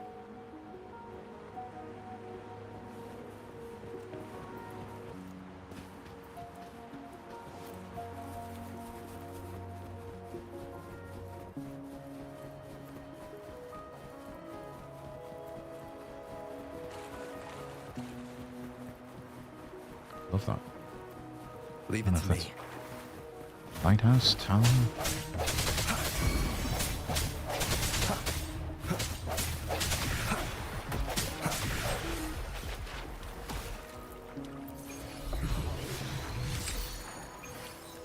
New Echo.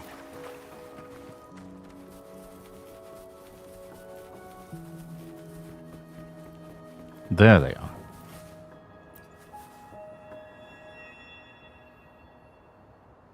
Hey, what happened? How'd you get injured? Can you believe it? I was just doing my routine specimen collection, and a Howler-type TD just pounced at me out of nowhere. What a lucky encounter. You regard getting injured as lucky?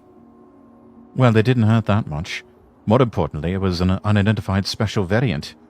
This discovery will surely enrich our database. My little injury today might save countless lives in the future. As you can see, the Tower Project, formerly known as the Tower of Adversity, is an artificial sonorosphere program in development dedicated to combat simulation. I'm in a what? Simply put, it's a man-made sonorosphere. We renovated a large experimental site left behind by the Court of Savante to build this place. This is a surreal space that can record specific information from a specific time and situation through our intervention. Regarding the Court of Savante, there's a lot of information we need you to know. We can discuss it at a later time. Within this simulated environment, adversaries can materialize from the subject's recollections. As you delve deeper, tougher opponents will emerge because of the difference in energy distribution pattern. Our esteemed magistrate intends to integrate this technology into military training for a more authentic experience.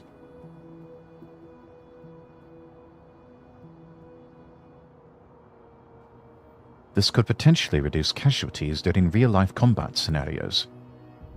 Your Lordship, would you be willing to participate in our preliminary tests? Suppose so. Thank you. The data we gathered from Lady Sanhua's past simulated battle against an elite-class Tranquilite greatly aided us in our recent fight. Madam Magistrate values this project greatly. As we discussed, our soldiers' lives are at stake. I have faith you'll not disappoint her if entrusted with this task. Right, let's get started then.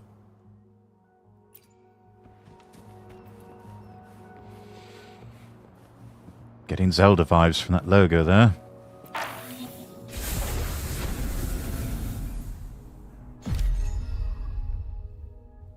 New zone unlocked.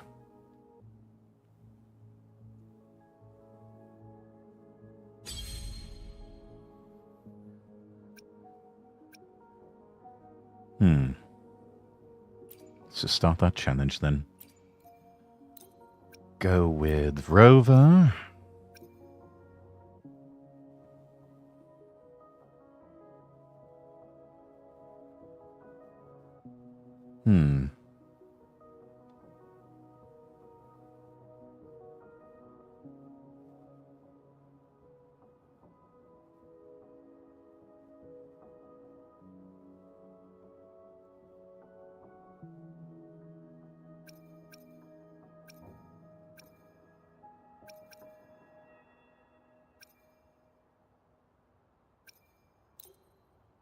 Go with Baiji.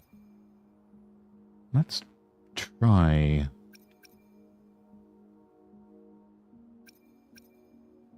Let's try Phoebe out.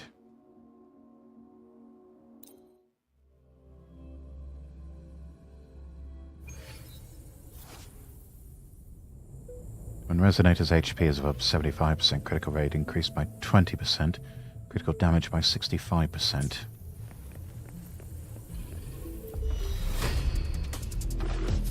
The end has come. One with the sounds.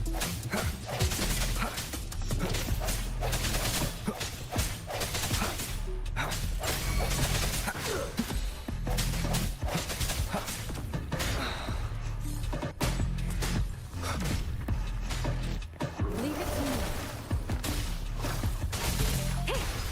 Rejuvenating snow. Embracing change.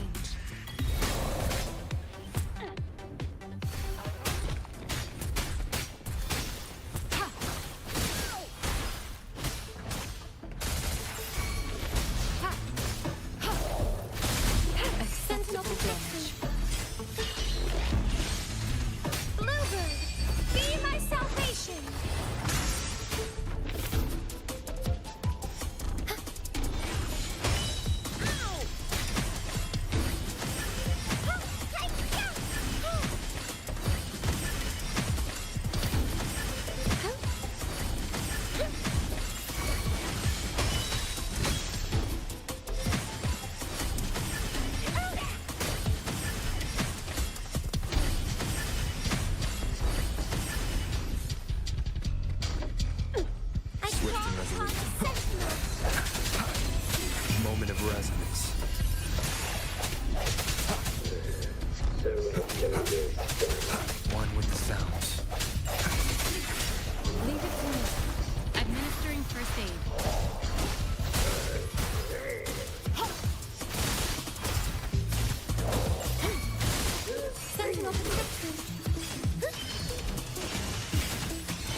chat.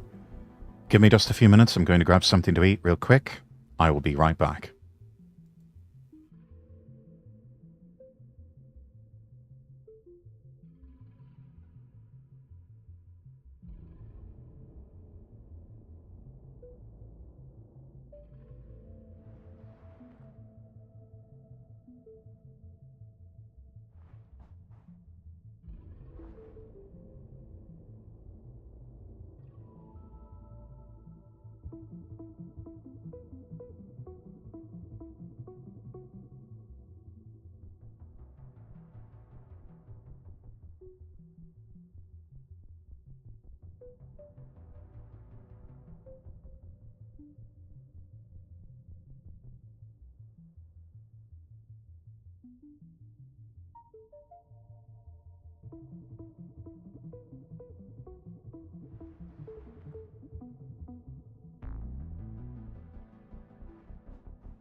All right, chat. I'm back.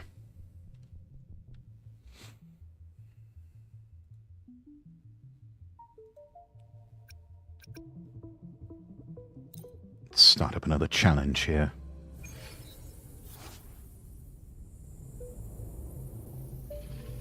Resonator's HP is above 75%, critical rate is increased by 20%, and critical damage by 65%.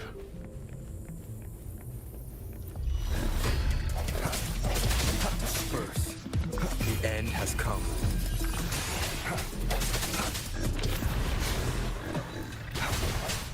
Sounds come one with the sounds.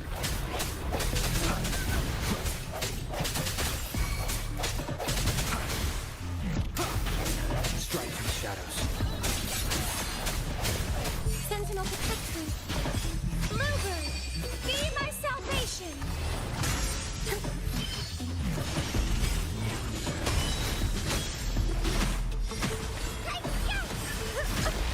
The path is arduous. Shielding others is my duty. In the name of Imperator. Rejuvenating snow. Commence healing. Sentinel protect me.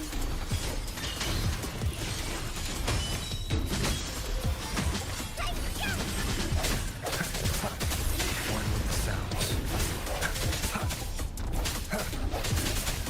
A moment of resonance. I see fire.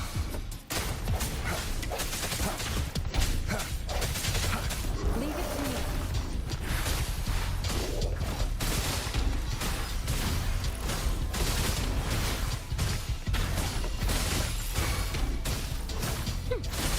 Sentinel protect me.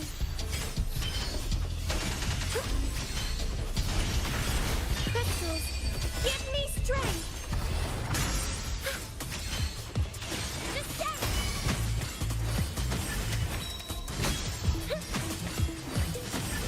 I call upon Sentinel.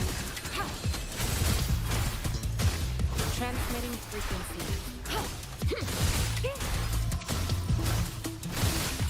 Swift and resolute.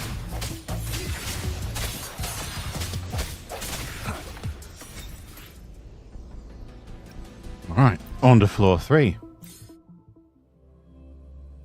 Doing good so far. Touch wood.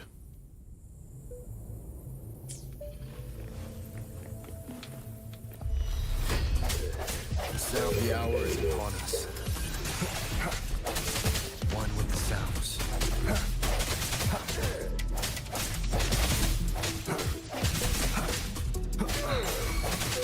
Leave it to me. Verity shines.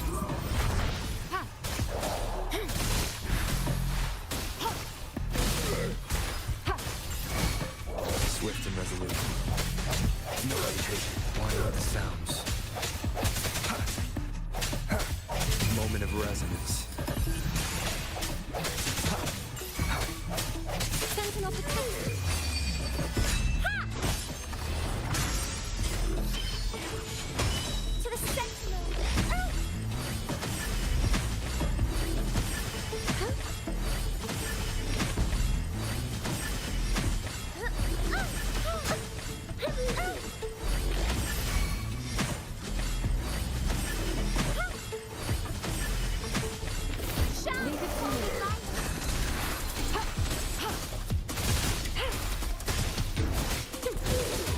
Acceptable damage. Swift and resolute. One with the sounds. The end has come.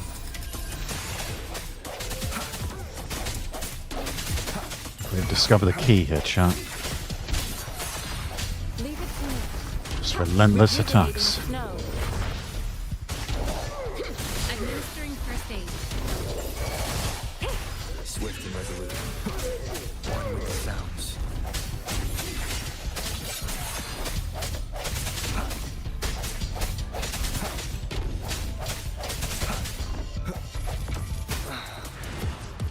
I see you. The hour is upon us. One with the sounds. Leave it to me.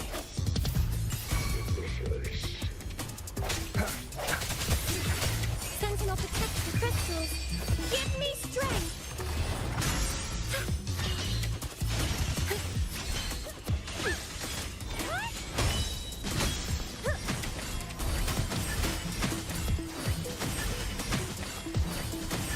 Path is arduous. In the name of Imperator.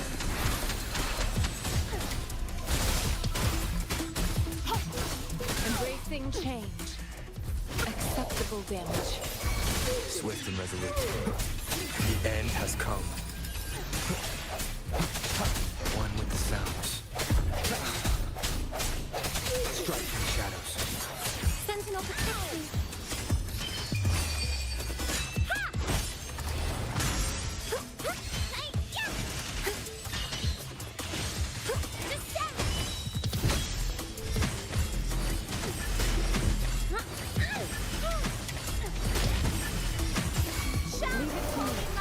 Endless reverberation.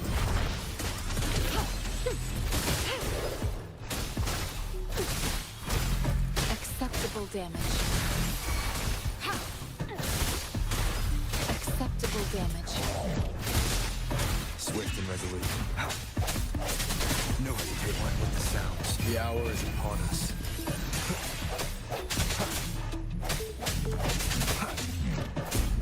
Strike from shadows. Sentinel protection. Bluebird, be my salvation. Silence. To the sentinel. Shielding others is my duty. I Swift call and upon resolute. the sentinel. One with the sounds. I sense your weakness. Moment of resonance.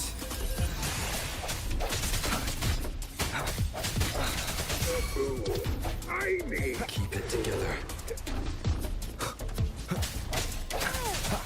Sentinel protection. Over there.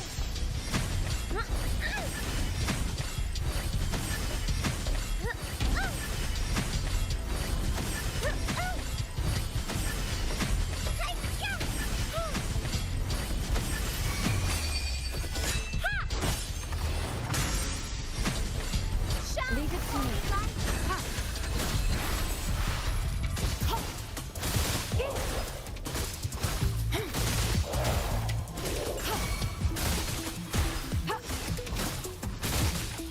Swift and resolute. One with the sounds. Strike from shadows.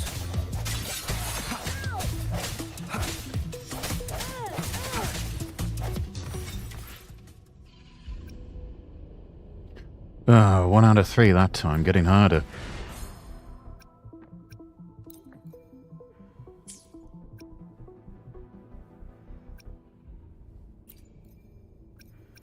Let's see.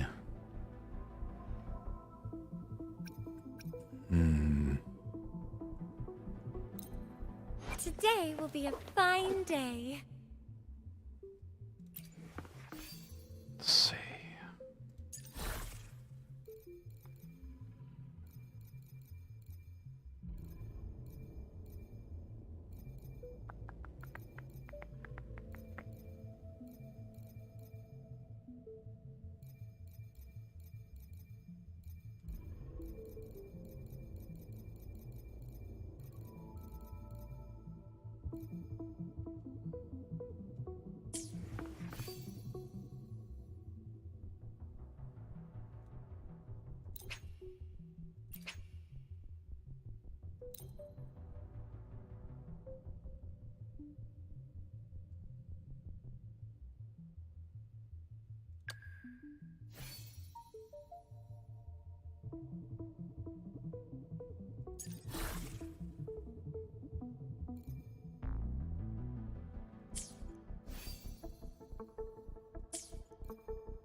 I will be there for everyone as we head toward our shared future, leaving the past behind.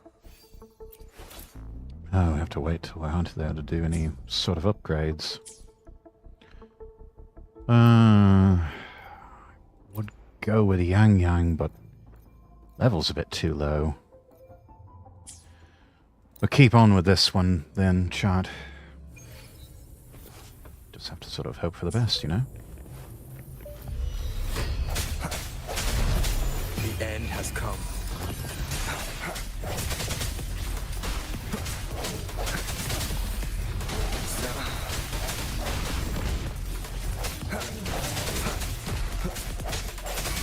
Leave it to me.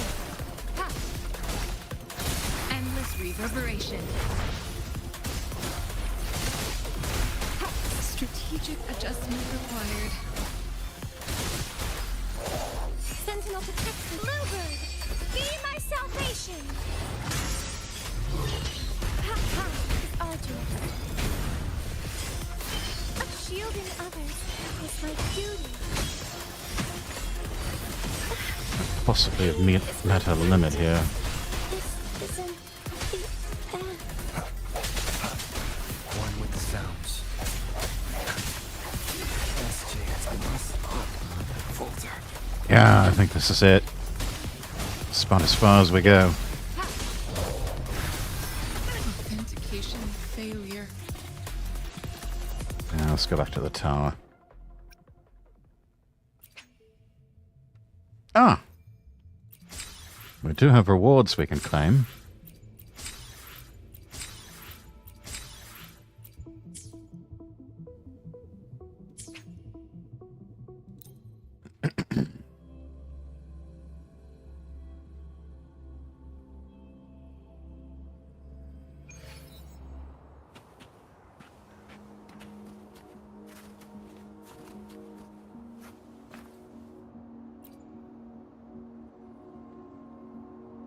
Fantastic. Absolutely fantastic.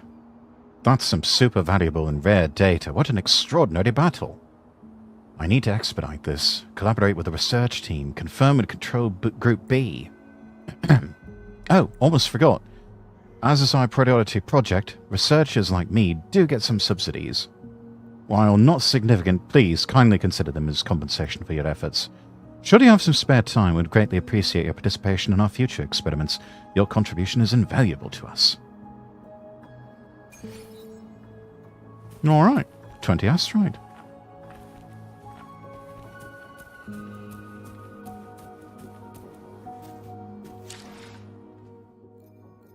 Let's see. Check the events. Anything we're missing? Hazard revisited.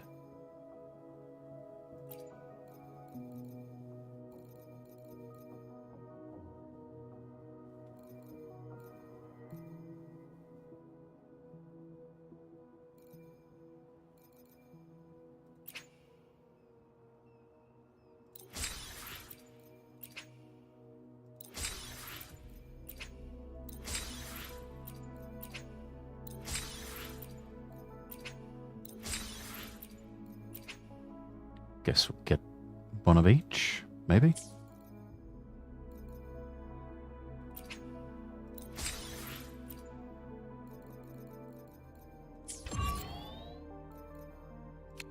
Alright, there's that.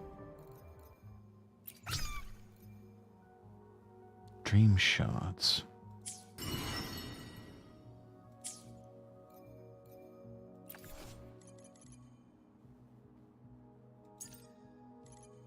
Phantom Tacit Discord.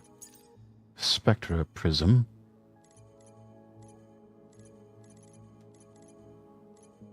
Immune to Spectra damage.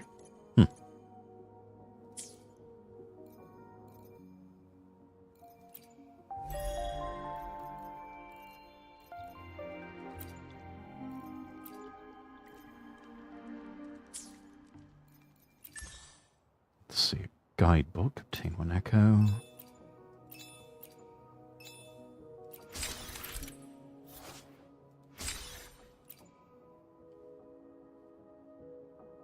Alright, that's good. Let's see what sort of trophies we've got.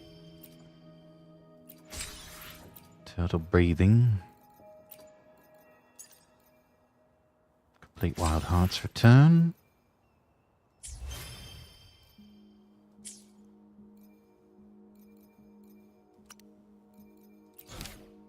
Quests.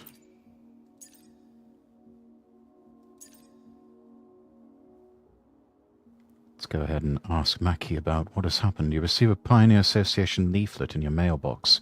Go to Jinzo branch and ask Mackie what's happened.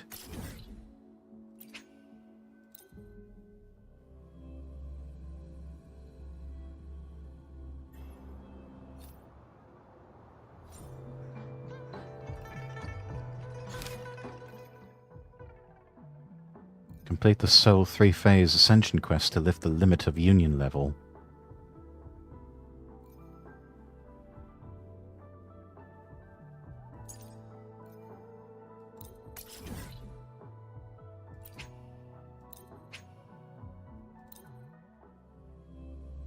Not sure what all that means.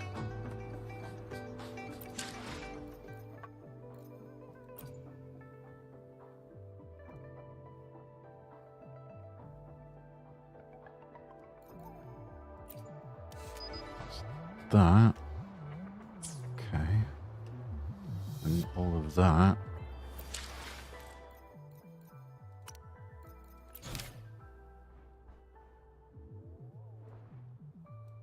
The forest is no longer dim. Inquire the anxious researcher about the situation. Right, we'll get to that shortly, or soon enough, maybe.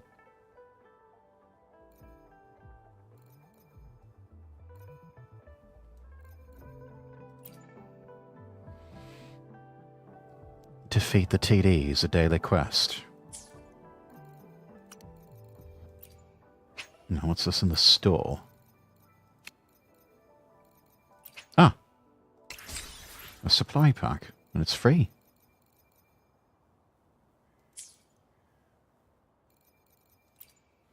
I will be there for everyone. Let's see what we head can toward our shared do. future, leaving the past behind. No. Let's reach farther destinations together. Just select, level up. Brilliant. Why hesitate if you know what you want?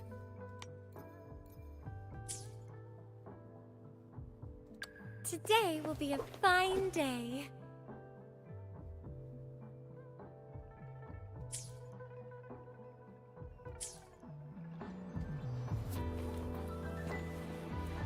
Right. Let's see. Ah, Mackie. There you are, dear. Hello. Welcome to the Jinzo branch of the Pioneer Association. I guess you must be Rover. Yes, I am. Our headquarters has extended an invitation to you. Please consider joining the Pioneer Association. Measure the planet with your own feet and witness civilizations through your own eyes. Let's go explore the world together. The Pioneer Association? Oh, allow me to make a brief introduction. Our core mission at the Pioneer Association is to push the boundaries of humanity's understanding through exploration. We ignite curiosity and embrace a trailblazing mindset, inviting adventurers from all backgrounds to join us. Trailblazing, where have we heard that before? Our team consists of top journalists, writers, photographers, and expeditioners from around the world. Pioneers are free to plan their own expeditions with our support, and we offer platforms for publishing high-quality content such as magazines, podcasts, and books. And what do I get from this? Our pioneers earn cash for submissions. Ah, now we're talking. plus dedicated funding for approved expedition plans from the Association. Pioneers also have the opportunity to receive special outdoor tools essential for their journeys. As they venture further, these tools can become invaluable aids in exploration. I'm in. Great. I'll get your profile set up real quick. You'll be able to check your exploration process so far on your terminal at any time. And all set. From now on, Rover, you are a member of the Pioneer Association. You're sort of like my family now. Does that make you my waifu? By the way, you should check out our expansive selection of publications and merchandise here. Now we've got the latest issue of Wuthering Geographic, the thrilling series of Into the Depths of Waves, and subscription discount coupons for our Pioneer podcast. There's also the best-selling All You Have to Know About Wuthering Waves and the 100 Lives of a Pioneer Association Reporter, plus our customer favourite, Gull Puff plushies. New customers can buy one and get 50% off. The latest issue? We published 2 periodicals actually, Wuthering Geographic for general readers and Post-Lament Anthropocene for academics. If you're interested in subscribing to our magazines, tell me now, we'll send the latest issues to your doorstep every month. Anyway, you can always reach out for help on your journey. The Pioneer Association is here for you throughout any obstacles.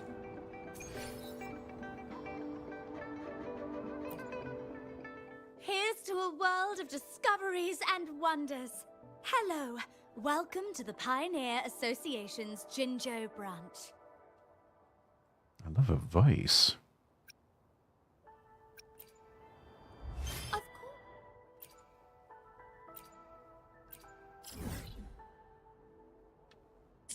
One moment, please. We're connecting to your terminal.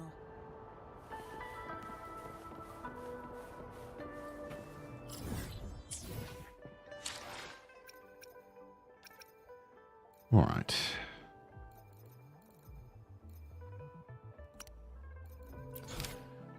Now, quests. Oh, here we go. Soul 3 Phase Ascension Phase 1. Your terminal has received vague signals. Maybe the Nexus beacon can help you decipher the information contained therein. Let's go check that out.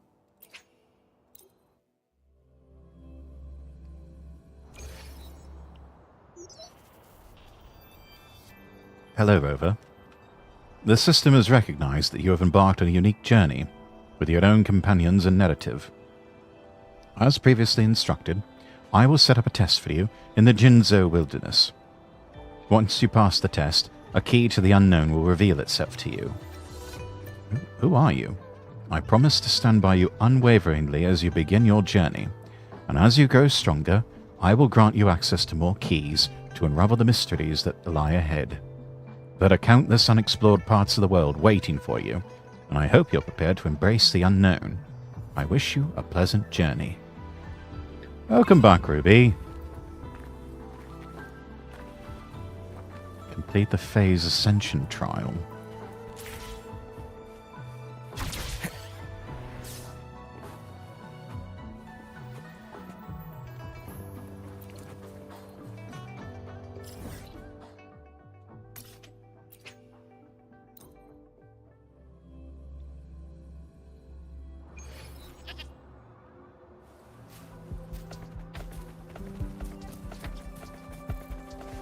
Looks like it's in this cave.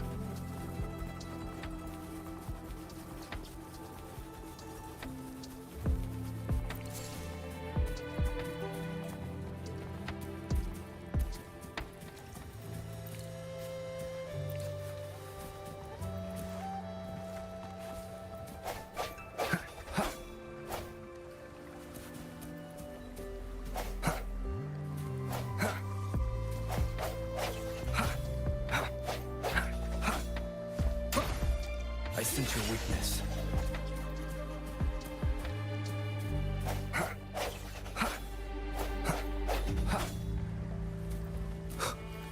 Leave it to me.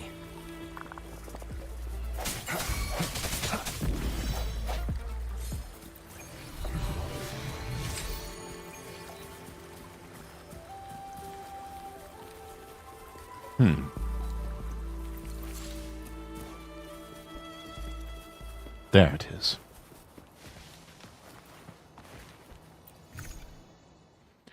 As you stand on the earth of Soul 3, you are surrounded by tales and myths of the past, while its future stretches out beneath your feet. In this endless light, infinite possibilities await. If you choose to take part, you may discover the ultimate answer, but it is not a solution found from the outside. Rather, it lies within the depths of the past, the boundless potential of the future, and your very own heart.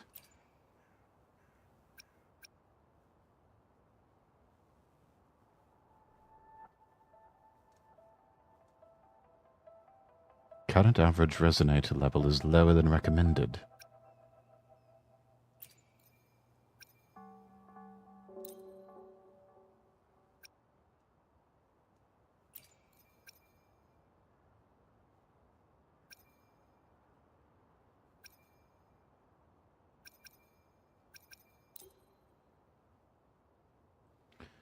Let's give it a go, see what happens.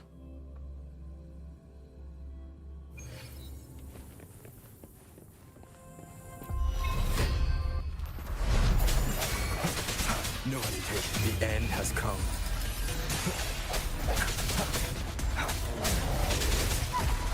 One more time. One with the sounds. Leave it to me.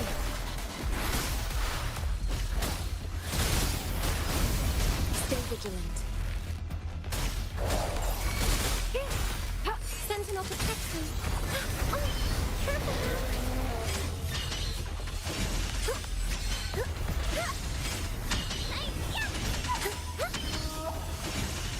Powering the Sentinel. Path is argent.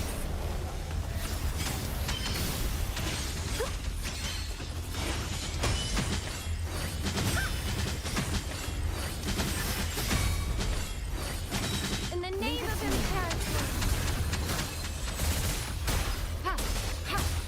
Transmitting frequency.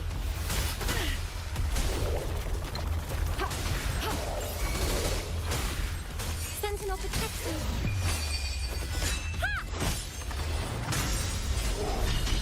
Keep at 'em, everyone. They're almost down.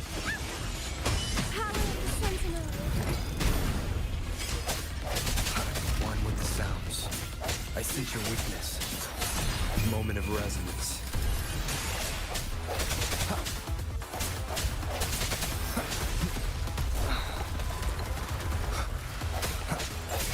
Strike through shadows. Leave it to me. Verity shines.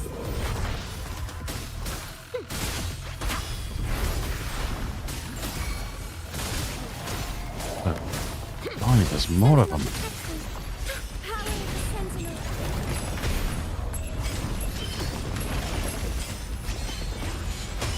Over there.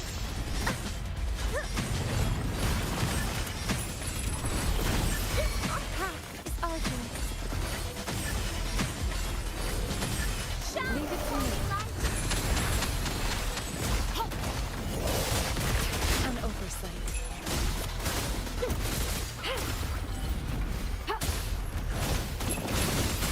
Acceptable damage. Swift and resolute. One with the sounds. Bad timing. I sense your weakness. The hour is upon us.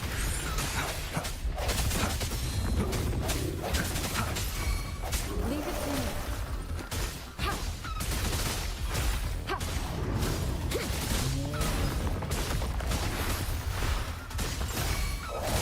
Sentinel protect Bluebird. Be my salvation. Power of the Sentinel.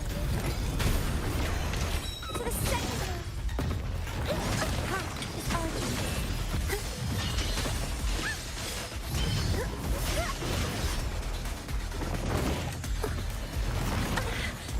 Pain is my penitence.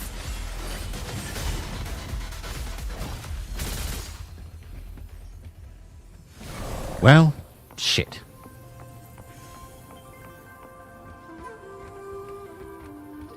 I'll have to come back later.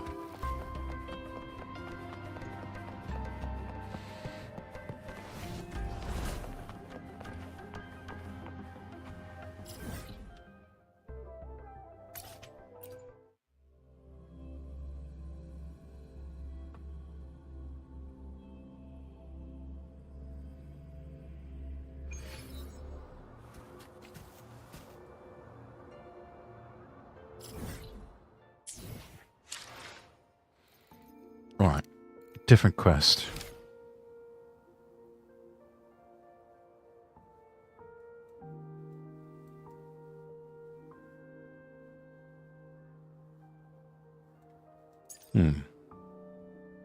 Beyond the Waves. The Pioneer Association and Lolo Logistics introduced another joint campaign. Go check it out over at the Lolo Logistics truck. I think they mean lorries.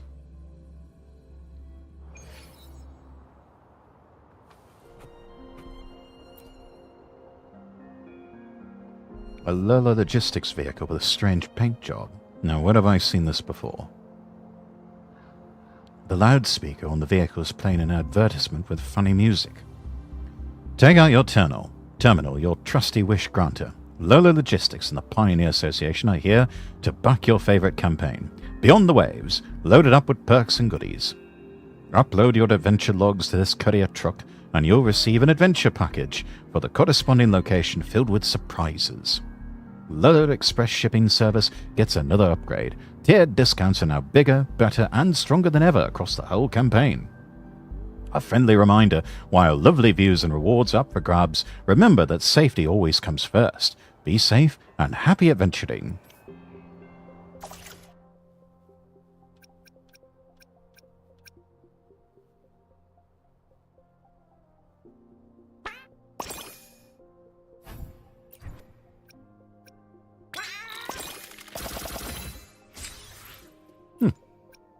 This is a bit fun.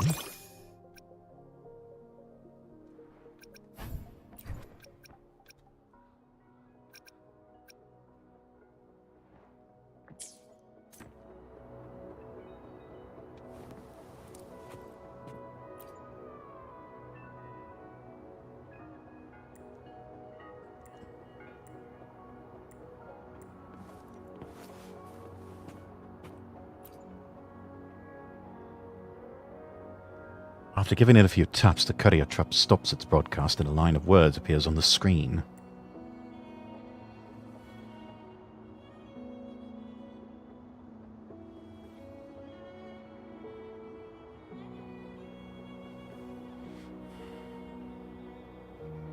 Greetings. How may I be of assistance?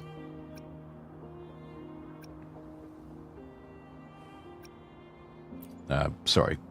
Couldn't resist. Generating response. I see. Please enjoy your tapping.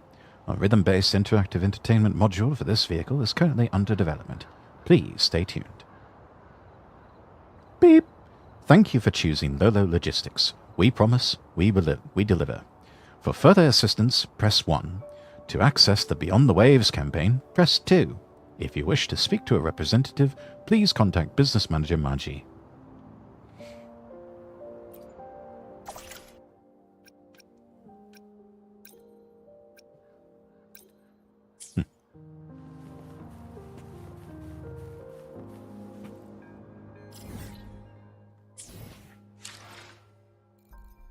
Alright, let's see. Should be done by 7:25 at work and should be on by 7:40. Alright.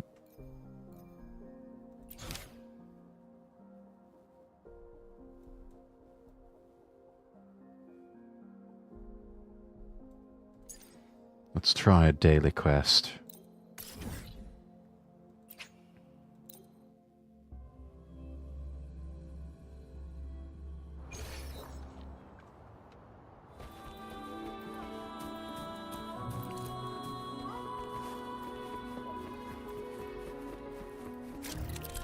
There they are.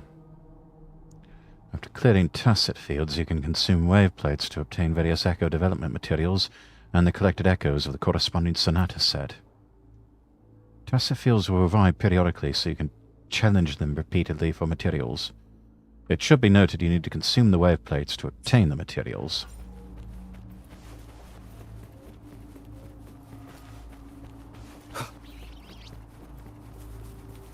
Leave it to me. Strike one with the sounds.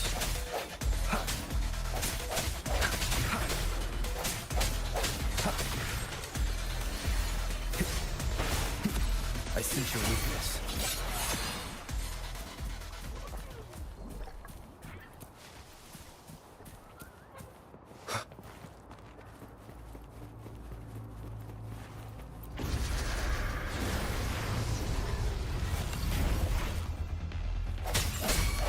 hour is upon us. No hesitation.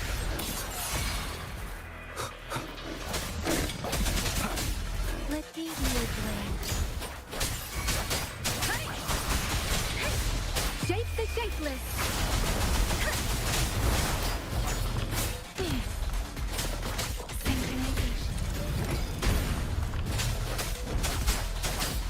Leave it to me. Rejuvenating snow.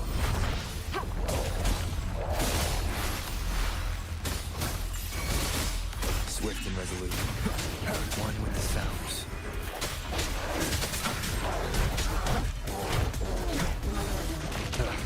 Bad timing.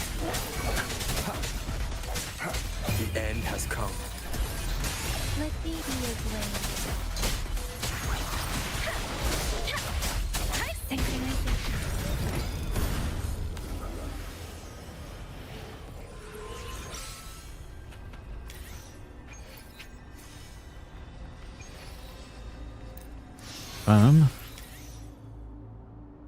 Brilliant.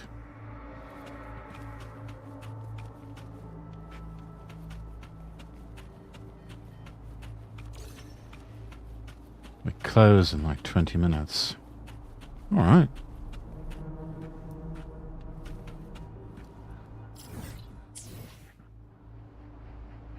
Wait a minute, what's that?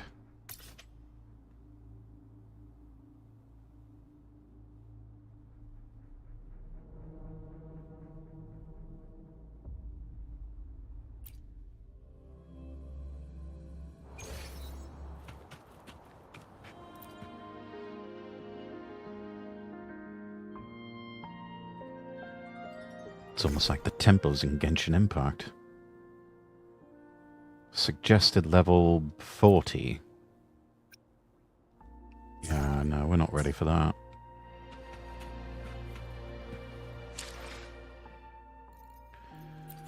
Let's see. Events. Go. Fast travel. Kicking some arse, Rex. Yes.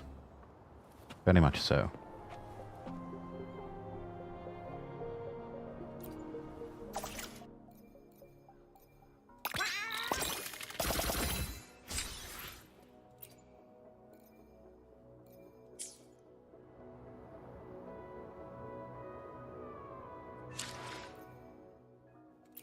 Let's see if we Let's can... reach farther destinations together. I will be there for everyone as Can we we head toward our ascend? shared future, No. leaving the past behind. Let's reach farther destinations together.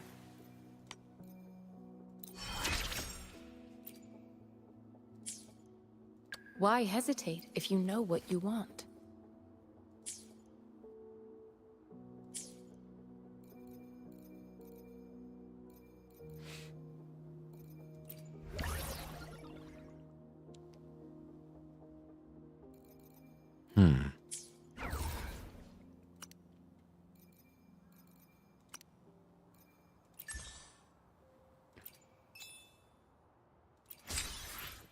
Oh, excellent, okay. And then... let's try a convene.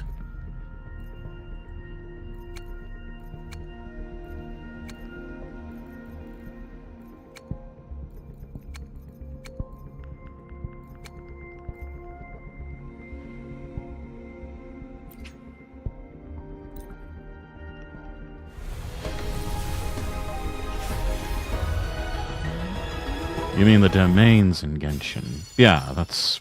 they look like temples, so I called them temples.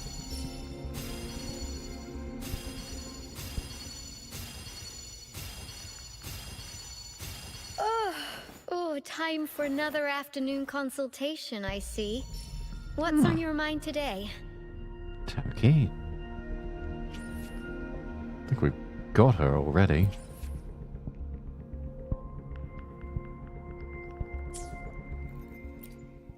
Let's reach farther destinations together. There we go. Perfect weather for a walk today. Maybe not.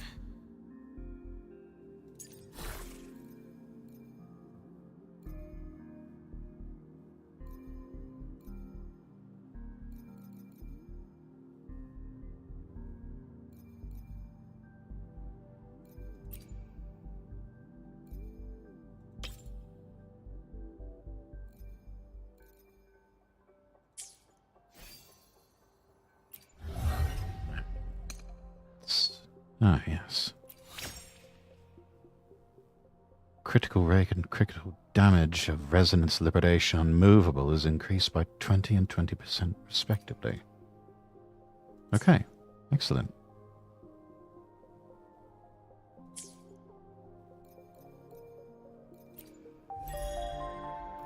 And something on the Pioneer podcast tasks, okay. Huh.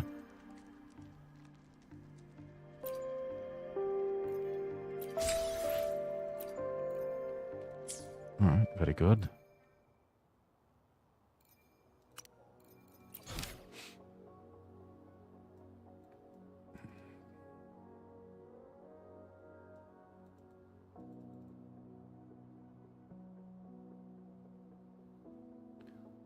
Now, let's see. Past is a future. Introduction. The girl behind the theatre seems to have trouble looking for the gift her sister left her. Go and learn about the situation. Oh, that's right. Left this one unfinished, didn't we?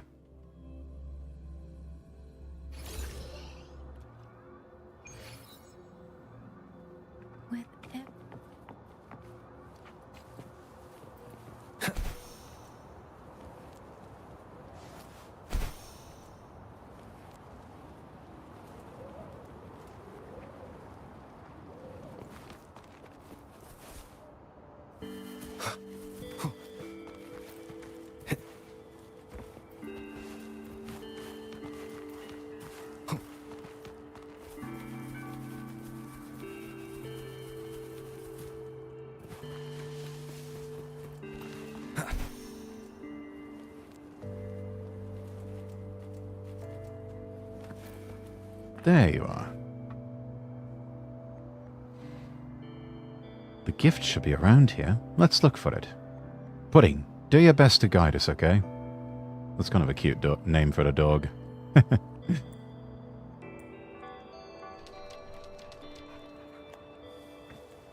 Pudding stopped here. That's not what I'm looking for. An unexpected discovery. Okay, I'll take it though.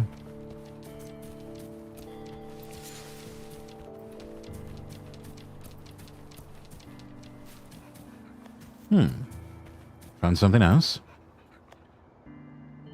No dying, Rex. No promises. You found an old report card and there was a handwritten note scrawled on it. Pionly, thank you for the hydrate. This is the report card from my first test as a child. When did she hide it here? What, you've been here before? Yes, when I was about 7, after my first exam. I didn't expect she'd leave that transcript here. Does it have any special meaning? It's from my very first exam. I messed it up a bit due to carelessness, and I was just 1 point away from full marks. While my family celebrated, I was mad at myself. Oh dear, don't be such a perfectionist. Looking back, I was too stubborn. I was 1 point away from full marks. No, don't get me wrong, I'm not showing off. You know, pretty much everyone scores high in primary school. Not very familiar with this. Are you maybe a foreigner? People in Jinzhou are quite touchy about grades. Anyway, let's keep moving.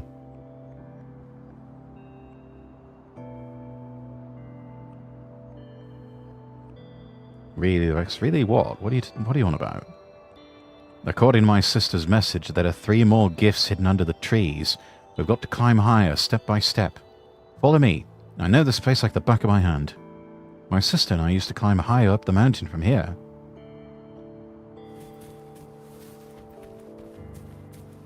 Let's see. There we go.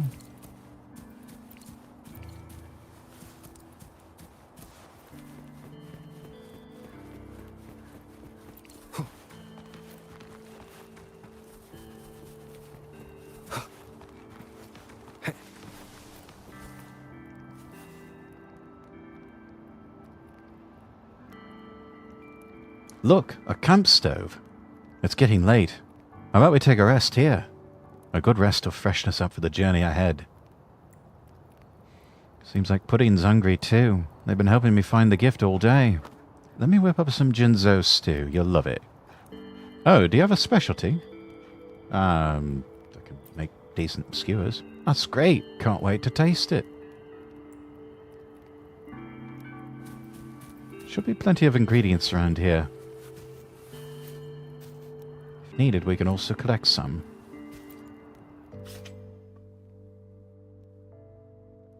Oh. Oops. We are missing some ingredients.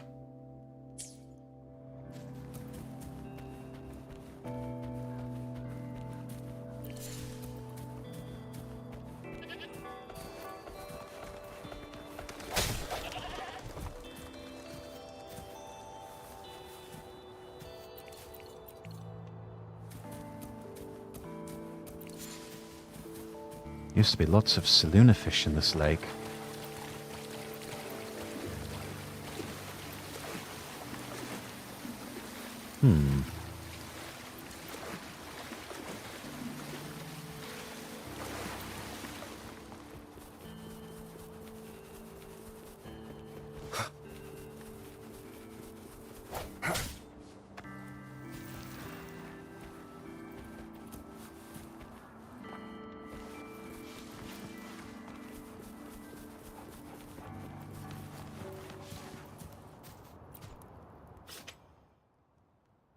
There we go.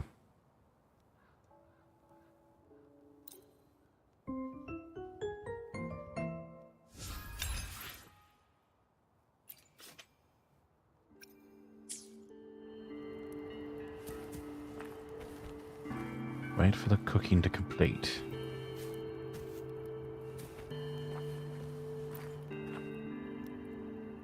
You all gathered and enjoyed a simple yet delicious dinner. So full. Phew. It's been a while since I've relaxed so leisurely. It kind of takes me back to the days when I came here with my sister. You miss her a lot, eh? Yes, but I also worry about her a lot. Though we're sisters, we're quite different. I grew up studying for exams like most Jinzo kids. After studying for so many years, I finally got the job I like. A peaceful life, as calm as dead water. Seems to be my life in a nutshell. However, Shiyu, my sister, is a born resonator. She's good at using her ability, so, well, we're bound to take different paths. Instead of spending time in school, she travelled around with a teacher, mastering martial arts and engaged in contests to hone her skills. I mean, both are noble paths in life. Though I must say, the way she describes her sister's life, sounds filled with adventure and excitement. Eventually, she'd join the Midnight Rangers, so we barely see each other. Maybe a few times a year, I'd say. Despite a busy life, I know she cares about me. In crucial moments of my life, she's always there for me, climbing higher and higher on this mountain together. Each height, where a gift is hidden, was once an obstacle for me. I somewhat understand that she probably wants me to take a step back and reflect on how far I've gone. So she hid the gifts in these places. Sorry for troubling you. Only I was a resonator too. That's all right. It's actually so beautiful up here. But few people ever come here to appreciate it. Let's walk slowly. It's not bad to treat this climb as a sightseeing tour. I'll be your guide. All right then. Seems we're all rested. Let's keep moving.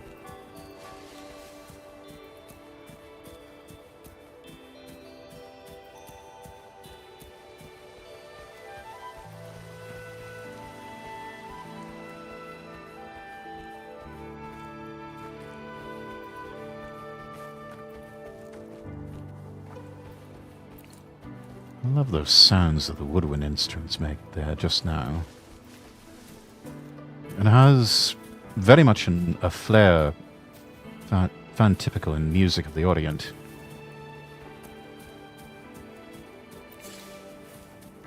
And indeed sounds very much like a lot of traditional Chinese music, just orchestrated. But I think that lends to its charm.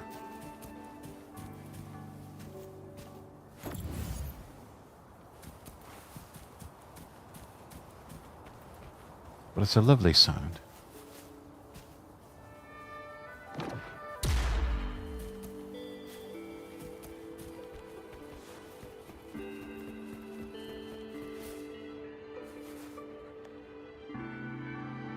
I remember there's some rabbit holes nearby. My sister was really good at catching rabbits. I suspect she hid a gift there. Pudding, go check it out.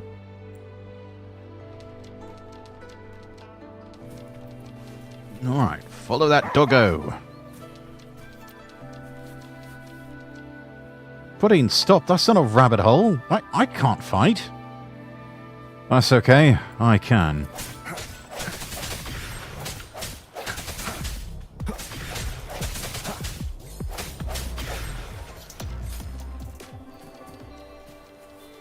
There.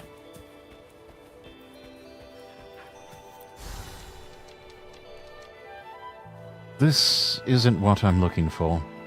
Pudding, come on, let's try again. Cherish every gain. Hey, I'll take it though.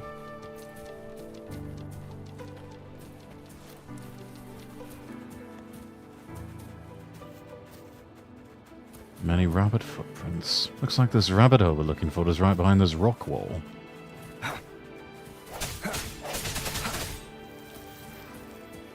Hmm.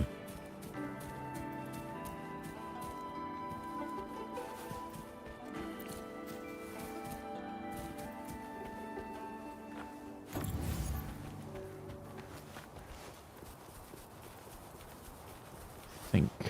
Yeah. You found a device model and a letter in the rabbit hole behind the rock wall.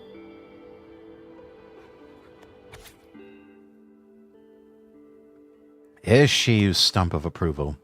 Shishya has officially reached the summit where this letter resides. Shishya recently got accepted into the top school in Jinzhou and has set her sights on working for the Ministry of Development. She's come a long way and I can't help but feel proud and a little envious. Meanwhile, I'm still figuring out my own career path.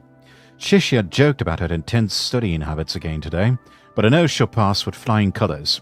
She's always been dedicated and doesn't even take breaks to hang out with me during vacation. I can hardly believe her good luck, but I couldn't be happier for her. So she wrote me this letter, but she didn't tell me any of this in person. What is this? I made this model as a child, a witness to my goals. Best school in Jinzhou. Sounds impressive. That's the school all Jinzhou parents want their kids to attend. But I only got admitted through luck. Now, why do you say that? The exam questions that year happened to coincide with the key points my teacher emphasized. My sister didn't know this, so she thought I was smart enough to be admitted. Dear, you are smart enough to be admitted. Perhaps fortune was on your side, but you're clearly not a stupid person. You know what you're doing. Let's keep moving. I'm eager to see what else she has in store. It sounds like our companion for this mission is suffering from a bit of imposter syndrome.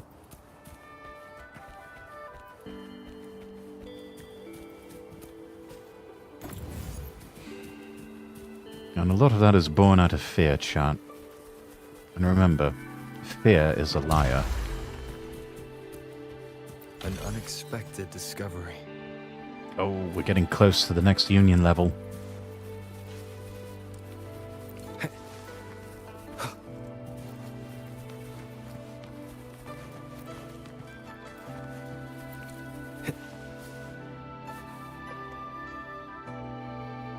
Pudding can't climb this cliff.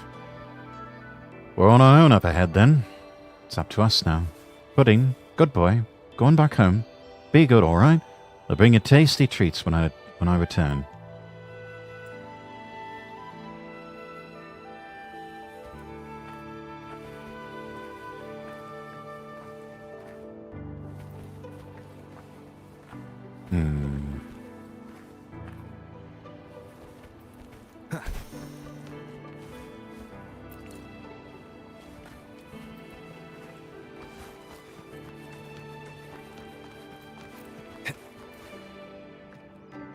Climbing this mountain seems like a breeze for you, being a resonator and all, eh?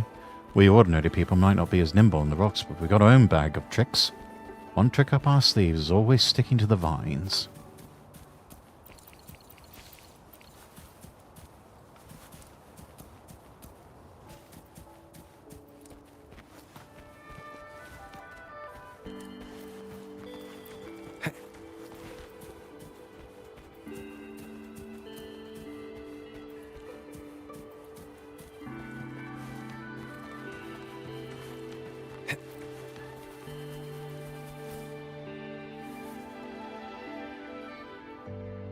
Shiyu left only this sentence about the gift under this tree.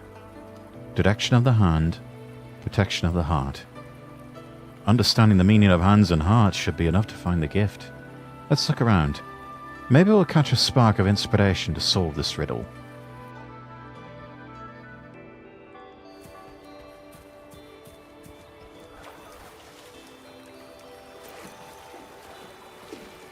We're just closed. Nice. Initially, this lake didn't resemble a heart that much. It took us quite an effort to carve out the heart-shaped contours with shovels. Pretty cute, isn't it? Oh, yeah, I can see that. And look, we planted this tree in the center of the lake together when we were kids. Never thought the tree would actually live. I once told Shiyu the branches of this tree looked like a hand.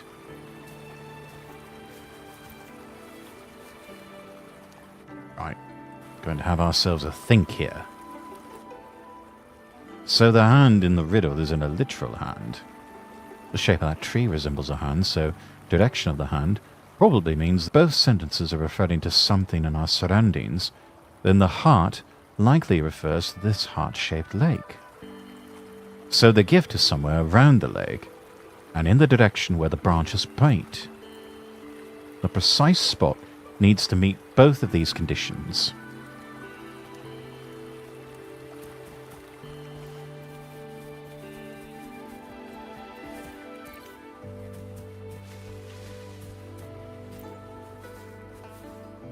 You found some photos and a letter.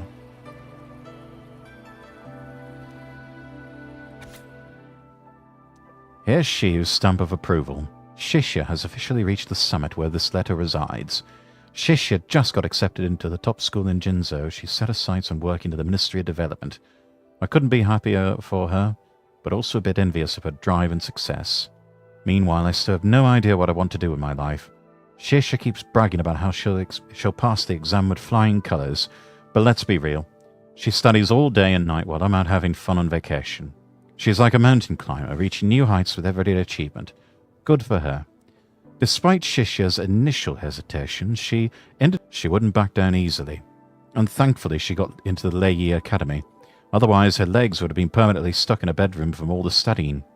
I've never seen someone with so many textbooks and a consistently lit bedroom for a whole year. A school bully must be terrifying, but Shishya seems to be enjoying herself. I just don't understand why she's suddenly in a bad mood after acing the exam. I should take the chance to ask her, since she's busy enjoying the scenery right now.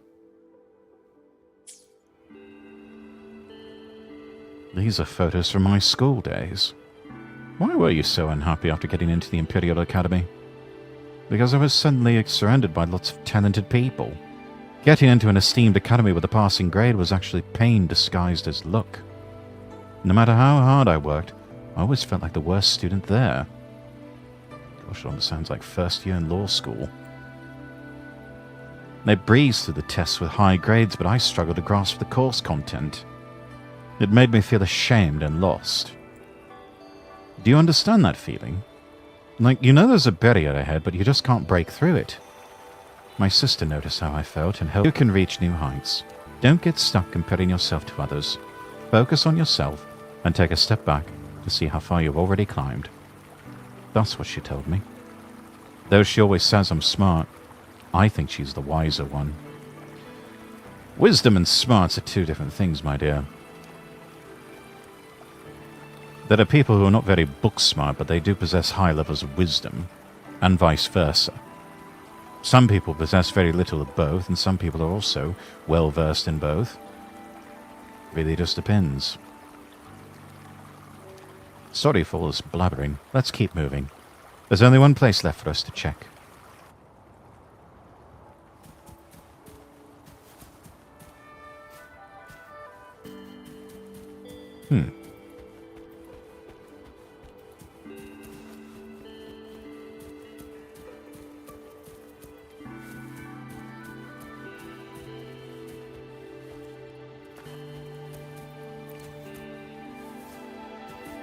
Wind, guide me.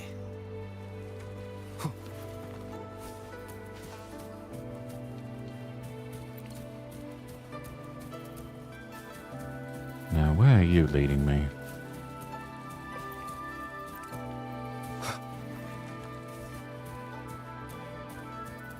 Aha. I see. It's like the Amiibos in Genshin.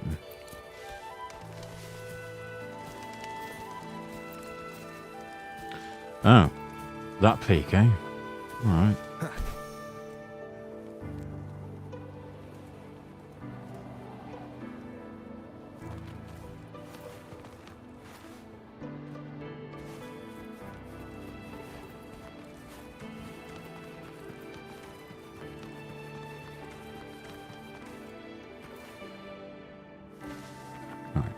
Wait for the stamina wheel to charge up again.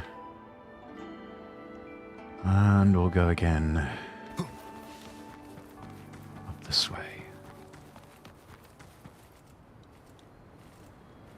Oof. Back down from whence we came.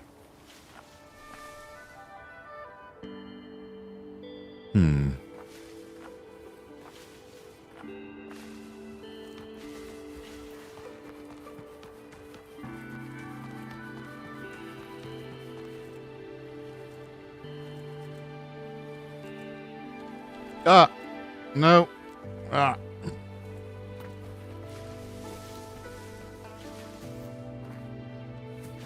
Backtrack just a little bit here. Ruby, I don't really have a set end time, and also don't want to tell people that, because if you tell people an end time, they might cut out early, and that would affect view counts, and as a streamer who's opting to try and do this professionally someday, we don't want that.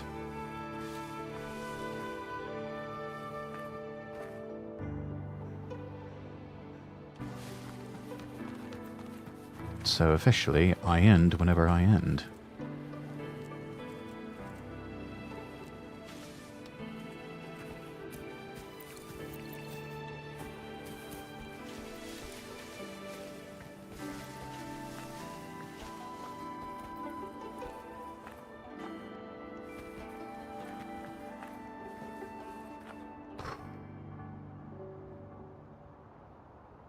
This one's tricky. Maybe if we go further up the side here. Yeah, okay. Yeah, alright. Yeah, so we just have to sort of spiral our way up the mountain.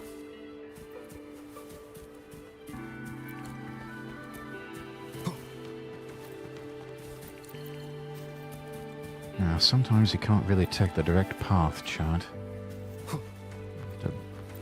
Go around through a back door, or...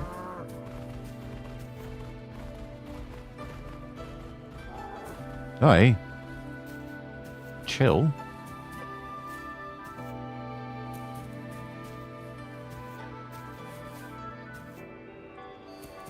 Got himself so worked up he disappeared.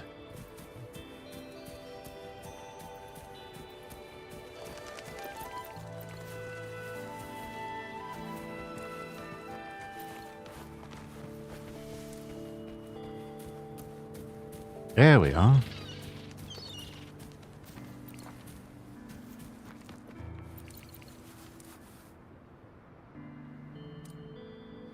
My sister looked at the scenery and got lost in thought. I wonder what she was thinking about back then. Might find some clues here.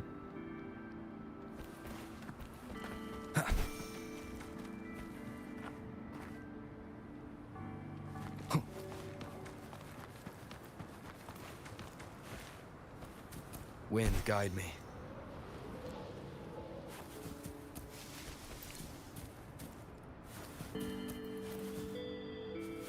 Be right back, gotta get in the car. Alright. Be safe out there, Ruby. I didn't realize we'd climbed so high already. I looked for the gift and found nothing. I think I found it. The scenery is what she wanted me to see. It is indeed beautiful. The first time I came here, my sister was already too busy to come home often. But when she knew I was preparing for my exam, she still managed to make some time for me. We came here together to relieve my anxiety.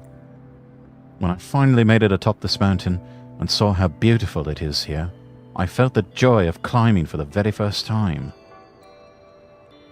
I thanked her for inspiring me to reach this height. The vast expanse before my eyes helped cast away all the burdens in my heart.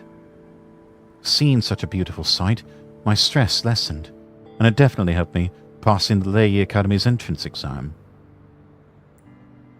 And there's another important reason. During the final interview, someone gave up their opportunity. That's how I got off the waiting list.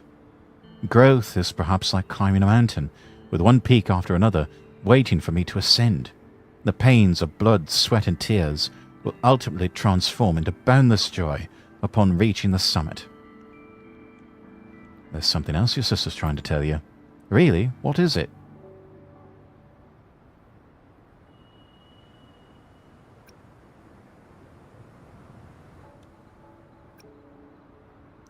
Both are true, chat. Not sure which one to say, though.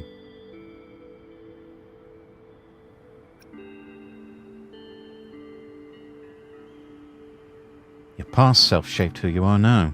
Is that so? Well, sounds like my sister did say something along those lines. These gifts were a record of my efforts, and I thought she was just trying to keep me working hard. I didn't realize she was dissatisfied with how I viewed myself. Yeah, maybe there's a lesson in there, Shisha. Learn to view yourself a bit more positively, yeah? I remember she once said, luck isn't the determining factor for your success, but you are. Yes. Luck just boils down to opportunity meeting preparation. Back then I didn't pay much attention to those words. I just felt I wasn't good enough. Thank you for helping me to understand my sister's thoughts. And thanks for helping me understand my sister's thoughts. Redundant line there. I'll take her words to heart and welcome the new chapter of my life with greater confidence. And thank you for accompanying me all the way and helping me find these precious gifts. You're most welcome. I'm glad you can finally understand what your sister was thinking. By the way, she who made her decision after climbing this mountain. She climbed to the summit of West Mountain, and that was when she decided to become a soldier and fight on the front lines. I've never been to the top of West Mountain. Now I kind of want to visit the summit she once conquered. My sisters can't stay with me now, but I can still reach the summit she conquered on my own. Shall we go there now? No, my sister managed to conquer the West Mountain on a rainy day. I don't want to lose to her. I'll wait until it rains. I'll challenge her on equal grounds. Do you want to join me? Only a handful of people managed to climb to the West Mountain's top. Sounds interesting. Count me in. Great. I remember it might rain tomorrow. Let's climb the mountain together. When the time's right, I'll send you a message. Let's meet at the foot of West Mountain.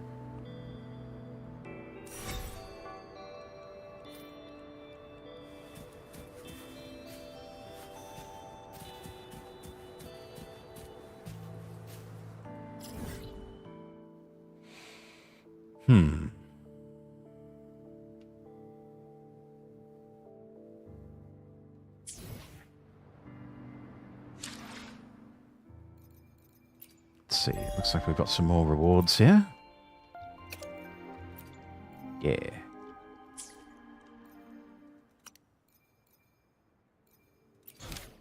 And we've got, what do we have here? Ah, yes. Past is future continued.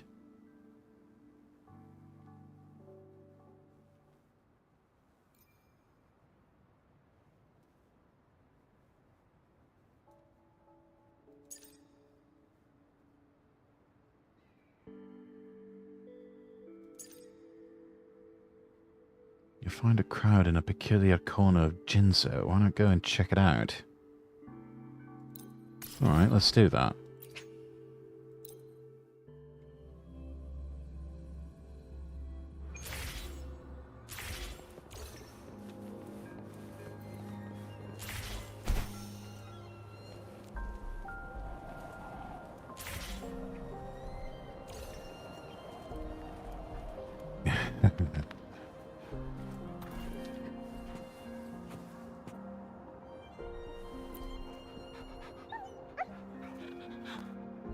Good doggo.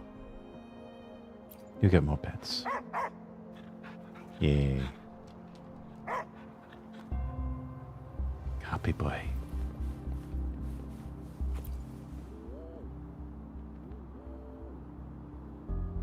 Anyone, help!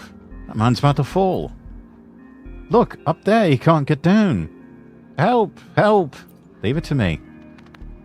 You rushed up to the man and saved him from falling. Mr. Bowen, what happened? Ugh, my hand. Age is finally catching up to me, I guess. Thank you so much for saving me. If you wasn't here, I might have face-planted into the ground by now. It's pretty dangerous, you know. It's okay, I'm fine. As long as my camera is okay, everything's okay. It's still working perfectly. But my hand... what about the photos? Photos? What are you talking about? Yes, I'm putting together a photo collection called Old Memories of Jinzo. Basically, it's a mix of old and new photos of the city. I work for a magazine called Wuthering Geographic as a journalist for the Pioneer Association. Ah, a fellow member. Well met, sir. Our job is to take pictures and share the beauty of the world with people who can't travel.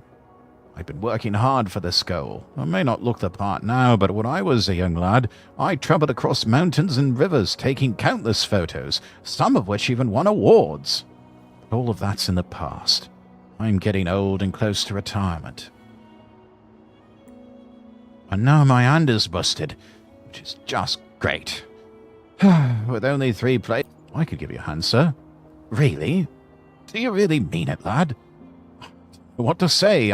I'll credit you in the magazine and you'll get paid for sure. Please, you're my only hope. How should I do it then? Take my camera. All you need to do is aim it at the scenery you want to shoot and press the shutter release, and the moment will be forever captured. The first scenery is that high ground where I was at earlier. Good luck. Be careful. Alright, so we need to take some photographs. Seems easy enough. Yes, a little bit further to that side and you're there. Yes, that's the one.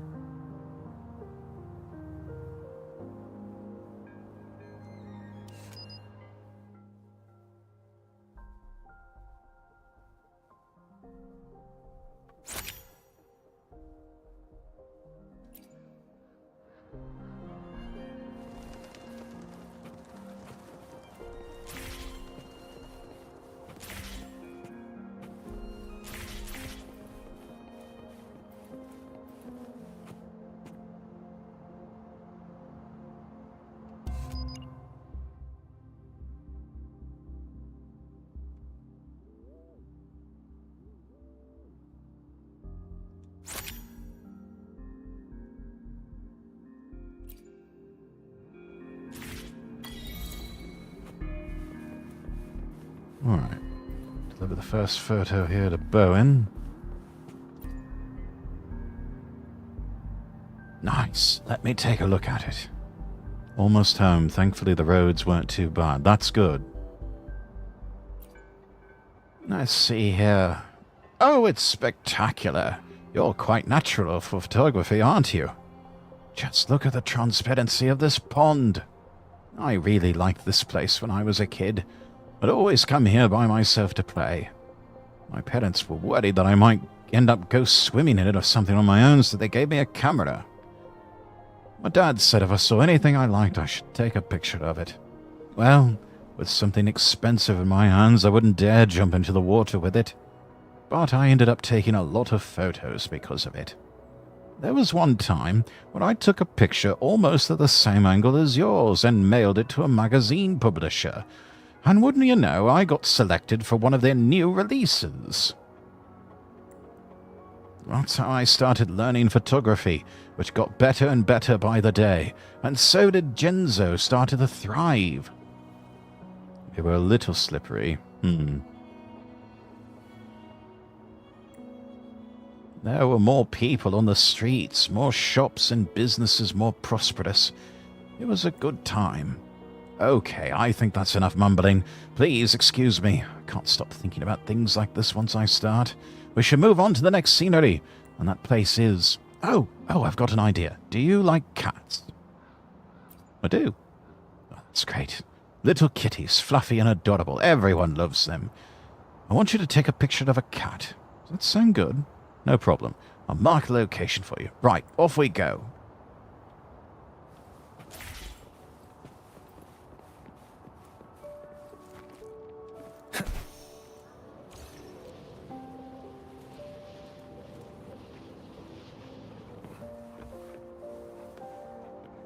Wind, guide me.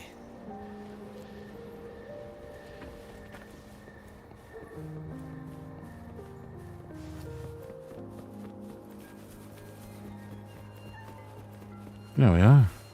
Right there. See those cats? You can go give them a pet if you like.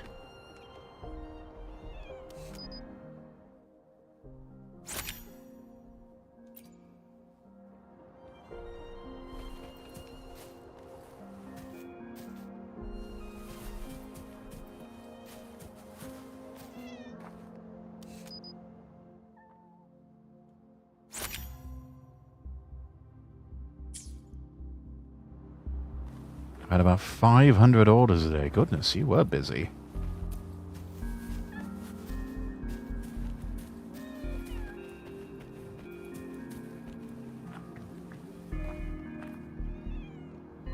I see, okay.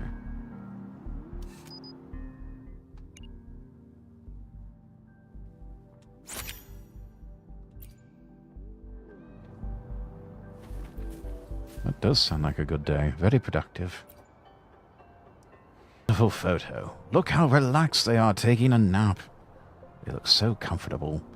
There used to be some small kittens around here as well. I'd come to see them whenever I was back from a business trip. And there was a calico just like this one. He grew pretty close to me. I'd often come see him, bring him something to eat, stroke his hair. A shame I was busy with work and travelled a lot, so I couldn't bring him home. One time I was away on a long business trip and couldn't find him anywhere after I came back. It made me a bit sad, so I stopped visiting for a while. Nothing could stop me, Rex. I can believe that. Then one day I happened to pass by and saw these kittens. There were also people coming over to feed and take care of them. I even asked around, and to my delight, the calico ended up being adopted by a lovely family. That's my story with cats. Now there's only one more place left to go. I do have a favour to ask. Ask away. I'd like to ask you to take a picture of me in the residential area. I wish to make it the final photo of the collection. I need to make some preparations. Why don't we meet there in a bit?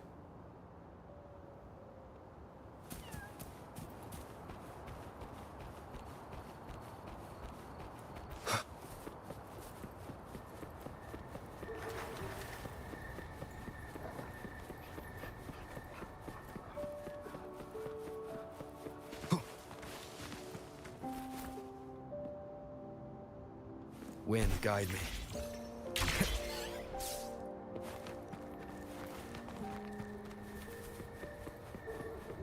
Ah, here we are. This is the place. This bridge. It's always the same. It's right here. Please, help me take a photo.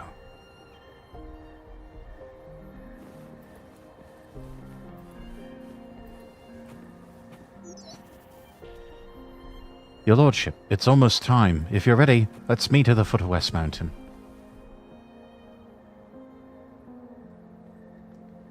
Just a minute.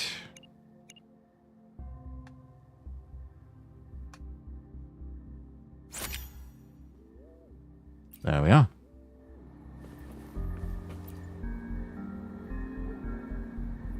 How's the photo? Let me take a look. Oh, I'm so sorry. I've stared at it for too long.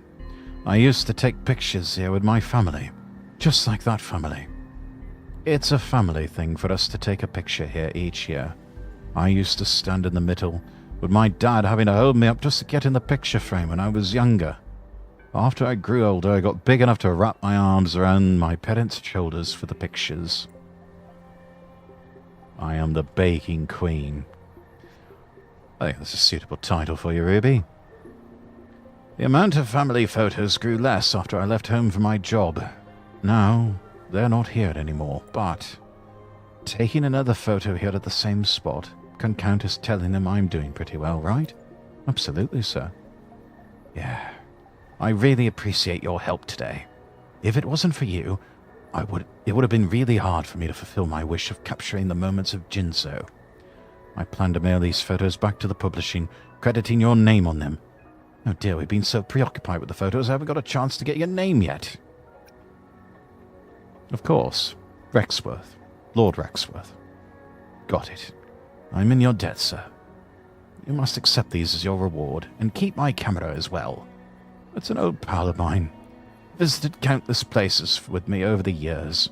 I believe it deserves to continue its journey of capturing the beauties of the world with you. I trust you and your talent. Also, how about considering becoming a journalist in your free time?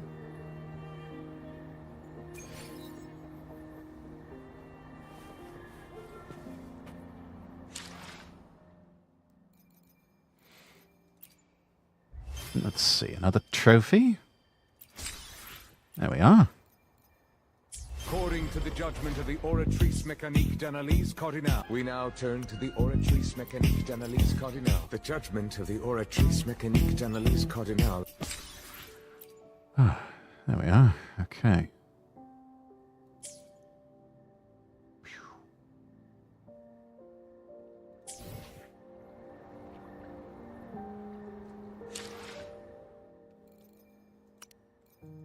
Quests.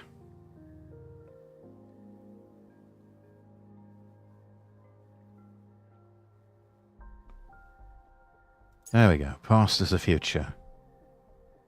Reach the hilltop before dawn.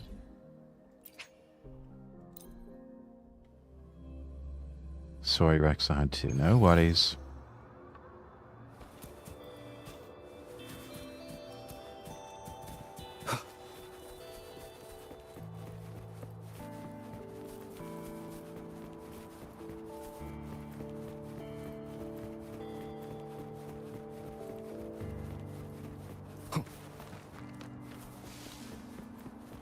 There she is. There you are. It looks like you're ready. Many years ago, my sister climbed West Mountain on a rainy night and reached the summit at sunrise the next day. It's the same hour in the day now. This is when she started climbing. Let's go. We need to reach the summit before sunrise.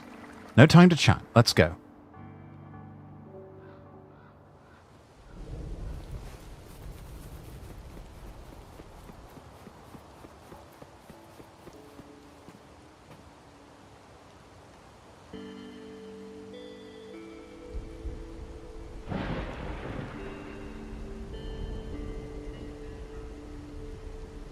I see a possible pathway up there. One of my co-workers heard me singing today. They looked shocked. Though Kia was kind of embarrassed. There's nothing to be embarrassed about, dear. You've got a lovely singing voice.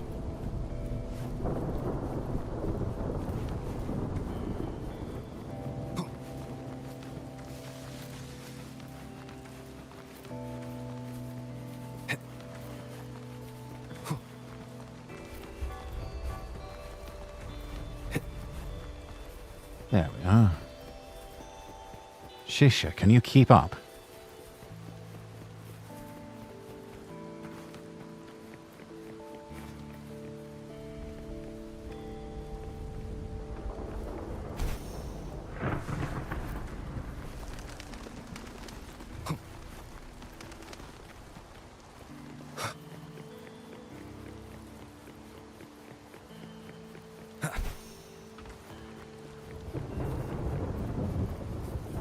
Road ahead looks even more rugged, but we won't be stopped.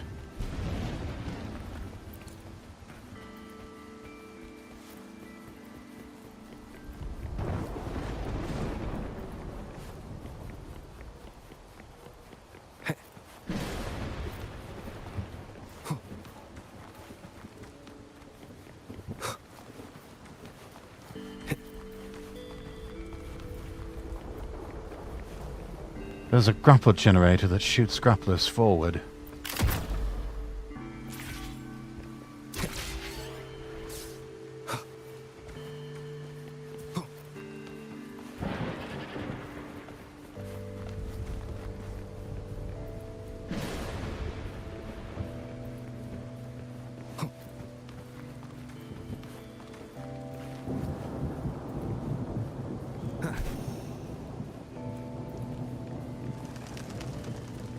Bit too hyper-focused to read the dialogue now, chat.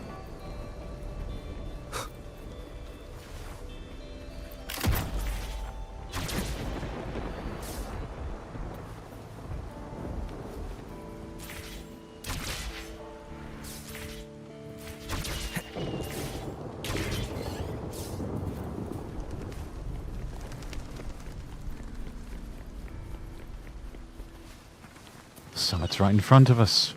We made it.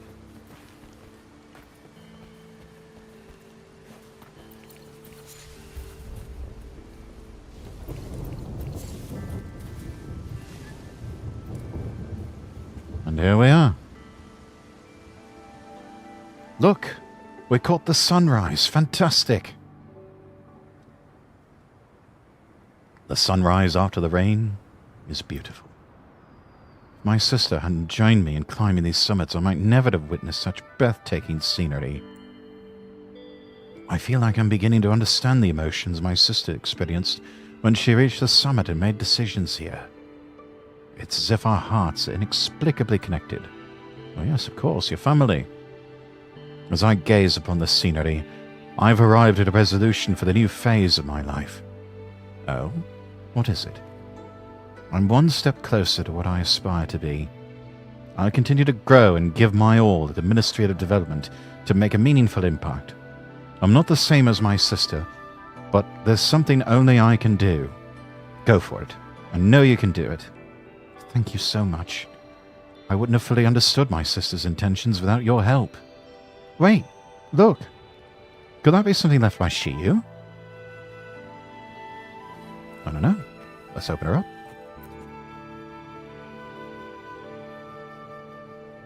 This is the token I made. We exchanged the tokens we made, motivating and supporting each other to pursue our life goals. Why did she return my token to me? I understand what my sister wanted to tell me. I won't let her down. Your Lordship, thank you for accompanying me on this short treasure hunting trip and sharing in the beauty of the sunrise. I won't forget about this journey. There's something so lovely about a quest like this. Seeking intangibles, you know? It's wonderful. I need more games with quests like this.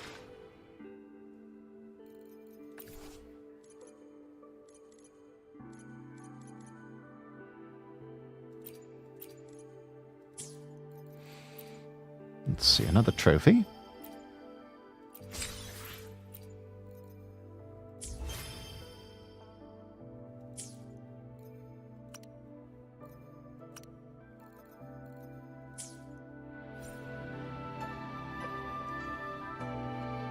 I wonder if...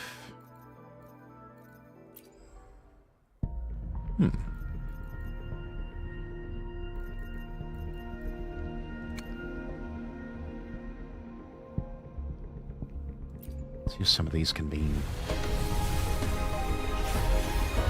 Oh, got a purple one.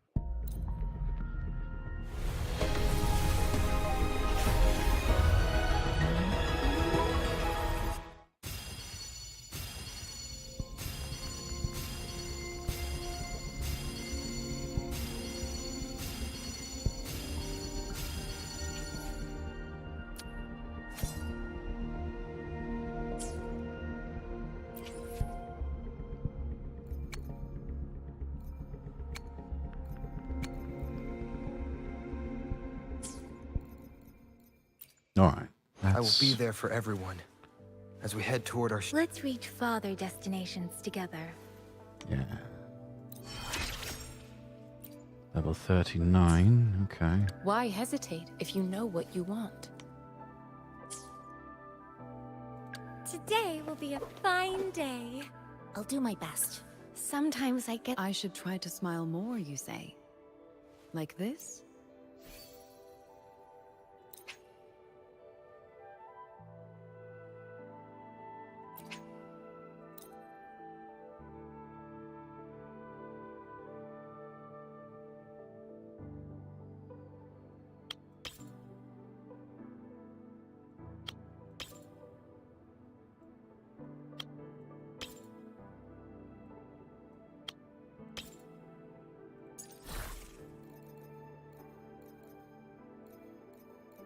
Any of these that haven't been assigned?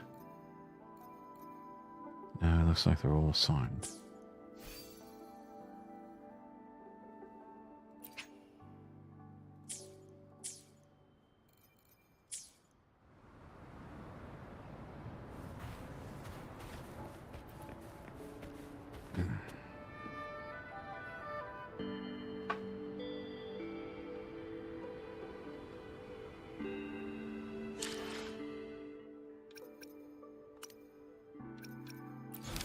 Let's see, what other quests do we have here?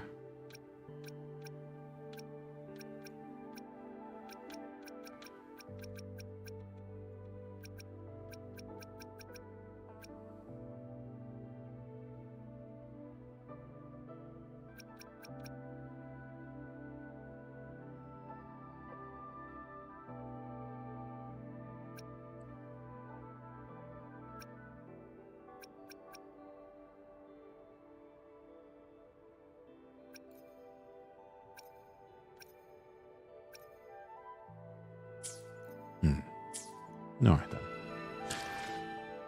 then. Chat, give me a minute. I'll be right back.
Alright, I'm back. Thank you for waiting, chat.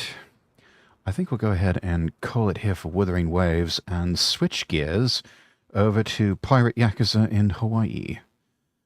I did want to keep grinding away on money and buddies and getting more of a crew assembled for the Goromaru. Let's switch our game capture over to... where is it? There it is. Excellent.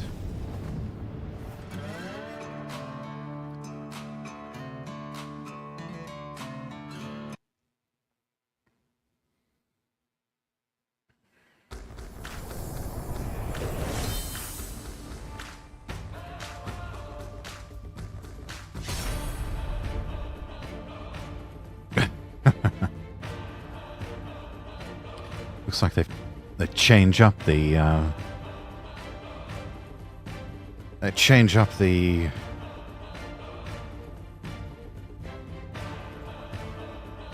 who's sitting where almost every time. Oh no, Rex is going to lay waste to people. I am not. Well, only if they become belligerent and attack me.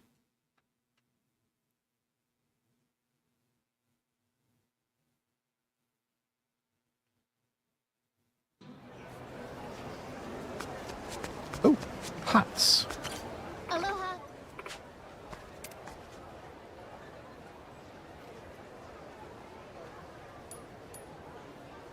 Alright, you know what? Flat cap, let's do it.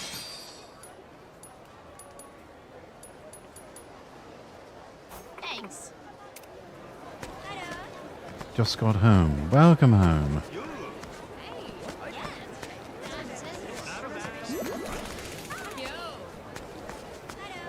Alright. Got another buddy.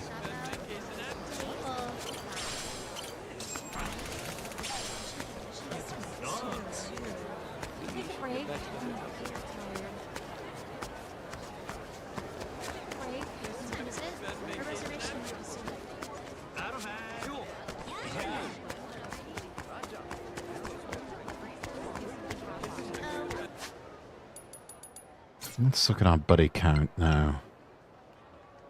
17. Alright, doing good.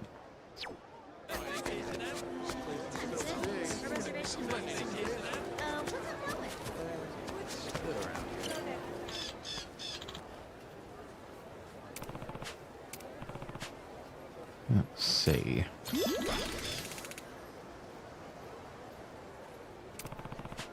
Guess that was a good choice.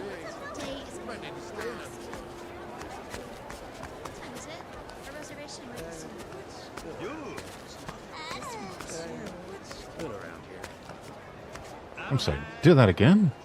Oh. They disappeared.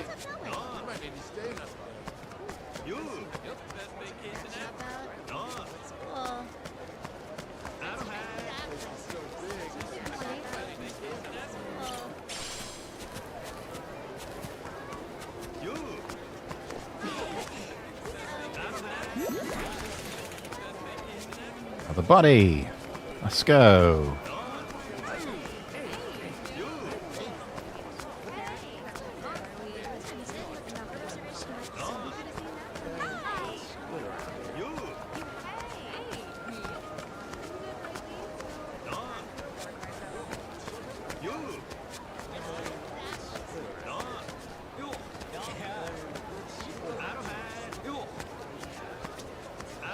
Any more bodies we can make around here?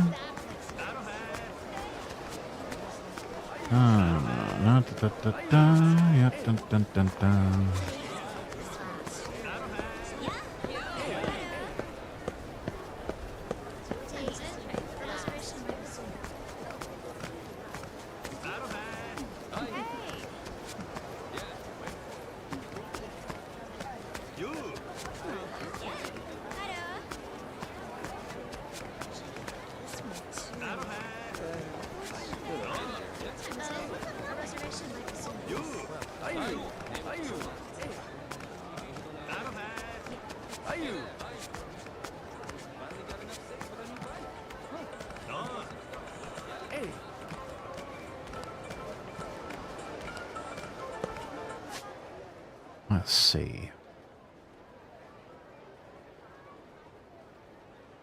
What else can we do? There's the taco truck. Magic of food. Oh! And there's a crim we can apprehend.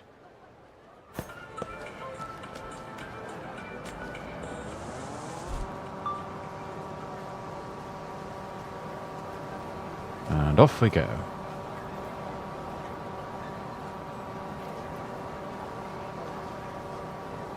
Oh, lest we forget, chat. I need to change the stream category.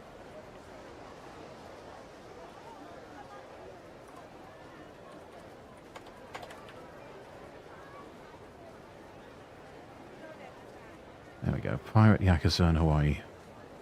Almost forgot about that. Okay. Back on it.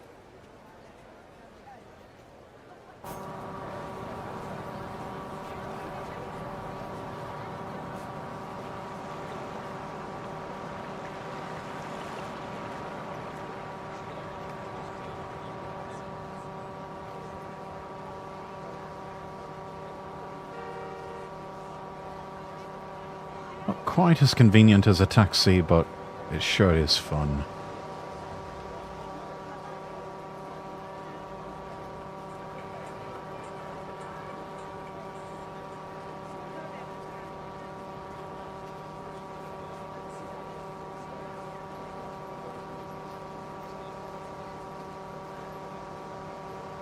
Almost there.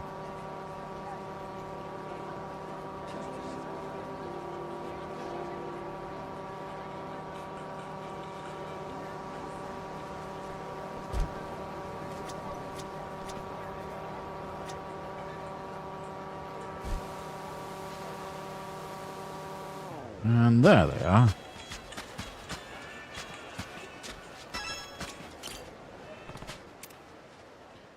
Yes, sir. Outlaw trawlers, the leader of a group of divers wanted for large-scale illegal fishing. He loves diving and dreams of using the money he earns from poaching to buy a submarine someday.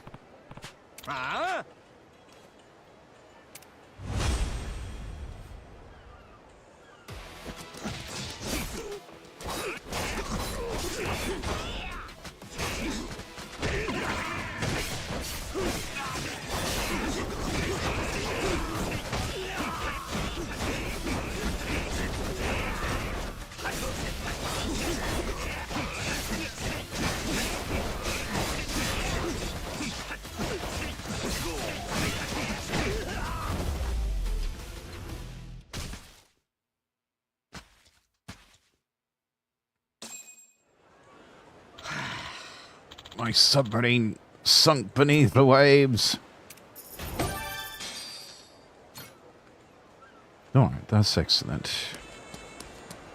And then there was a side quest of some kind over here.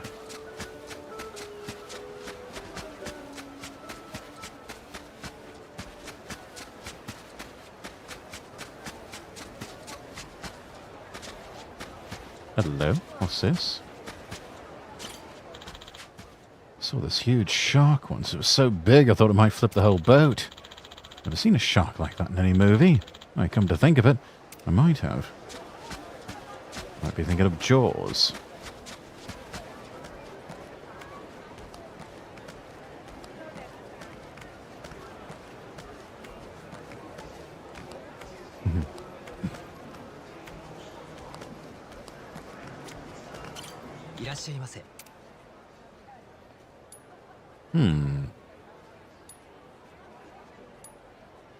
Some pretty fancy eats, yeah? Chateaubriand steak? Grilled lobster? Yeah, you know what? Grilled lobster with white wine.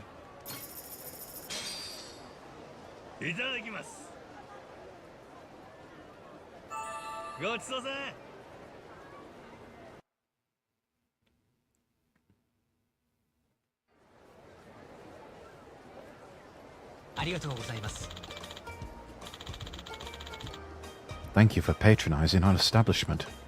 I hope the meal met with your approval. It sure did. The whims of fate might have led me here, but you've got a great view and even better food out of it. I'm very pleased to hear that.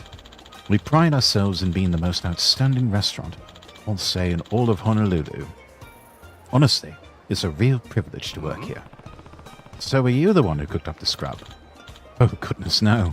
Your meal was prepared by one of our master chefs. To be honest, while I am technically a chef myself, I haven't been allowed to prepare anything yet. Oh, is that so? A newbie chef, then? Well, this is my 3rd year here, so I don't think the word newbie is accurate per se.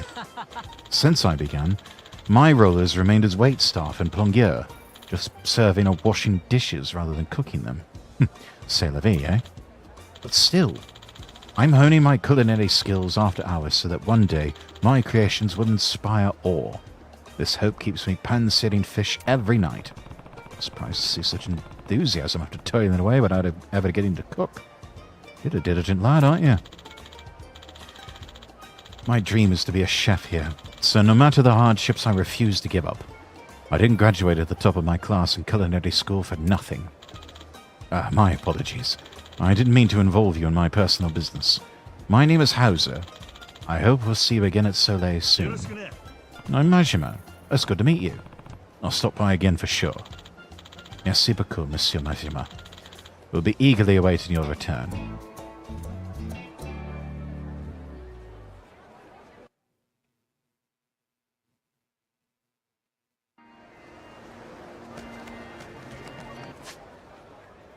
All right, then.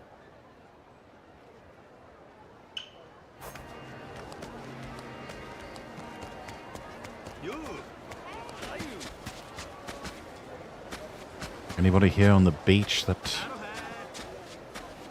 you can be buddies with? Why, yes. There's Leah.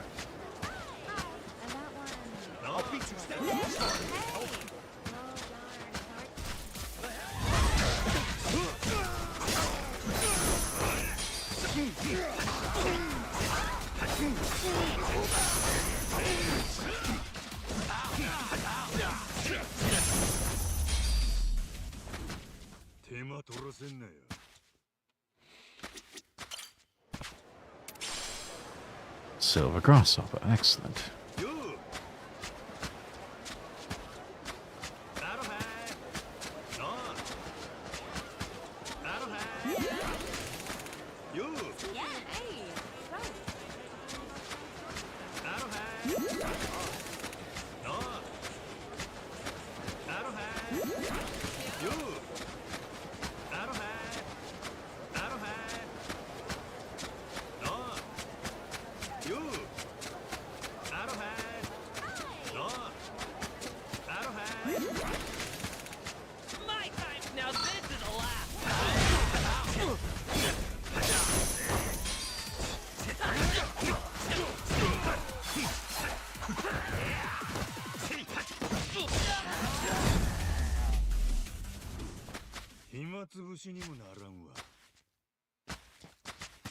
They'll let anybody on this beach.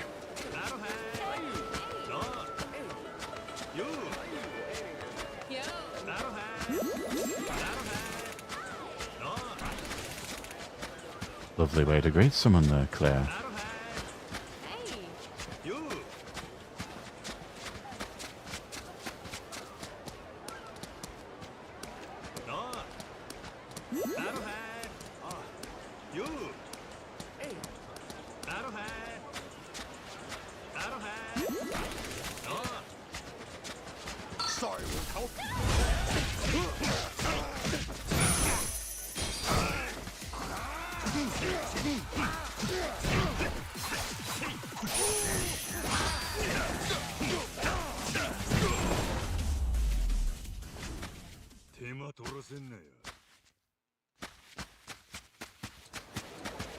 Hey, potential new recruit.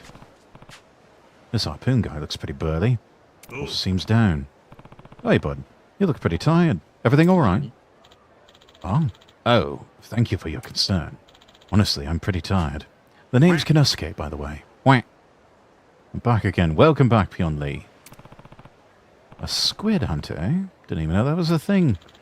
I heard a rumor from my squid hunting network that there's been a massive squid spotted around these parts lately. So I came here all the way from Japan, thinking this was my big chance. But I've been fresh out of luck. I even tried asking local seafood restaurants to see if they had any info, but nothing. I mean, you gotta be squidding me. Eventually, I started to get an inkling it was all fake. I'd run out of money without ever getting a chance to find my exquisite catch. Please stop with the puns, sir. How about joining my ship, then? I'm Majima, captain of the Goromaru. We're not searching for squid specifically, but we do travel all over while brawling and treasure hunting. I'm looking for some new crew members. Definitely possible you could encounter some big old squid or octopi sailing with us. It's certainly a tempting offer, but we don't really have the energy for it right now. I want to eat something tasty, something far removed from squid. What do you feel like then? Something like fried shrimp? Just how far removed is that, really? If you bring me some delicious wild-caught fried shrimp, I'll gladly join your crew. Fair's fair. Wait a second, I'll go grab you some. Wild-caught fried shrimp. We're near the ocean, or maybe one of the spots nearby sells some. Ah, a seashell by the seashore.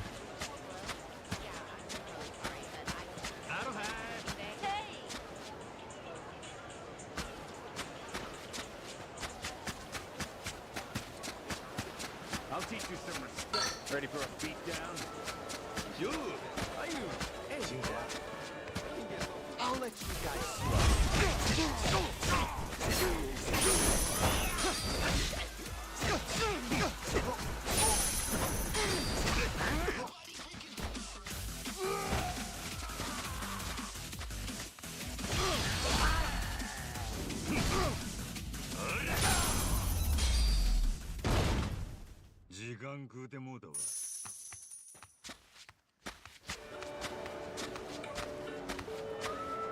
And of course in Hawaii you've got to have hula shows.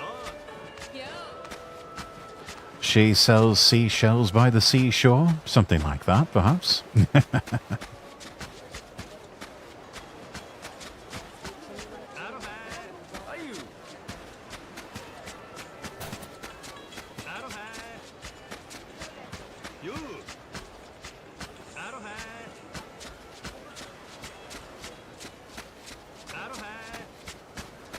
And is her name Shelley? Got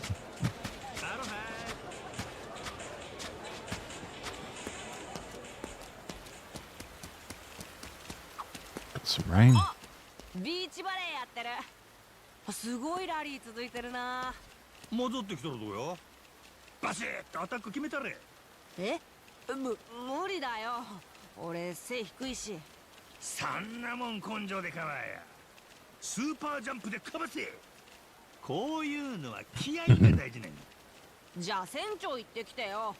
バシッてできるんでしょ。Ah, there you go. 参加の挨拶から始めんとな。こういうのはマナーが大切なんやで。結局気合と And Felix, welcome in. 大事なの。Manners of Moxie. マナーっちゅうんが大人の役目やな。俺は気合が好きやけど。大人も大変なんだね。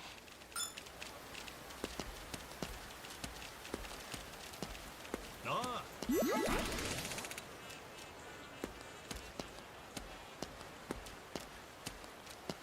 アロハー。ああ。アロハー。アロハー。アロハー。アロハー。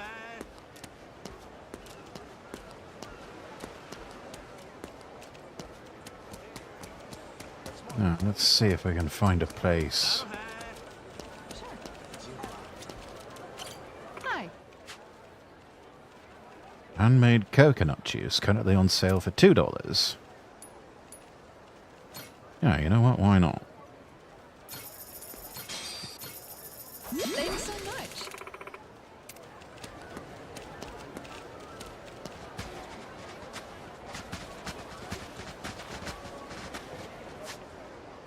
let's see what else we've got.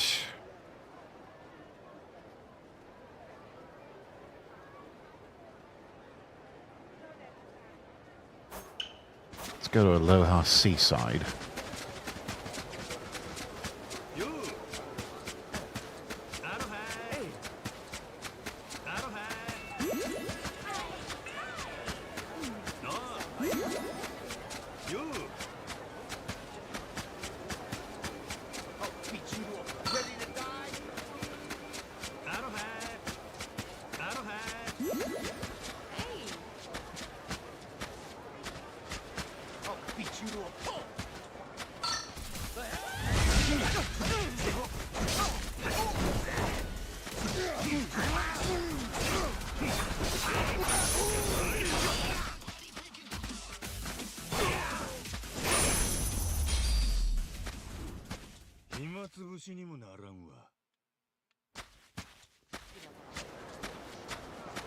Oh, doggo. And his name is Teddy.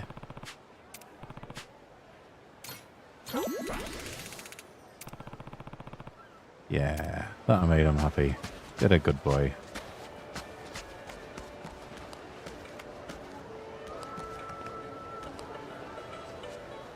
I'll teach you some I'll teach you some respect.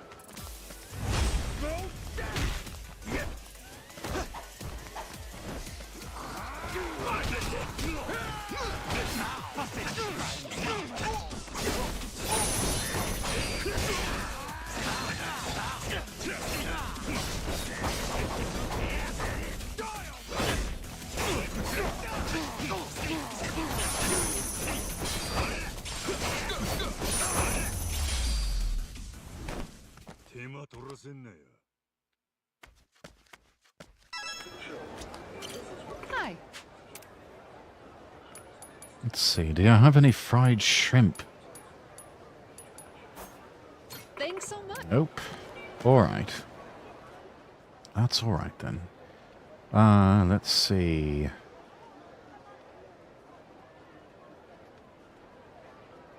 Maybe the Honu World Market has some.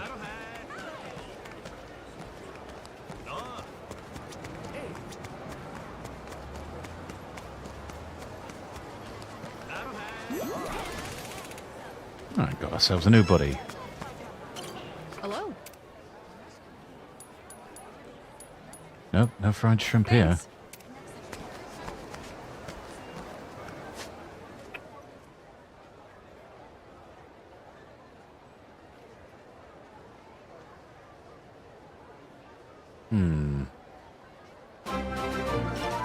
Oh, goodness.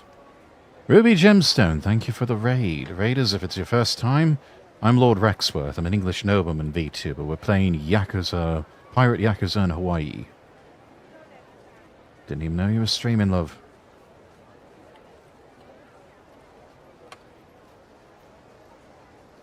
Ah, playing more Fortnite, I see. Excellent.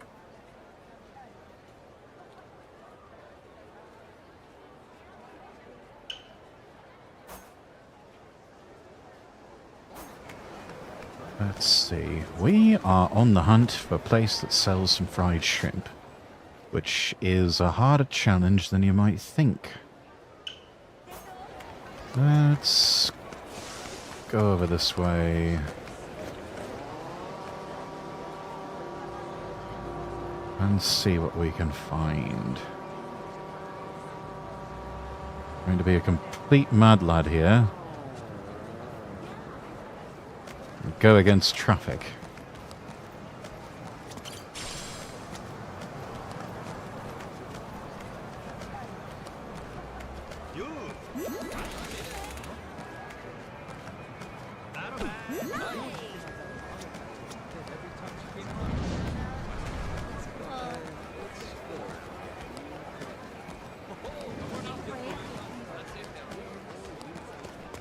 There we go. Maybe this ABC store has something. Hi. Croissant sandwich, pinwheel wraps. I lay waste on my enemies. Well done.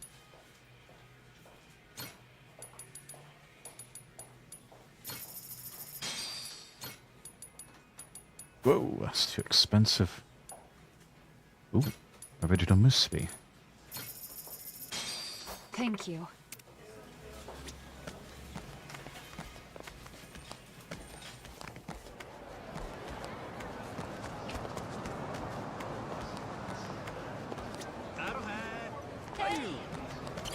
Aloha!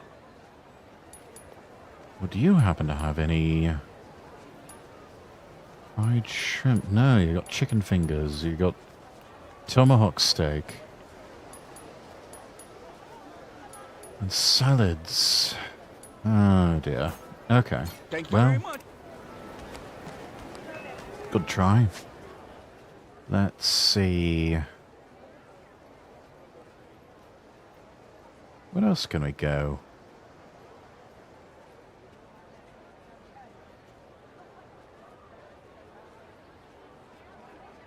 Shinobi Sushi, Tony's Lemonade Stand.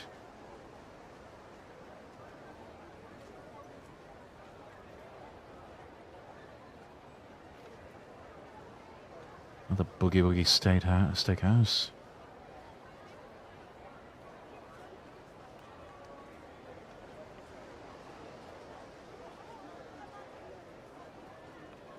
Let's go over to Shinobi Sushi.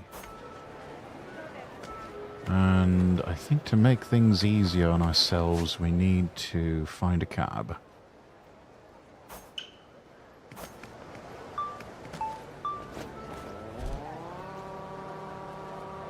Because that is a long way to trek. That's also a long way to ride a scooter.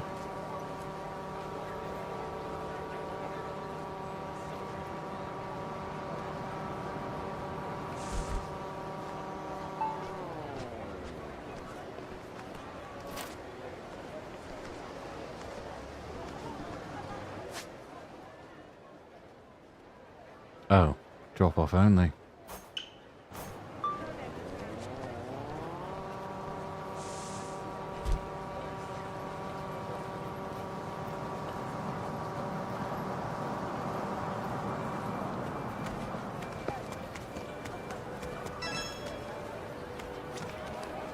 How's it, my man? Hey, where you headed?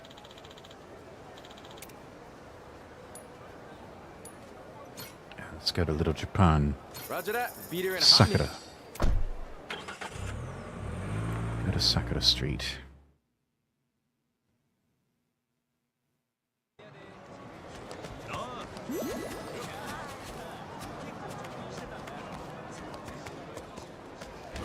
Let's return here. Kalua pig. A whole pig roasted in an underground oven called an emu. The pork is only seasoned with the best Hawaiian salt.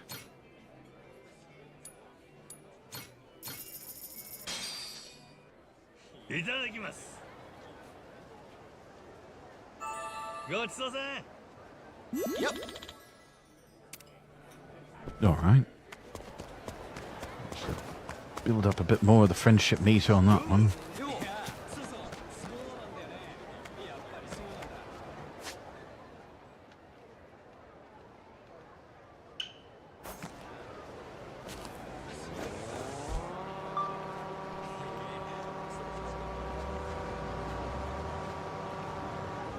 Ah!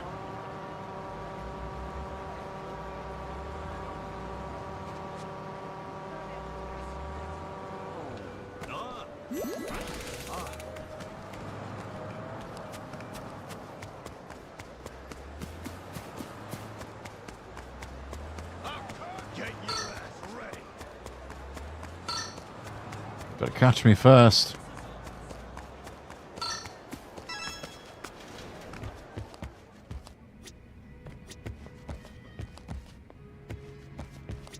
Now, who's this? Huh?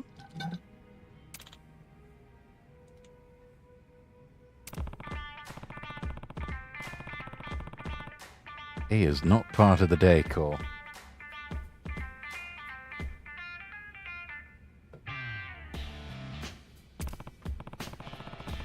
impressive strength to stay on the wall like that. Could be a good addition to the ship. Yo, ninja bloke. I'm on the lookout for people to join my crew, the Goto Pirates. You interested? Ha! Not only did you perceive me, but now you invite me to join you. An eye for talent you have. I was just contemplating a journey to achieve my desire. And what exactly is your desire? To become famous in some manner. I'm sure most people have admired a celebrity and dreamt of experiencing such fame for themselves, yes? That's why I've made a career out of dressing like this. And I have to say, it's been decently successful in foreign lands. That sounds ridiculous. Unfortunately, playing ninja has not been a very effective strategy to gain notoriety out here in Hawaii. What must I do to become famous? Well, if you're having trouble making it happen, either get help from someone famous, or join up with a famous group. That should speed things right up. I see. You do make an excellent point. Perhaps if your pirate crew were popular picaroons, I might happily join up with you. Popular picaroons, you say? Well, sorry to say this, we're not that popular just yet. I see. What a pickle. Guess I need to work on my reputation and come back once the crew achieves popular picaroon status. いらっしゃいませ。ありがとうございます。 Nothing here.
Hey there.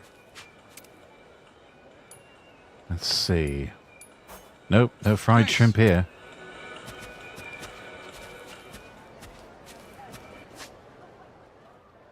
We'll keep looking though.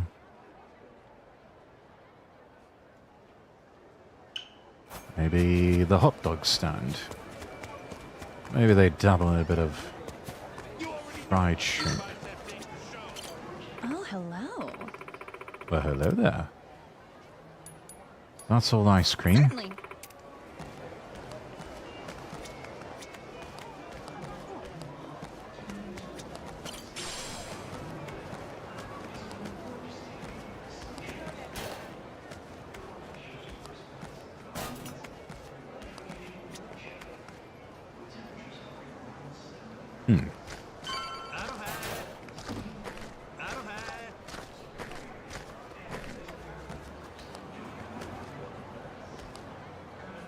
Thought this was supposed to be hot dogs. Oh, oops. There. Stinky towel.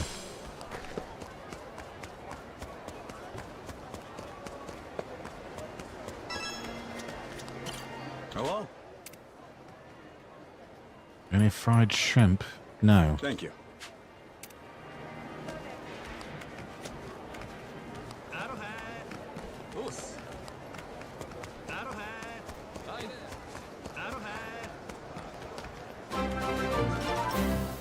Phalanx, welcome in. And welcome in, Raiders. How was your stream? It's your first time here. I'm Lord Rexworth. I'm an English nobleman VTuber.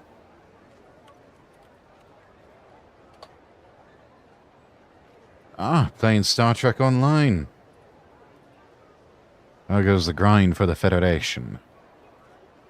Or the Klingon Empire, or the Romulan Star Empire, or the Dominion, or the Cardassians, or whichever one you're playing for. How was Star Trek Online? Almost got through another story arc. Excellent. Definitely do the usual after-stream care if you need to. Get yourself some stretchies, something to eat, something to drink. And if you need to raid and run too, I totally understand. I'm on the last mission, but I ran out of time. Ah. Always next time, though.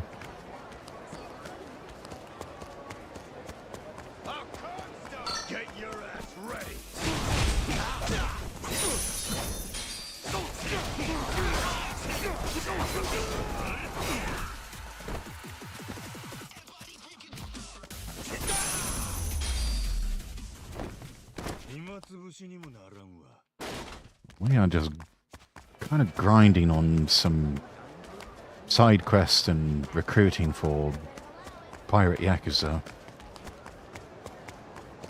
There's a main quest thing we can do.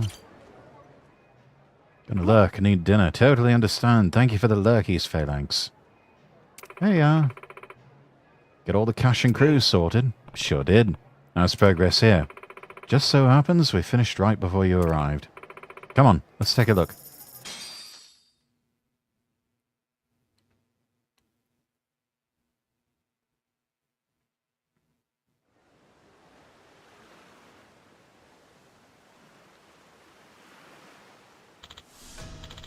Wow, I can't believe it. It's huge now. Looks even cooler and more powerful than before. Remodeled and refurbished, just like you asked. Fitted her with more cannons, expanded the interior to accommodate more people. Reckon she can house as much crew as you can find now. What's this symbol for? Well, a pirate crew with a name's got to have an insignia, right? Since she's the Goro Maru, we incorporated both Goro the Tiger and your captain into the design. What do you think? You like it? It's great. Goro's a cat, though. We also made the ship more customizable. I know you're broke at the moment. No, we're not. But once you rectify that, you can swap the cannons out for better ones. You can replace all kinds of stuff on here, in fact. The deck, the sails, you name it. Well, satisfied? Sure am. She's perfect. Clark, Julie, I must thank you both. Told you, don't worry about it. Really enjoyed working on a ship again. Been too long. Sort of rekindled that old pirate fire inside of me, you know what I mean? Hang on. You mean you used to be a pirate too? Guess you ain't just some humble shipwright after all, eh? Nope. Was a pirate before the shipwright. Right when the Pirates Call the scene first started. You go along, fixing your ship here and there. Next thing you know, people start calling you legendary. You should join up with us then, Clark. Oh, you really want me? Hell yeah, we do. You already proved you're a reliable hand. Plus, you could save us a lot of trouble fixing up the ship whenever she needs it. You said you were feeling the pirate pull, yeah? How about you come get rowdy with us? Doesn't sound bad, but... But what? Don't you feel at home with the ocean breeze in your hair, Clark? It's 100 times better than holing up in some sushi joint, don't you think? Duff.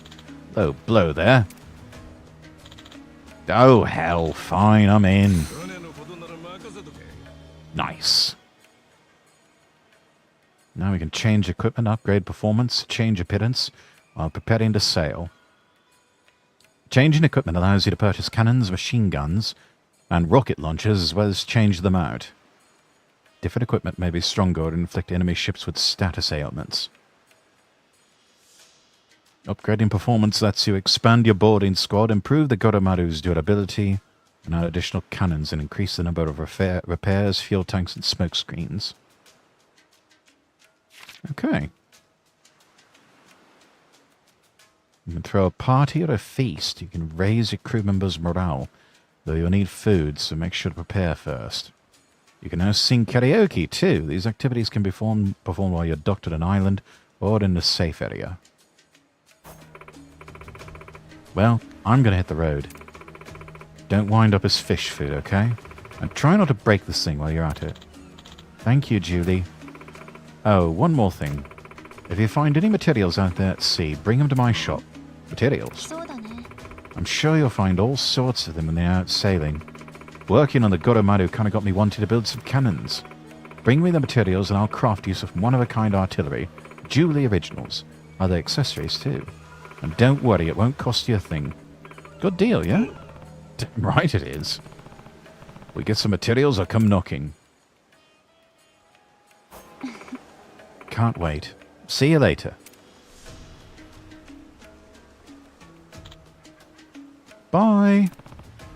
Alrighty. We're finally cleared into the Pirates' Coliseum now. Let's mosey over to Atlantis. Captain, can we stop by Rich Island first, maybe? I want to show Moana the new boat. Rich Island, eh? Why not? Ship's a lot bigger now. She'll handle differently. Probably a good idea to get used to her. Little detour couldn't hurt for that. Be good practice heading into the Coliseum bouts, too. Yeah, it makes sense. Alright. We take the Godo Mark II for the spin, stop by Rich Island while we're at it. Sounds good. But as you know, Rich Island's not exactly stocked to the rafters. You better buy what you need here before we head out. That's true. Let's stock up on supplies in Honolulu and then head to Rich Island. That sound good to you, Captain? Sure thing. Better safe than sorry, yeah? Let's do that.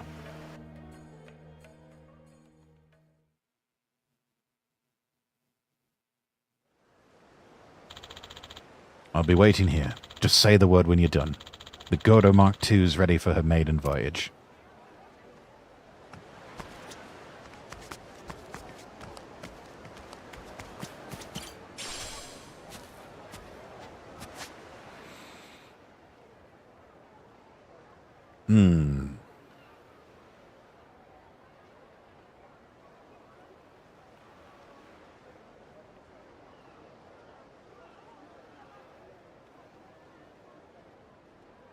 Let's see, what else do we have to...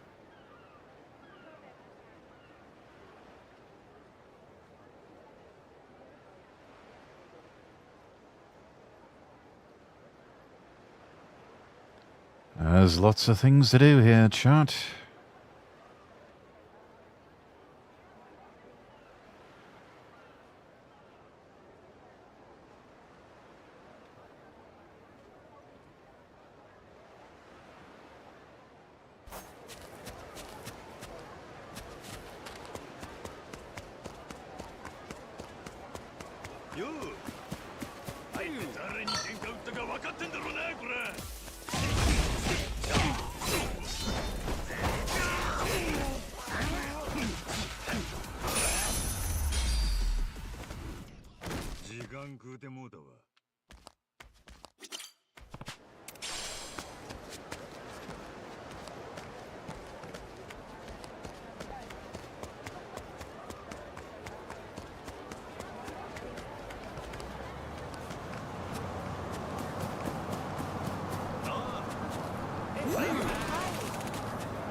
Let's see here. Betty, tough warrior. Leader of a gang that's been growing in influence lately. They attack their targets in groups, throwing their weight around. Shouldn't be a problem for you, but be careful anyway. Oh, I can win against all of you. Quite easily.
Yes, I got all of you. And that sweet, sweet bounty cash.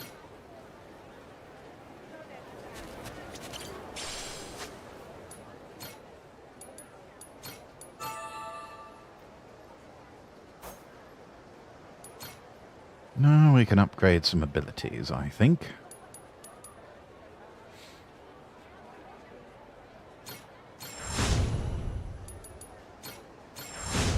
Most essential there, attack and health boost.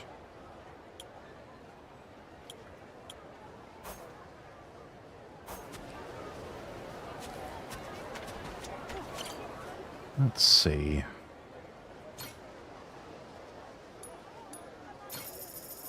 Let's do a full charge.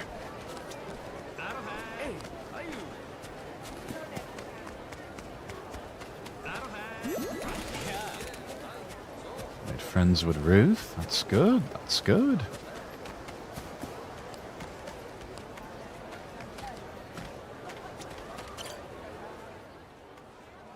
Now, what's this? I think that medical aquarium show's supposed to be around here somewhere. Got me all curious about it, so where's the stage? What's this? You, sir, have an air of danger about you. Are you perhaps here for the miracle aquarium? Eh? And who are you supposed to be? Ah, my apologies. I'm what you might call the ringleader of our famed globe-trotting miracle aquarium. Call me Yasuda. The name's Majima. One of your barkers gave me a flyer for the show, so I figured I'd come sniff around. A gesture most appreciated, but you've come a little early. We're still preparing. Is that so? Well, don't let me get in your way. I'm not here to slow up production. Oh, no, please. I'm truly thrilled you'd come so quickly to see our show. But how to fill the time? I know. Seeing as you're here early, how would you like to meet the star of our show? I can assure you an encounter with our leading lady is the sort of thrill you won't find anywhere else. Our girl's too used to being led straight to the spotlight. It would do her worlds of good to get some direct exposure to the adoring public. Oh, yeah? Same entry St. Pete. All right, let's meet this leading lady. Right this way, sir.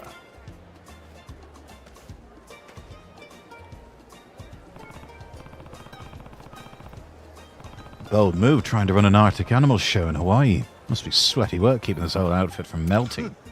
Well, that's part of the thrill, isn't it? As long as there's an eager audience, we parade this labor of love to wherever they may be. That's what the Miracle Aquarium is all about. In this instance, we were able to collaborate with a local ice skating rink to make this show a reality.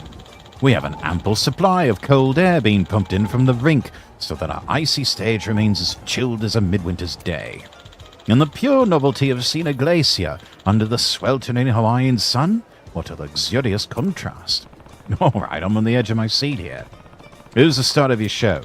I'm delighted you asked. The star of today's performance. Stephanie Chan, the polar bear. Stephanie Chan, is it?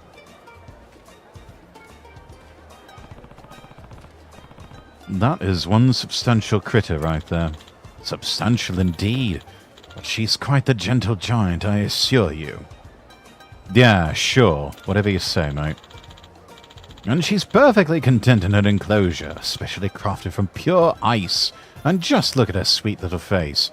Wait, that's made out of ice. I would feel more confident if it were made out of titanium or something. Wait, the cage is just ice, nothing else. It is. Ice it may be, but it's quite sturdy, and the strongest of impacts wouldn't so much as crack it. Granted, it would melt in a warm environment, but as long as it remains here where the temperature is controlled, it is absolutely safe. See something new every day. Oh, and here's a novel opportunity. How would you like to feed Stephanie Chan? She just loves apples, you know. I'll be right back with some. All right. Shit. They can't just know how big these bears are till you see one up close. Can't even imagine how she even got her here. Majima-san, so sorry for the delay. Oh. Come on, what are you doing? You alright? Do excuse my clumsiness. Seems I tripped on something. Here, there's apples all over the place. Thank you. I bought as many as I could just for this occasion. I hope they're not too bruised. He tripped on the mains, didn't he?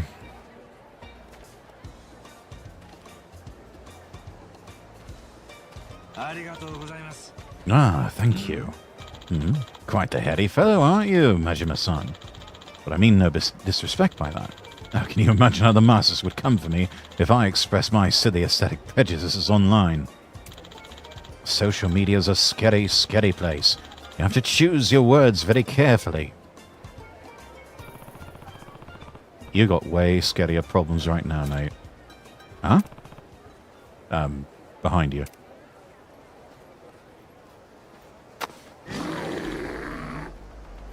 Yeah. Wait, this is a problem. Ah! Stephanie-chan's loose! How? She was inside a cage just a second ago. You tripped over the mains. Wait, the cold air supply stopped, but why? Possibly yanked the cord from the mains when you tripped earlier. Oh, so that's what that was. Oh crap, it's too warm here for Stephanie-chan. She's not happy about it. If she gets out onto the streets, it'll be a disaster. Majima-san, I'm begging you, please, help me get Stephanie-chan under control. How are you expecting me to do that? I never dare you up against a bloody polar bear. Damn it. Not giving me much choice. Alright, bear fight it is then.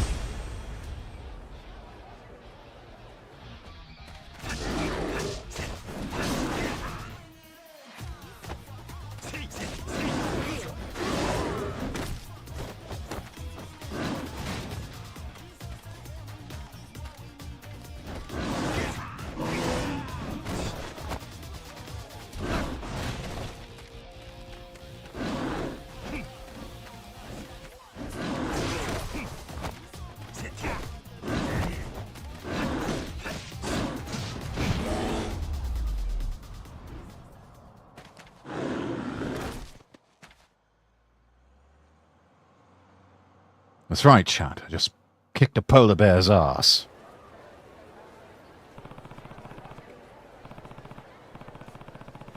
Now simmer down and go settle in the icy cage, yeah? Phew. For a second I wasn't sure who was going to win. But I'm relieved we were able to fix this together. Fix this together? All you did was plug in the cord you tripped over. Guilty as charged, I suppose. I'm truly relieved Stephanie-chan's in one piece. The show wouldn't be the same without her.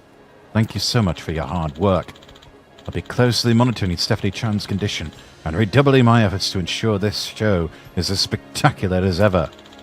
I certainly won't be turning my back on the customers who are looking forward to it. Still dedicated to your craft despite that whole ordeal. I led with the notion, didn't I? We're a moving globe-trotting aquarium. Our mission is to travel the world, entertaining those who wouldn't otherwise have an opportunity to see a show like this. I ran a circus troupe for a time back in Japan. I'm used to working with animals like these, and I truly adore them. It wasn't long ago when I started this aquarium project, running smaller scale shows with more manageable marine life. When I finally found an opportunity to take in a polar bear and design the glacier stage, I was all aflutter with excitement. Imagining how I could bring more joy and wonder to the world had me positively giddy. Crystal clear how passionate you are about this. But screwing up and letting loose that polar bear you worked so hard to find would have been a bummer and a real hazard. I do think your dedication to entertaining folks all over is a fine thing. Just don't let the bear out of the cage next time. Yeah, and maybe build the cage out of titanium or something. You have my word. I'll make my preparations with more strict safety measures in mind. As they say, don't hallo till you're out of the woods, yeah?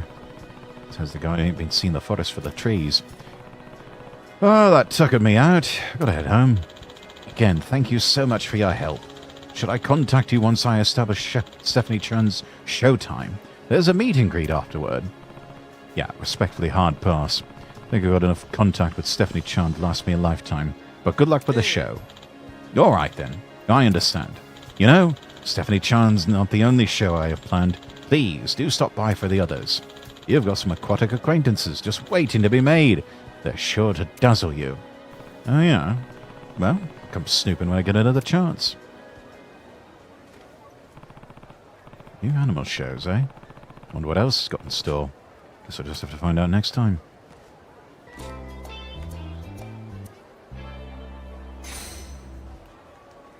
Oh, we've got a polar bear on our crew now.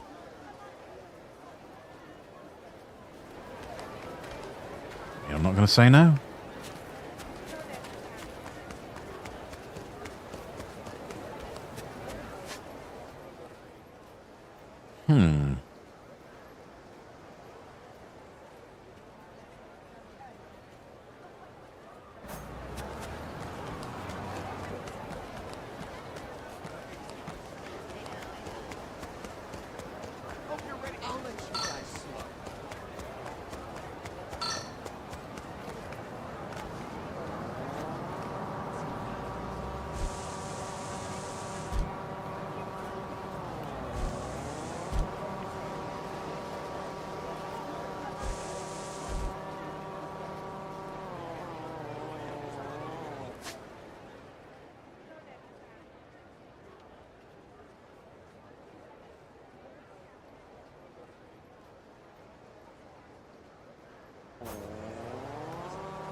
No shrimp here. This might be the best vacation ever. You.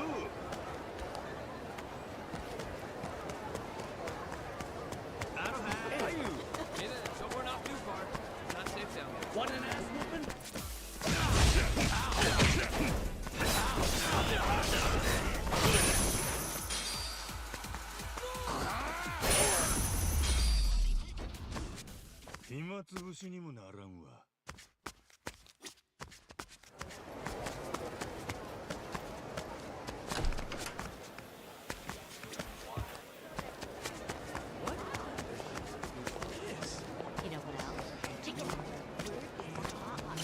Hello. Thanks. You should get back to the hotel.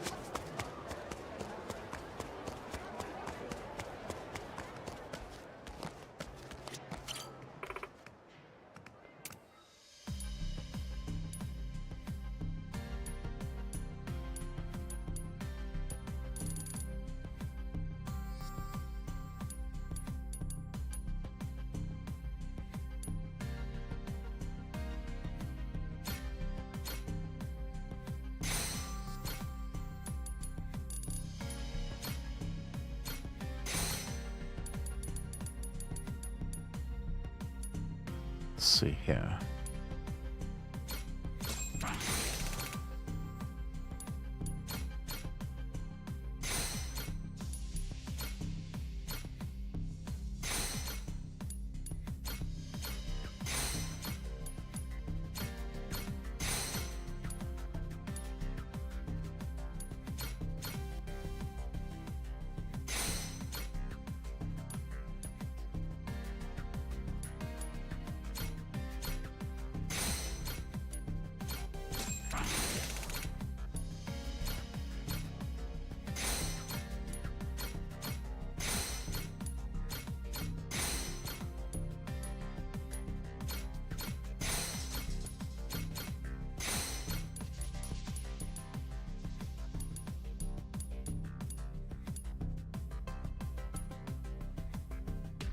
Ooh. We can make laser cannons. Hell yeah.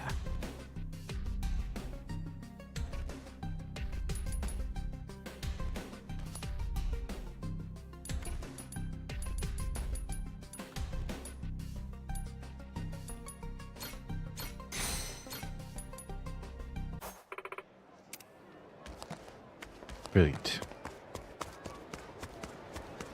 We now have a frickin' laser beam for our boat.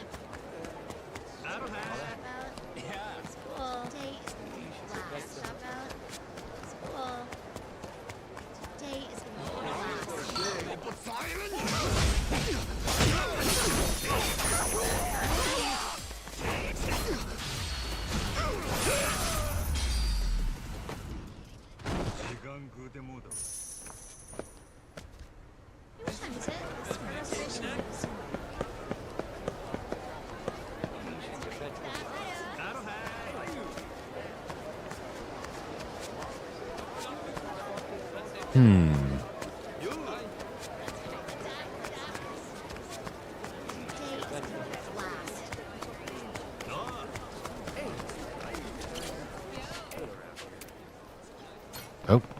time to intervene for a friend.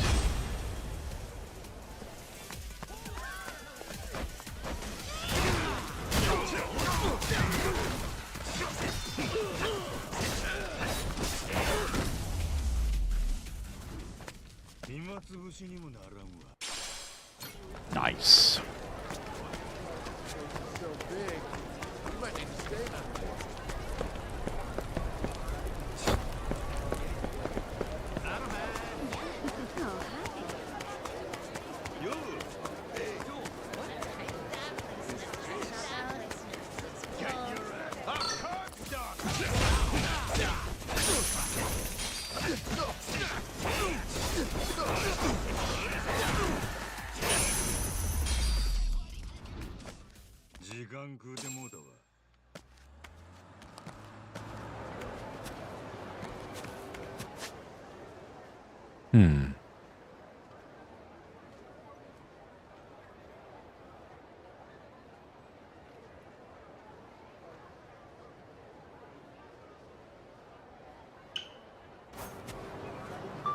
Let's head over to Diamond Head.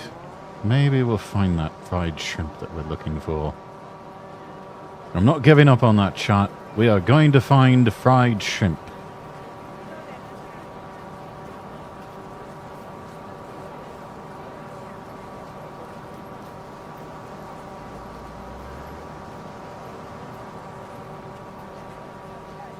I'll teach you some respect.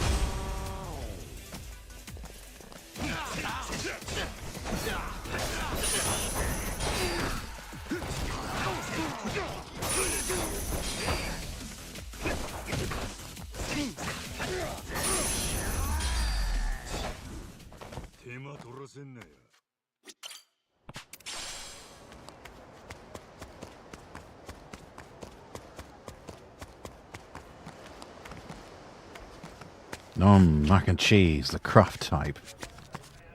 Not too bad, not too bad at all. Aloha!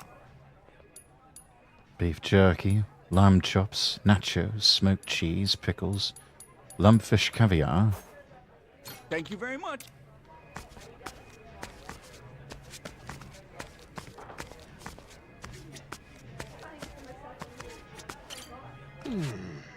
No?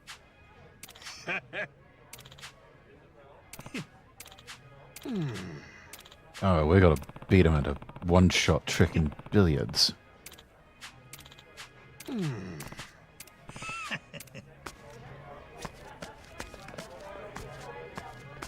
We will come back for that later.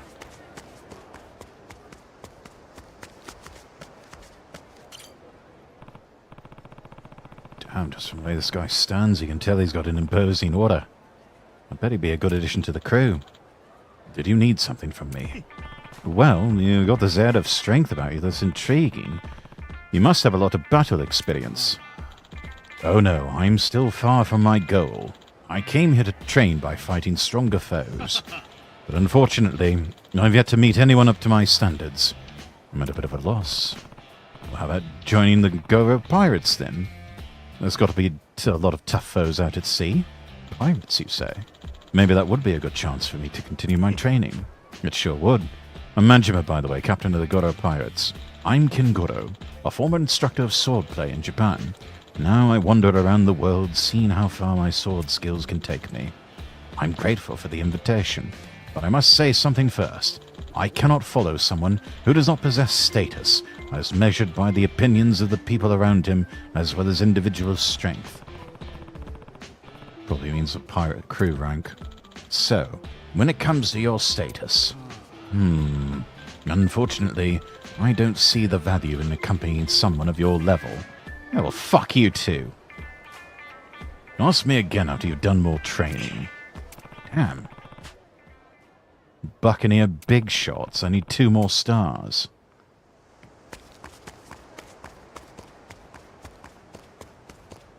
I'll teach you some respect. Ready for a beat?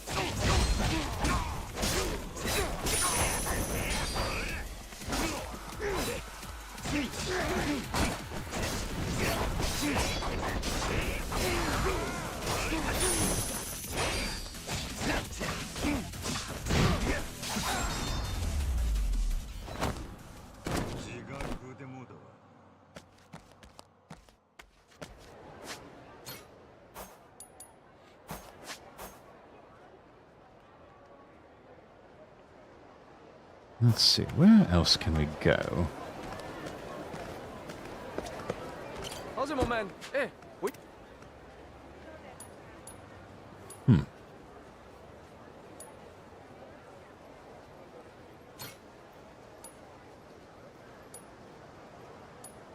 Roger that. Be there in a hot minute.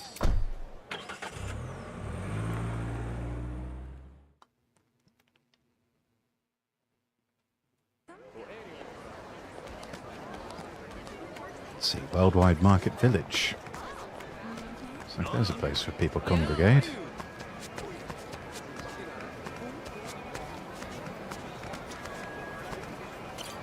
Hi. What have they got here? Oh, RCI boys. Yeah, blah, blah, blah. RCI bowls.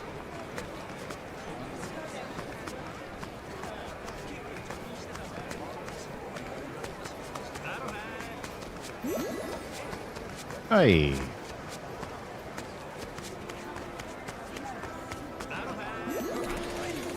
Oh, yeah, there's a new friend.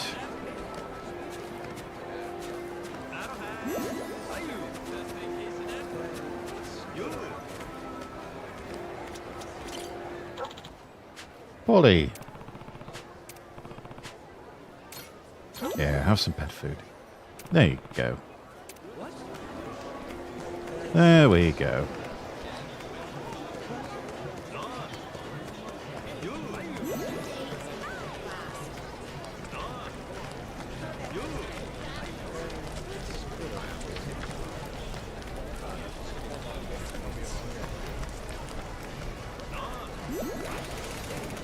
Friends with Miles. Berto's a buddy.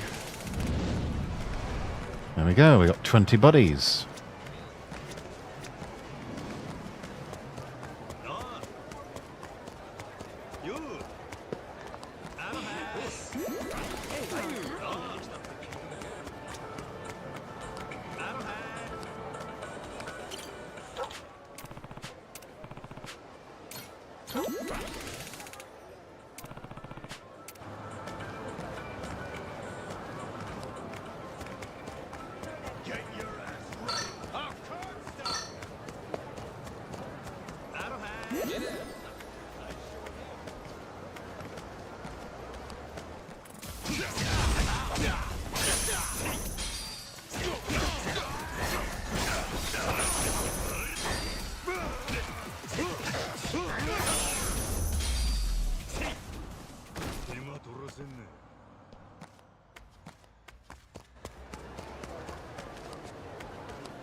Hello. Maybe this is... not quite. Wait. Garlic shrimp. Yeah, there we go. Can I... Ah, damn. Can't get it to go. Thanks.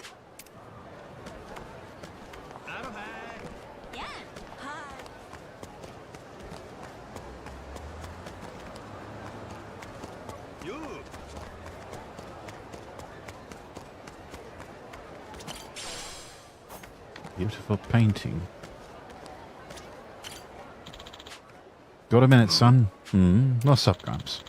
Do you know anything about cats? This one's been abandoned. I tried taking her in, but she just won't warm up to me. Not so good with strangers, are you? Not much I can do about that. The cat even came with a letter from her owner. She included some compelling reasons along with her own photo. Seems like she was a hostess.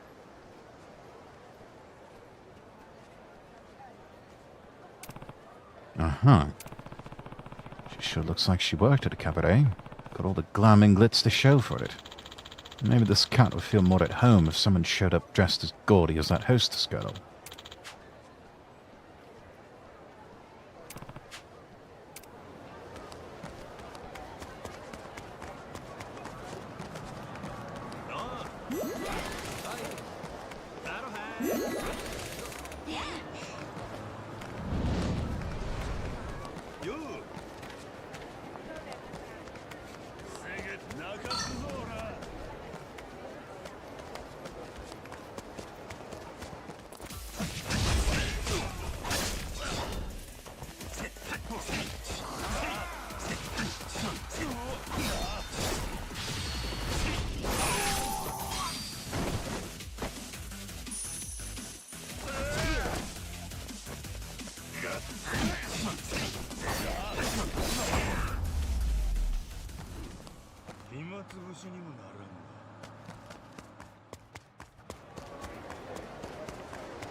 Looks like Aki's in trouble.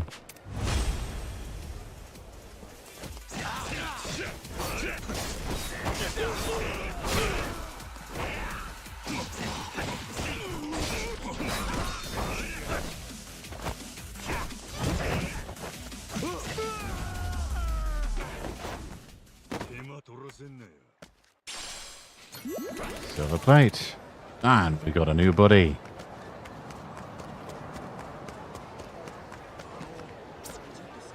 I think... Hang on a minute.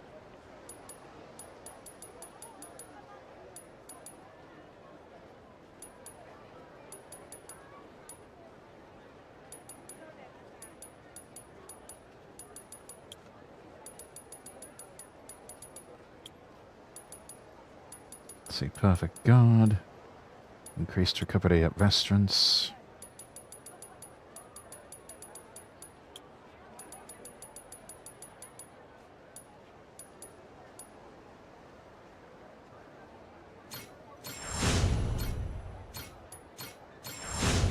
There we are.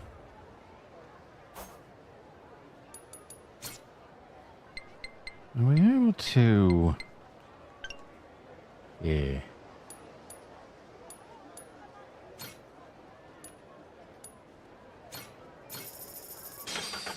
Hello there. Hello there. Thank you for the redeem, Ruby.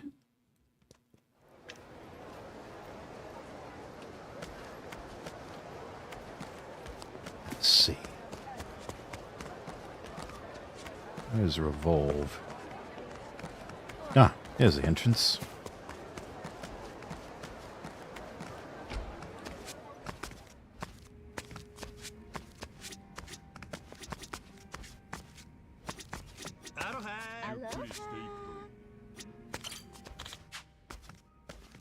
See, you haven't wasted any time making new friends. Yeah, people around here want aloha and your friends just like that. Hope you've been having fun with it. You know, there are more ways to make friends on Aloha Links than just saying aloha. Well, there is, yep.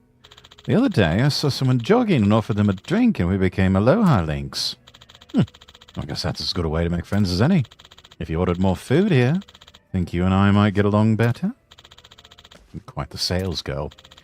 Yeah, this one's on the house. But our friendship, I love this stuff. Oh, you're not bad. Thank you.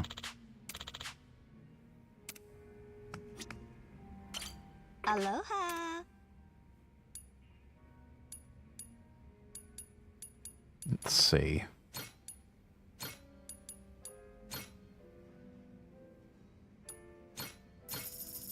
There we go. Let's get our drink on. Thank you. Brilliant.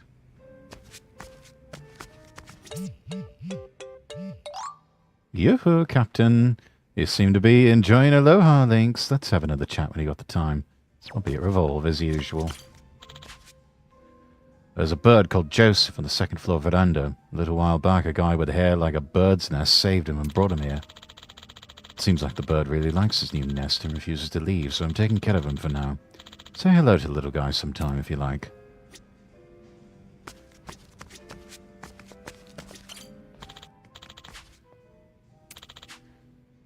Made me a shit ton of friends already. Keep it up, you might be able to make some buddies real soon. Buddies? Basically, a buddy is someone you've gotten really fucking tight with. The more you interact with a friend, the more your bond deepens. Do that enough times, you got yourself a buddy. Going from friends to buddies can take some work, but it's worth it. Plus, the more buddies you got, the higher your Aloha Links rank goes. So make loads of friends, then make buddies out of them. Yep. Oh, but I wouldn't rush it or nothing. Best way to use the app's just going at your own pace. Oh, hey, why don't you take this, Captain? A customer gave it to me, but I can't use it. Cargo pants. Why not? Talk to me anytime. See you.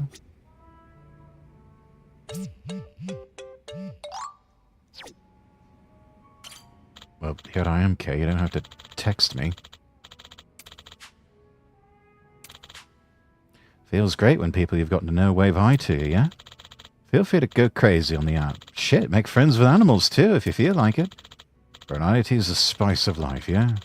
Animals can understand humans more than we realize. If only we could talk with them, eh? Oh, do you want this? I got it as a freebie from shopping, but I'm not using it. Will revive you when your health is depleted, but breaks afterward. You sure? Alright, I'll take it off your hands.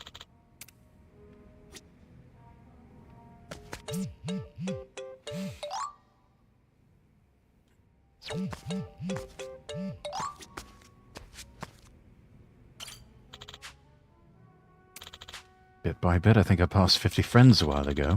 You humble bragging motherfucker. You're going crazy out there. Pirate captains must be built different, I guess.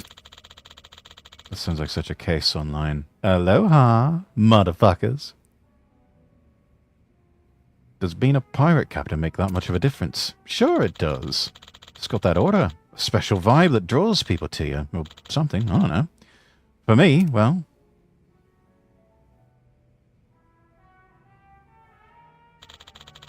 So that's what happened. Never expected no bug-catching kid to give me no present, gotta say. Oh, right, I have this, I got it from a customer, but I can't use it up all by myself. Huh. Sure, thanks. Chat with you later, Captain.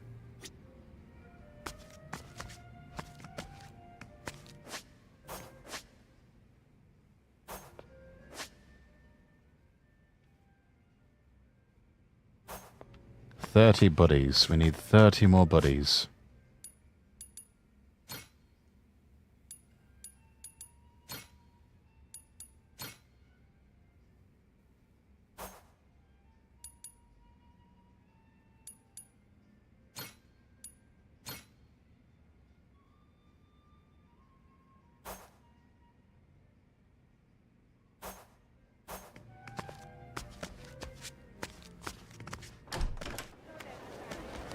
Oh, wait. Let's see here. Have a drink with Noah. Goodness, another raid? Oh. Ruby Gemstone, thank you for the second raid.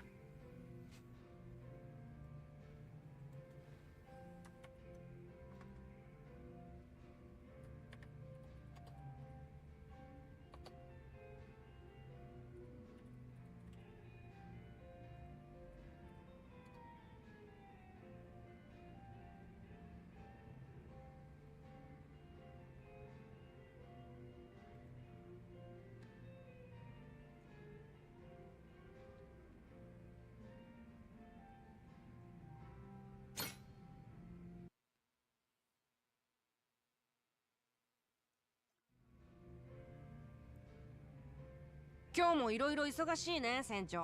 course he's having milk. 少しは息抜きしないとゴローが疲れちゃうよ。せやな。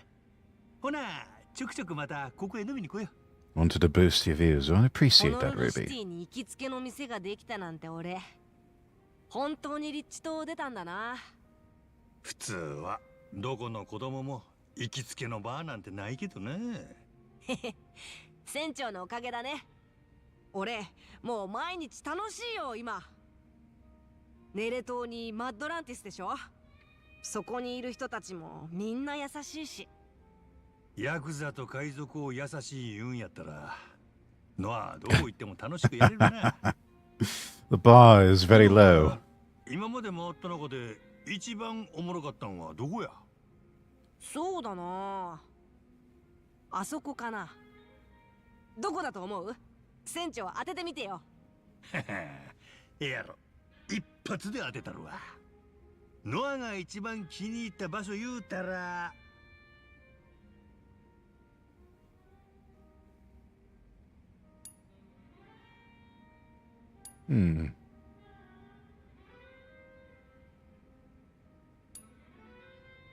マットランティスの飲み屋。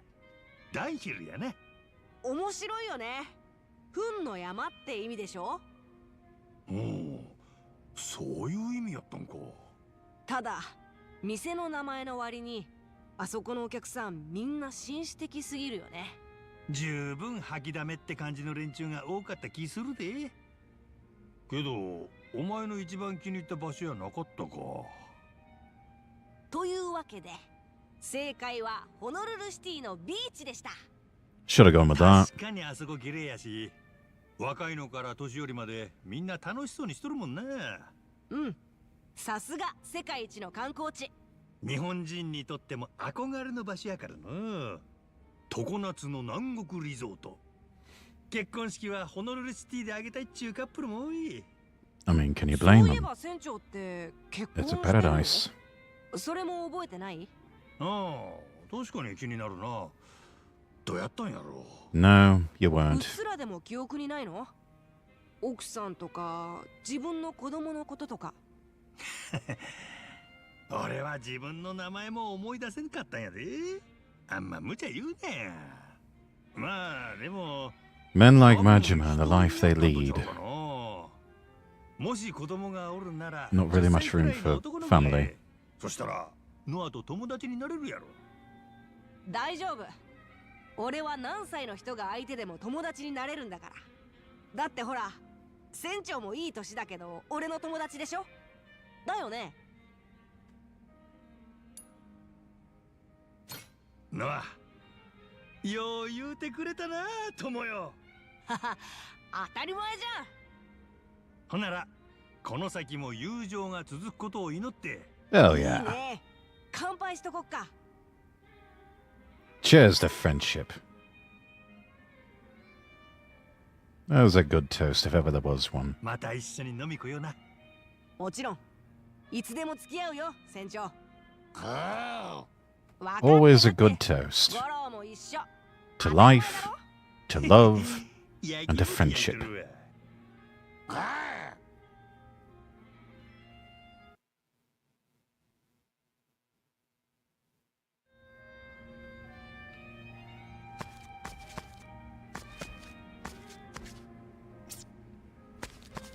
これやな。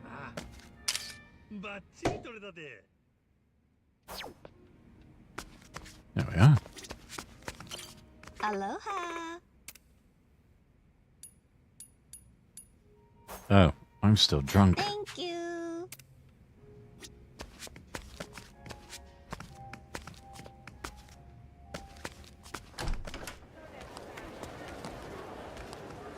All right, let's see here.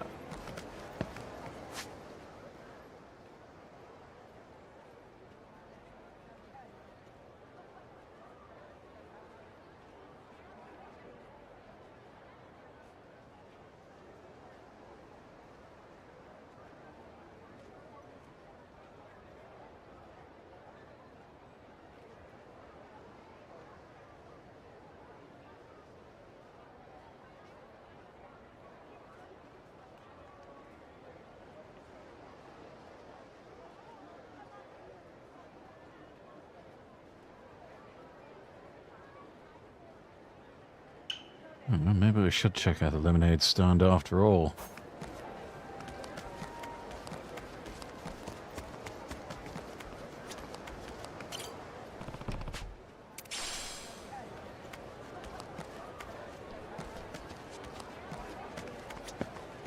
How's it, my man? Hey, wait.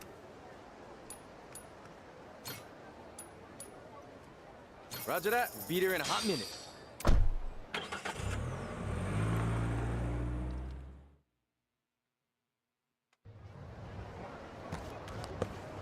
Oh, we're close.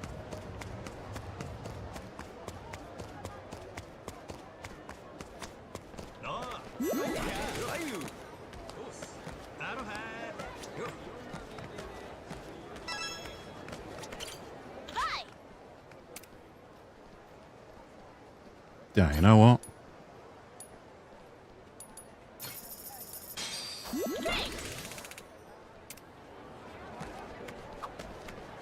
No. あれはレモネードスタンドだよ。社会勉強のために子供が実際にお店出して売ってるんだって。詳しいの。姉ちゃんが言ってた。俺も見るのは初めてだけど、ノアはやったりせんのか？やるって。立地島でやっても誰も来ないよ。 Well, that's a fair point. ジュースなんて売れる気がしない。ああ、それもそうか。どこで売るかも大事な商売の一つやな。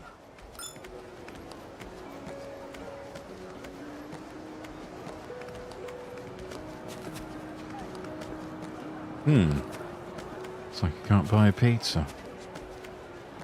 Boo.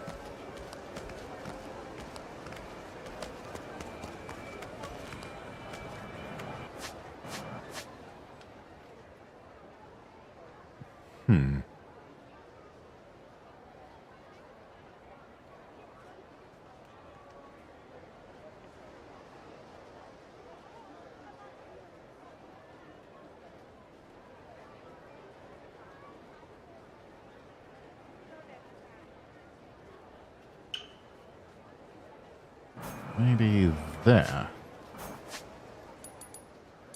Let's see. Smartphone, taxi.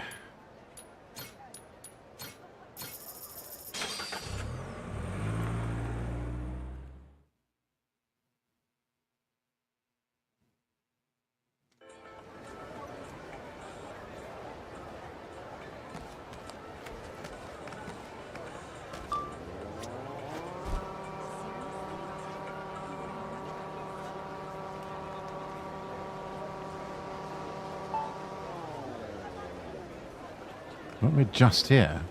Oh, yeah.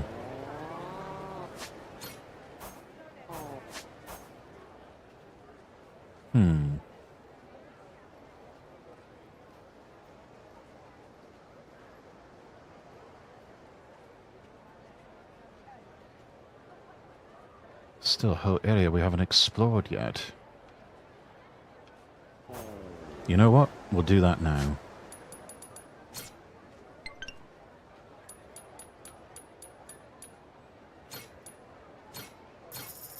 Get over there.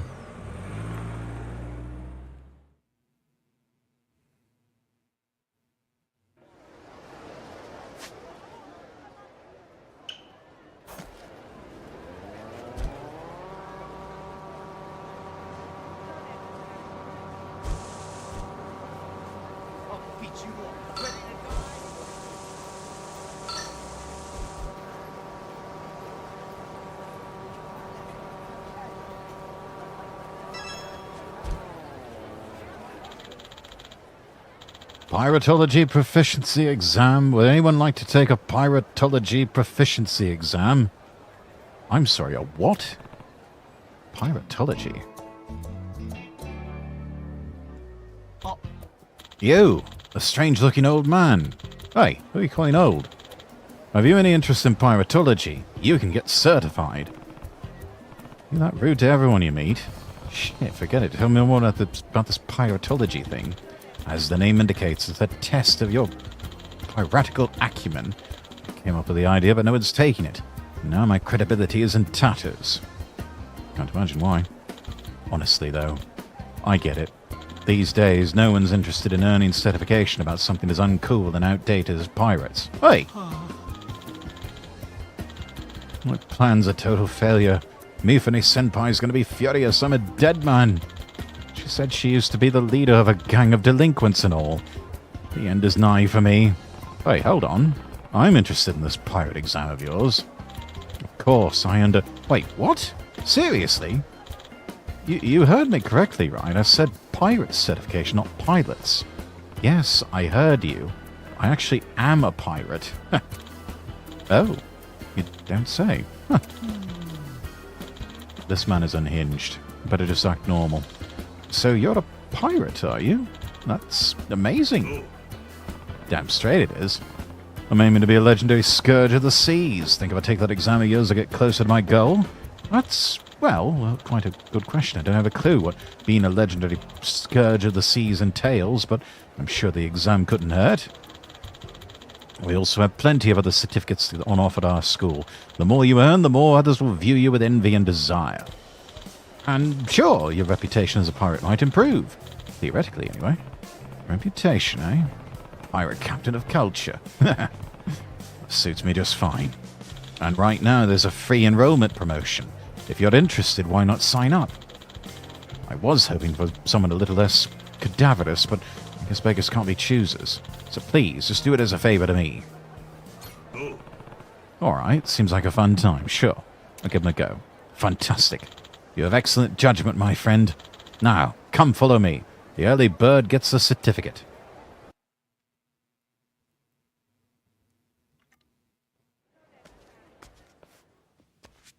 Time is money and money is power. This is Unabata Vocational School. Quite the facility, wouldn't you agree? Sure is.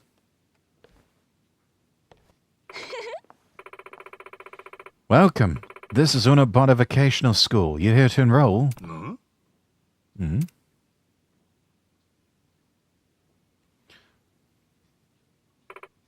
Aloha. Mifune-senpai, hello. I hope you're having an exceptional day. Yo, Ikari. This guy a customer? I guess you're not completely worthless. Yes, thank you for the compliment. I'm Mifune. I run reception. Right this way. Oh. Sure. What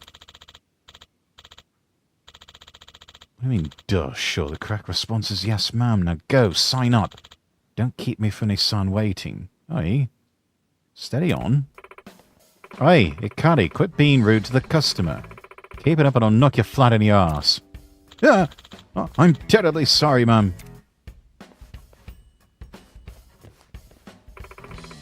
Sorry about that. Anyway, with our current promotional campaign, your enrollment fee is waived. I'll process you into the system right now. Got it. Thanks.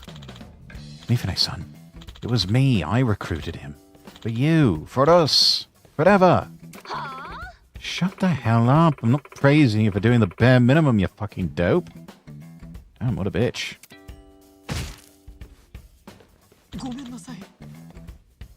Yeah, abusive bitch.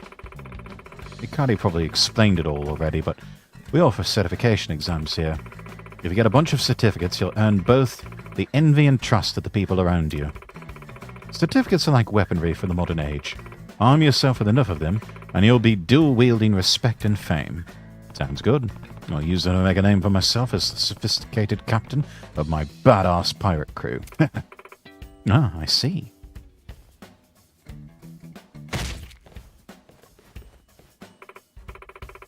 Oh, this dude seems a little off his rocker. You sure it's alright to enroll him? I think so. What do you mean you think so? Bring someone more normal next time, idiot. Damn it, Ikari, you're useless. So sorry, Mifune-san. My next recruit won't be a lunatic, I promise. Please, just make do with him for now. Let you off this time. Something up? Oh no, nothing at all. I hope you become the erudite pirate you aspire to be. Thanks a bunch. We're also holding a trial campaign. Not only is your enrollment free, the first exam is as well. That's the best way to learn how it all works. You can start as soon as you want. So I can get a certification for free? I guess I'll take a whack at it then. Let me know when you're ready. I'll lead you to the exam room. Come this far, might as well talk to Mifune at the desk about my free exam. Alright, let's give it a go then. Oh.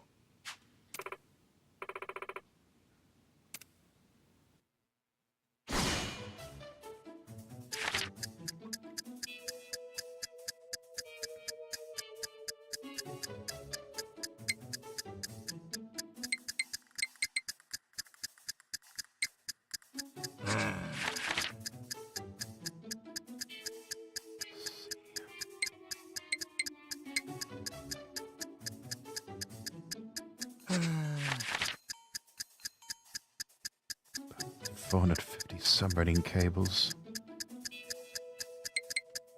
International comms. Strait of Magellan was discovered while seafarers were coursing new routes.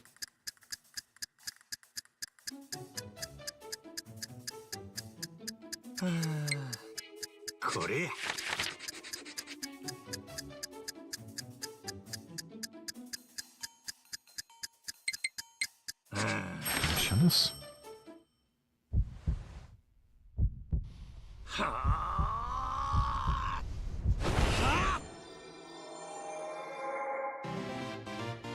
Oh.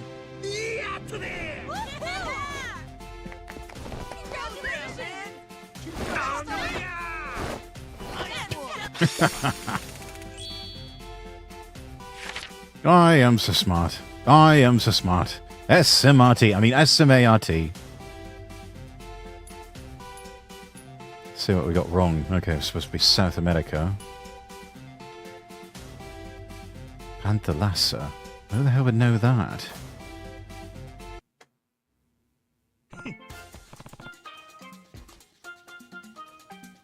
Ha! Nailed it. Nice work. You're rather intelligent for someone with such a seemingly desperate grasp on his sanity. Well done. Can't wait to see how you do on the other exams. Just beware, the questions will likely get more challenging from now on, okay? Make sure to always review your mistakes and try again. The worst mistake is giving up. Certification aside, it's always important to persevere. Learning from your setbacks will help you pass any trial. Gotcha. I'll remember that. I've got a clue which one to take next, though. Never was one for this whole studying thing. It can be overwhelming at first. If you want, I can help you decide. No, no, no. I won't allow you to trouble me, Fune-san, any further. Just leave this job to me, Akari. I'll do it. Eh? All right, handle it yourself if you want to so bad. You hear that, you scary old man? If you have any questions, you direct them to me. Can't you call me something else? Anyway, I look forward to seeing you again. A vocational school, eh? Studying thing is surprisingly fun. Better hit the books and earn everyone's respect.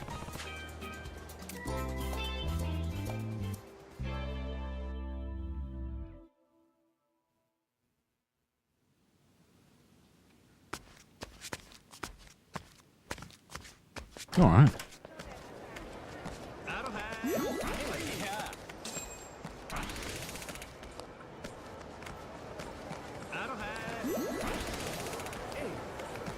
That's Cliff, your friend.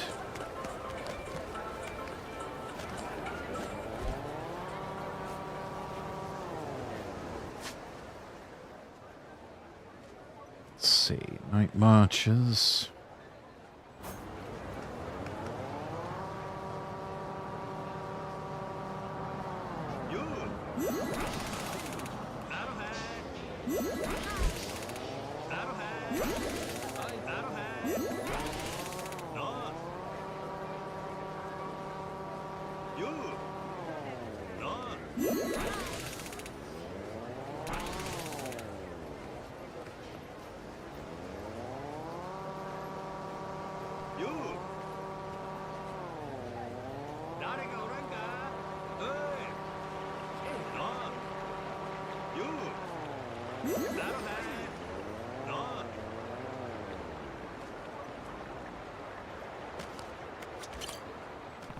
Ooh, a bounty.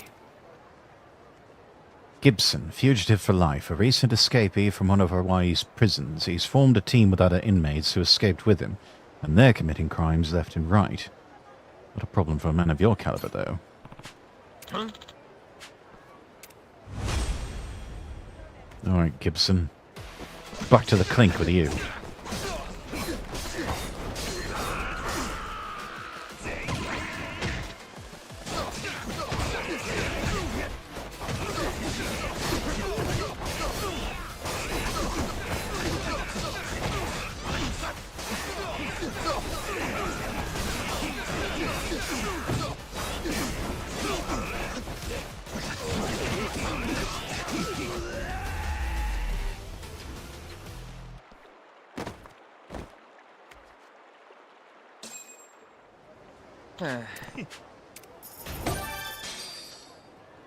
There you go. Ready to be Bubba's little bitch again.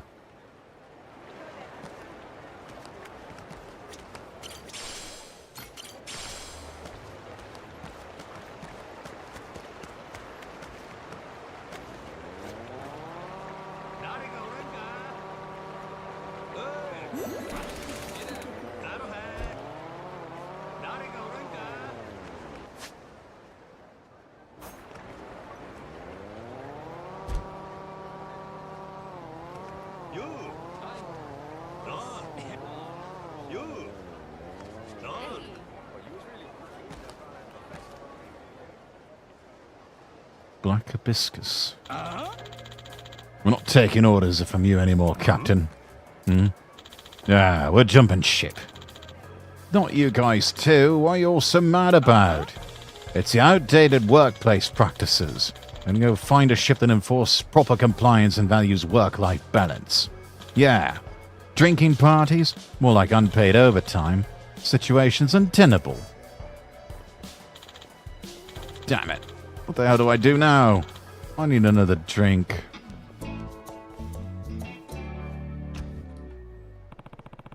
The hell was all that about? Jumping ship. Now I'm curious. Let's find out what's going on here.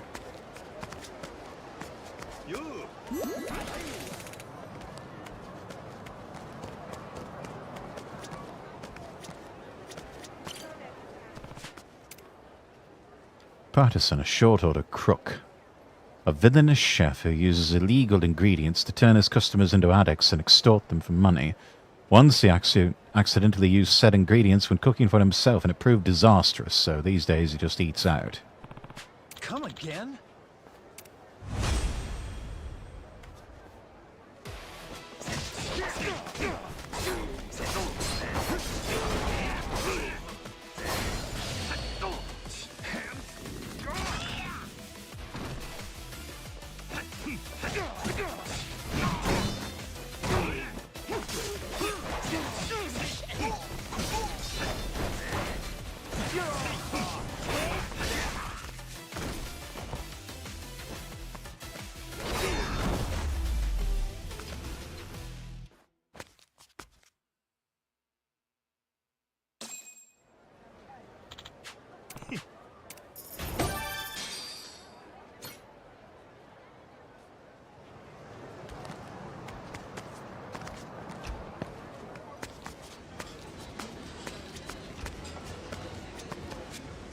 Hey.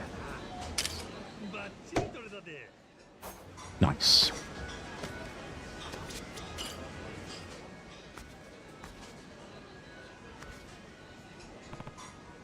What's up? You're looking down. Something happened? Well, I heard those blokes yelling at you earlier. Just wondering what the deal is. Something about them jumping ship, yeah? Oh, you heard all that. Yeah, my crew just up and quit. Pathetic, eh? What happened to me? I thought I had it all figured out. Sailing a pirate ship, fighting and living it up like kings in Medlantis. What am I saying all this to you for? It's not like you'd get it. Guess I'm already wasted. Just forget about it. So you're a pirate, eh? I happen to be of the swashbuckling kind myself. Captain of the Gourmet pirates, in fact. We've been having a hell of a time in Medlantis. Wait, you're serious? Ha! Never thought I'd meet a fellow pirate in Honolulu. What's your name? Majima. Captain Majima, eh? I'm Brian. Here, grab a seat. I'll get you a drink. All right. It's like good food, too. But then a storm blew us off course. We eventually dropped anchor in Honolulu, and, well, here we are. I thought I'd at least get to drink myself stupid here every day with my crew, but then they all bailed on me out of nowhere. Ah, so that's what the yelling before was about. What started them on that? They said they were getting stressed out because my ship was full of compliance violations. Apparently, they had to look for another ship with better workplace environment. Compliance violations? Better workplace environment? What the hell's any of that got to do with being a pirate? Beats me. As far as I'm concerned, a pirate's life is supposed to be out looking for booty all day, then drinking all night till you pass out. If someone doesn't like it, you kick their ass out of the way. Back again. Not really back. You were the BGM to my bedtime routine. All right, Pyonli. I see. I believe that gives me all the information I need. What? Who the hell are you? My name is White. My consulting firm specializes in providing support, guidance, and consultations regarding general business etiquette and compliance. Oh yeah? And what exactly does the boss of a consulting firm want with me? We're looking to expand, but with such cutthroat competition, we feel the Red Ocean strategy of vying for the existing market share would be unproductive. And yet the results of our market research left me concerned there weren't any unexplored markets remaining in the B2B sphere, but listening to your chat, a brilliant new idea came to me. Pirate crew compliance consultancy. A fresh market. A blue ocean like the one you sail upon. What the hell is up with this guy? I could infer from your conversation just now you seem to have been committing a wide range of compliance violations, and that it was for this very reason your crew decided to leave. Clearly, the pirating industry is in dire need of compliance guidance. That's an awful lot of words to spell out bullshit. Can't say I ever gave a rat's ass about any of that compliance shit. Well, you not giving a rat's ass is what lost your crew, ain't it?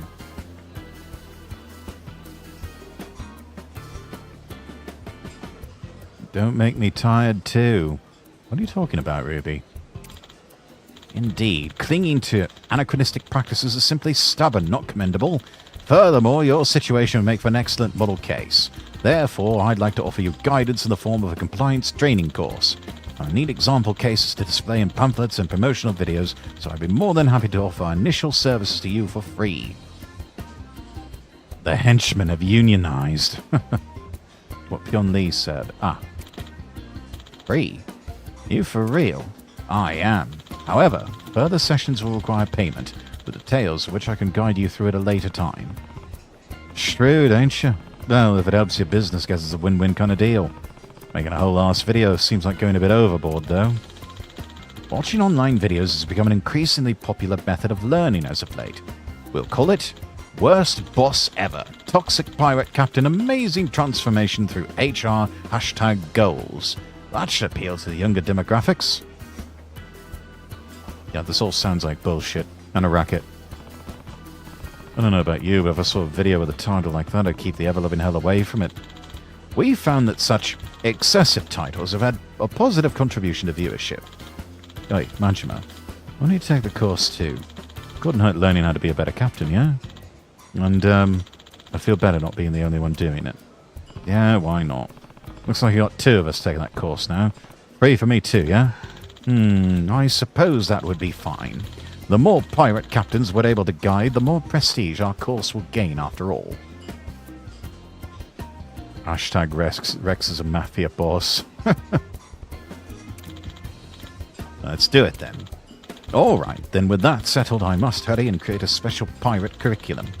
There's quite a lot of work to be done. Please come visit me at the marina later. Your training will begin there. Got it. See you later.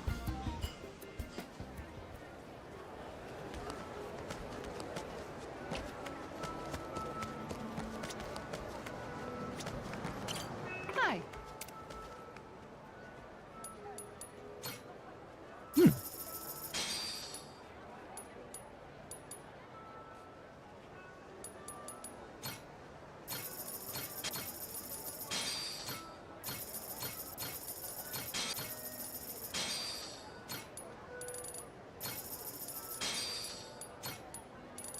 Oh, seeds. Yes, we want lots of seeds.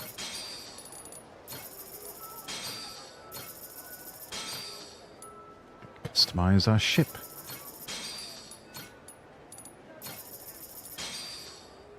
Thanks so much. Apparently they're using social media to pull in a younger demographic. He has a point. They might know something. Possible. I don't know. I never trust consultants.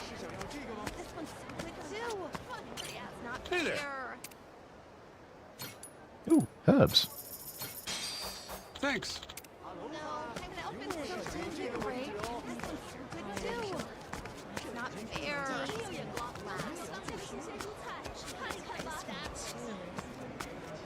Let's see. Liang's Bakery. Hello. Ooh, steamed buns. Chinese meat pies. Corn bun. Those almost look like corn fritters of Southern American cuisine. Thanks.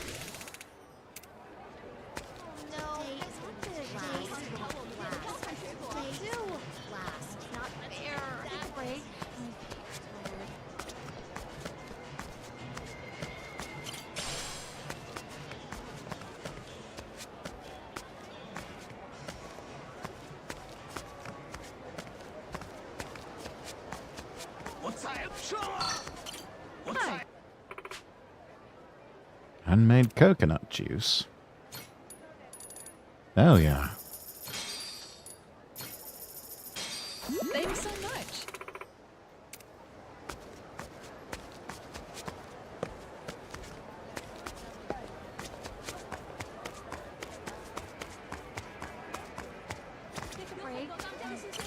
Aloha! Let's see. Fresh coconuts. Superb pineapples. Thank you, friend. Rex will force the information out one way or another. I'll get to the bottom of it, don't you worry. Aloha! Ooh, quality garlic. Thank you Good very stuff. Hey, let's take a picture by the snake.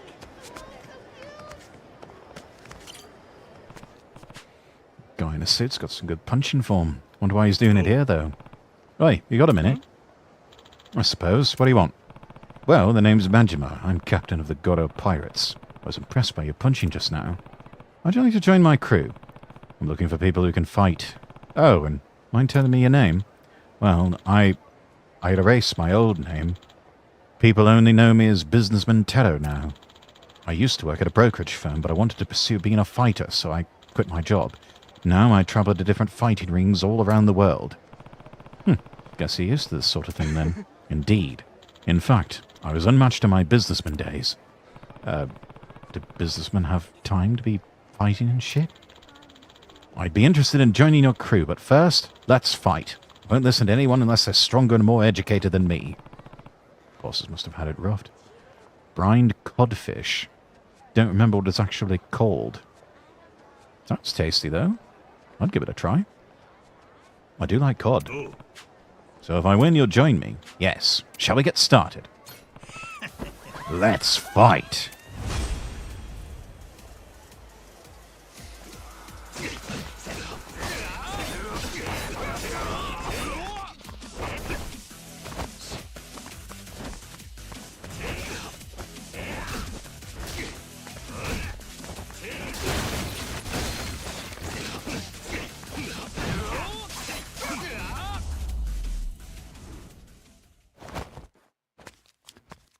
Guess we got a new member of the crew, even though it looks like we killed him just now.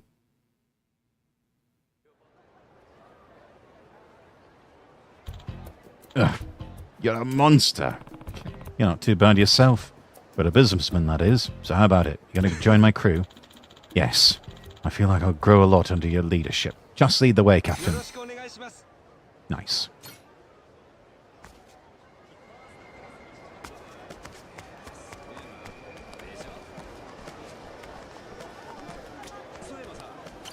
Hey there.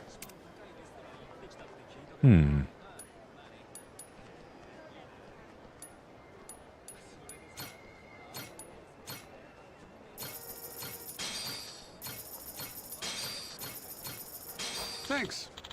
All right. A few items to decorate the ship with.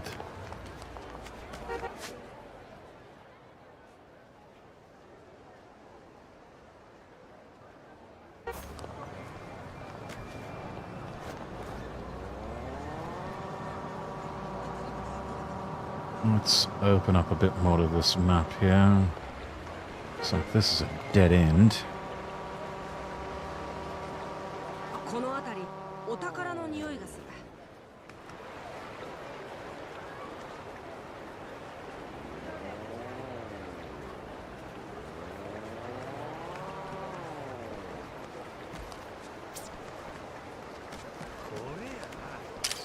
バッチリ取れたで。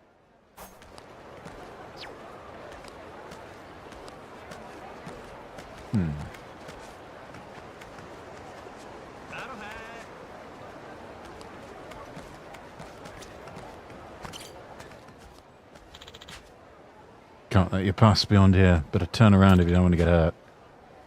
Wait, you got a bounty on you, don't you? You're good then. This is a place for all the outlaws. Just one thing, don't make a scene that out this place. Enjoy yourself.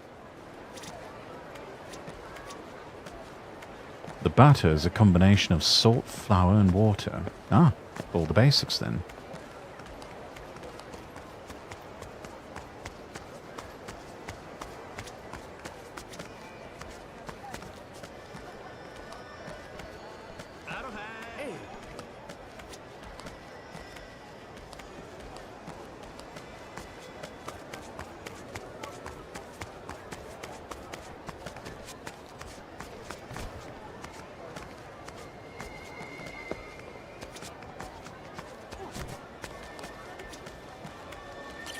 what's all this? Looks like TCM. I prefer the batter a bit watery so it gets really crispy. Ooh, yeah. Nice little crunch to it, yeah?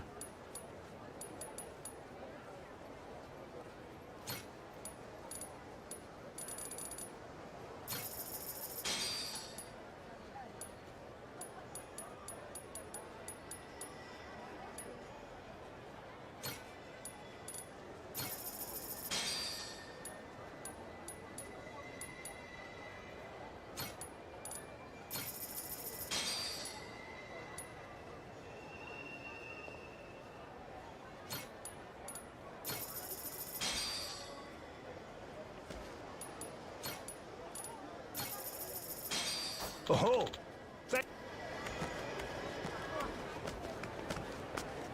Okay, there's that place.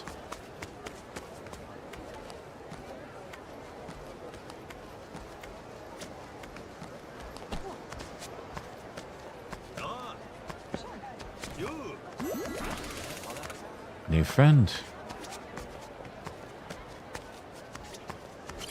Hi. Thanks so much. Wouldn't recommend adding the salt as the fish is already salty. Yeah, you know, fair.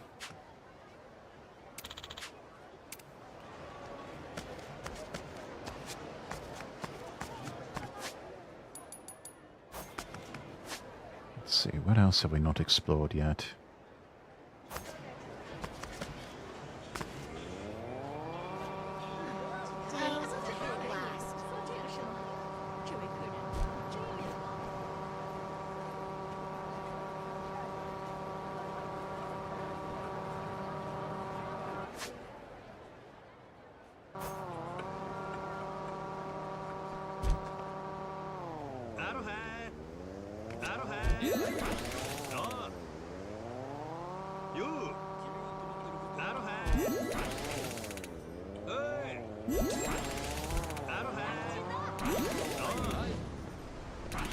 More new friends. バッチリ取れたで。この辺りお宝の匂いがする。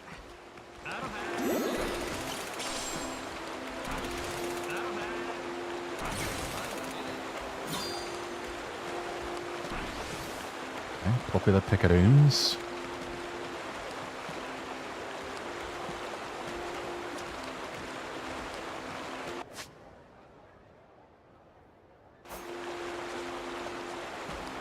Now let's see if we can...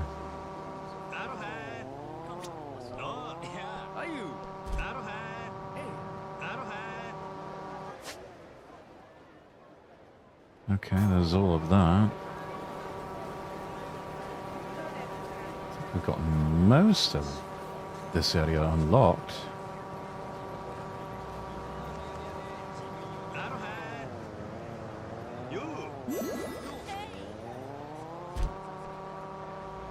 Gotta make sure we say hi to everyone. Build up those friendship meters and get 10 more buddies.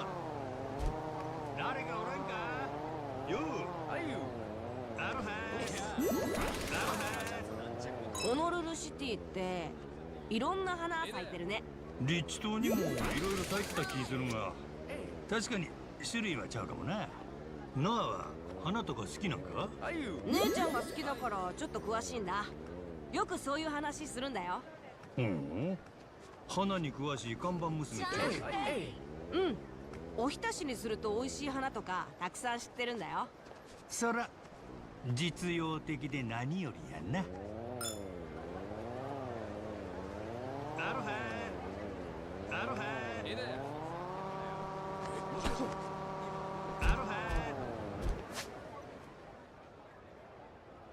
Okay, that part of the map has been opened up.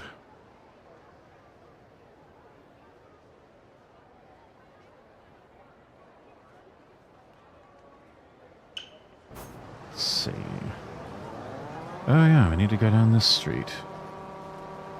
Oh,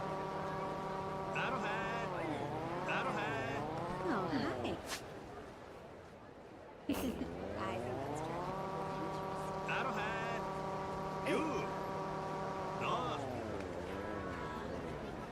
Looks like a bounty. Grab this first.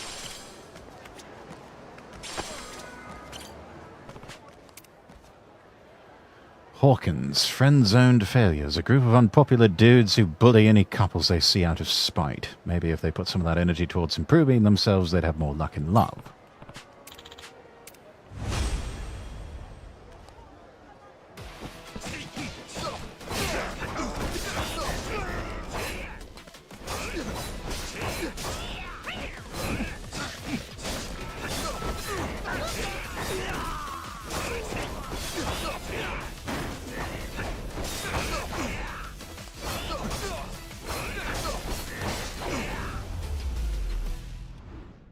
Alright, there we go.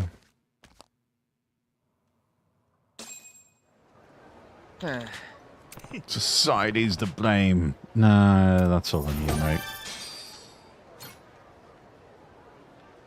Alright.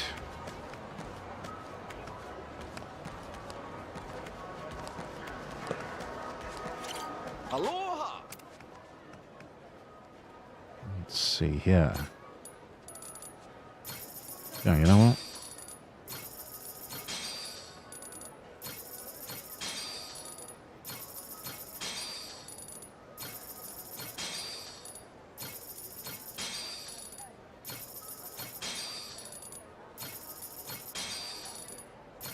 All the beer you have, sir. Thank you very much.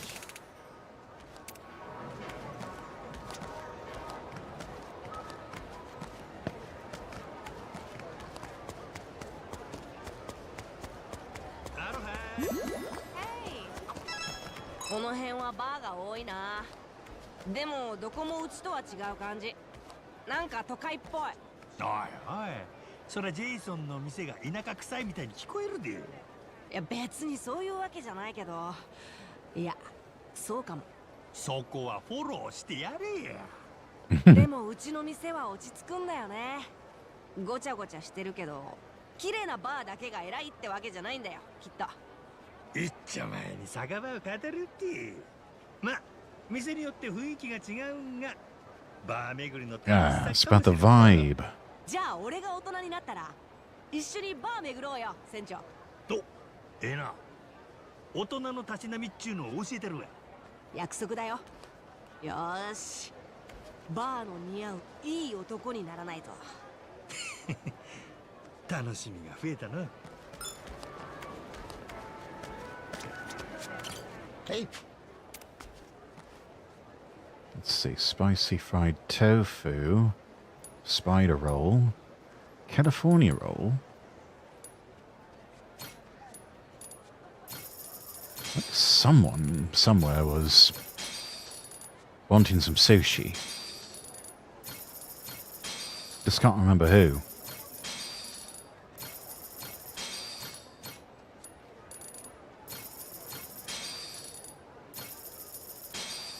It's a pleasure.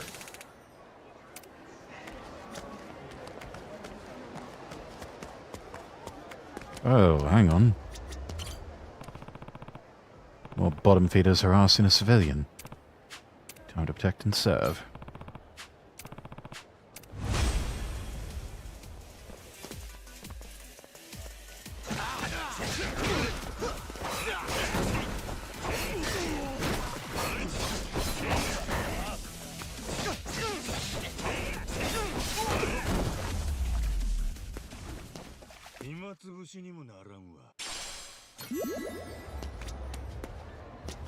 Alright.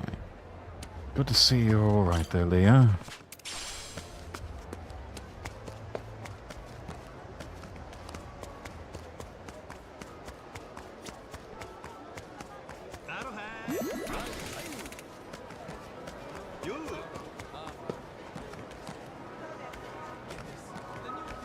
Cigar shop. Aloha!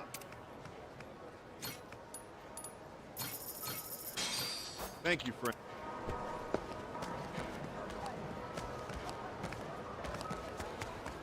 Alright. Let's see. Chat, getting pretty late in the evening for me. I do have work tomorrow, so what we're going to do is we're going to save our game here.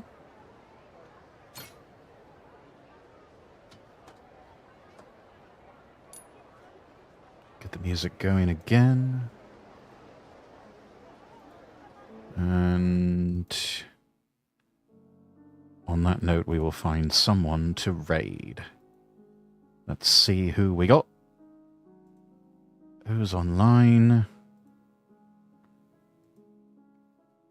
Who do we have here? Who do we have? Who do we have?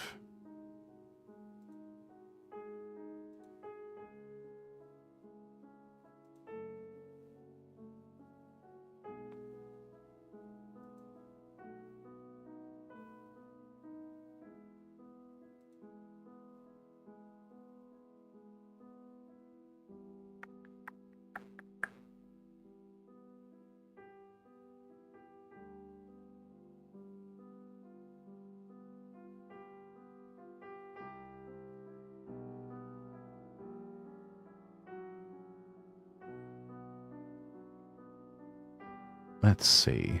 Oh, Reyes is on. And he is a part of... Let's see, he's a guest on Nightwave with Mama Oko and Tim Kisimt.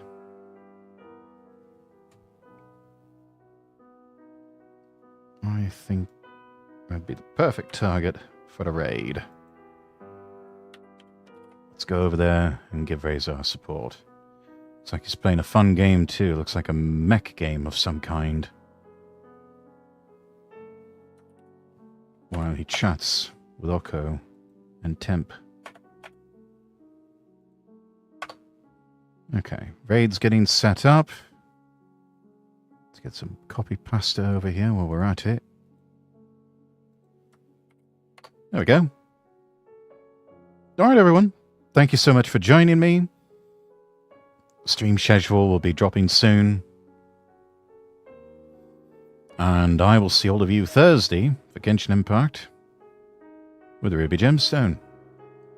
Until then, I'm Lord Rexworth, wishing you all the best, and God bless.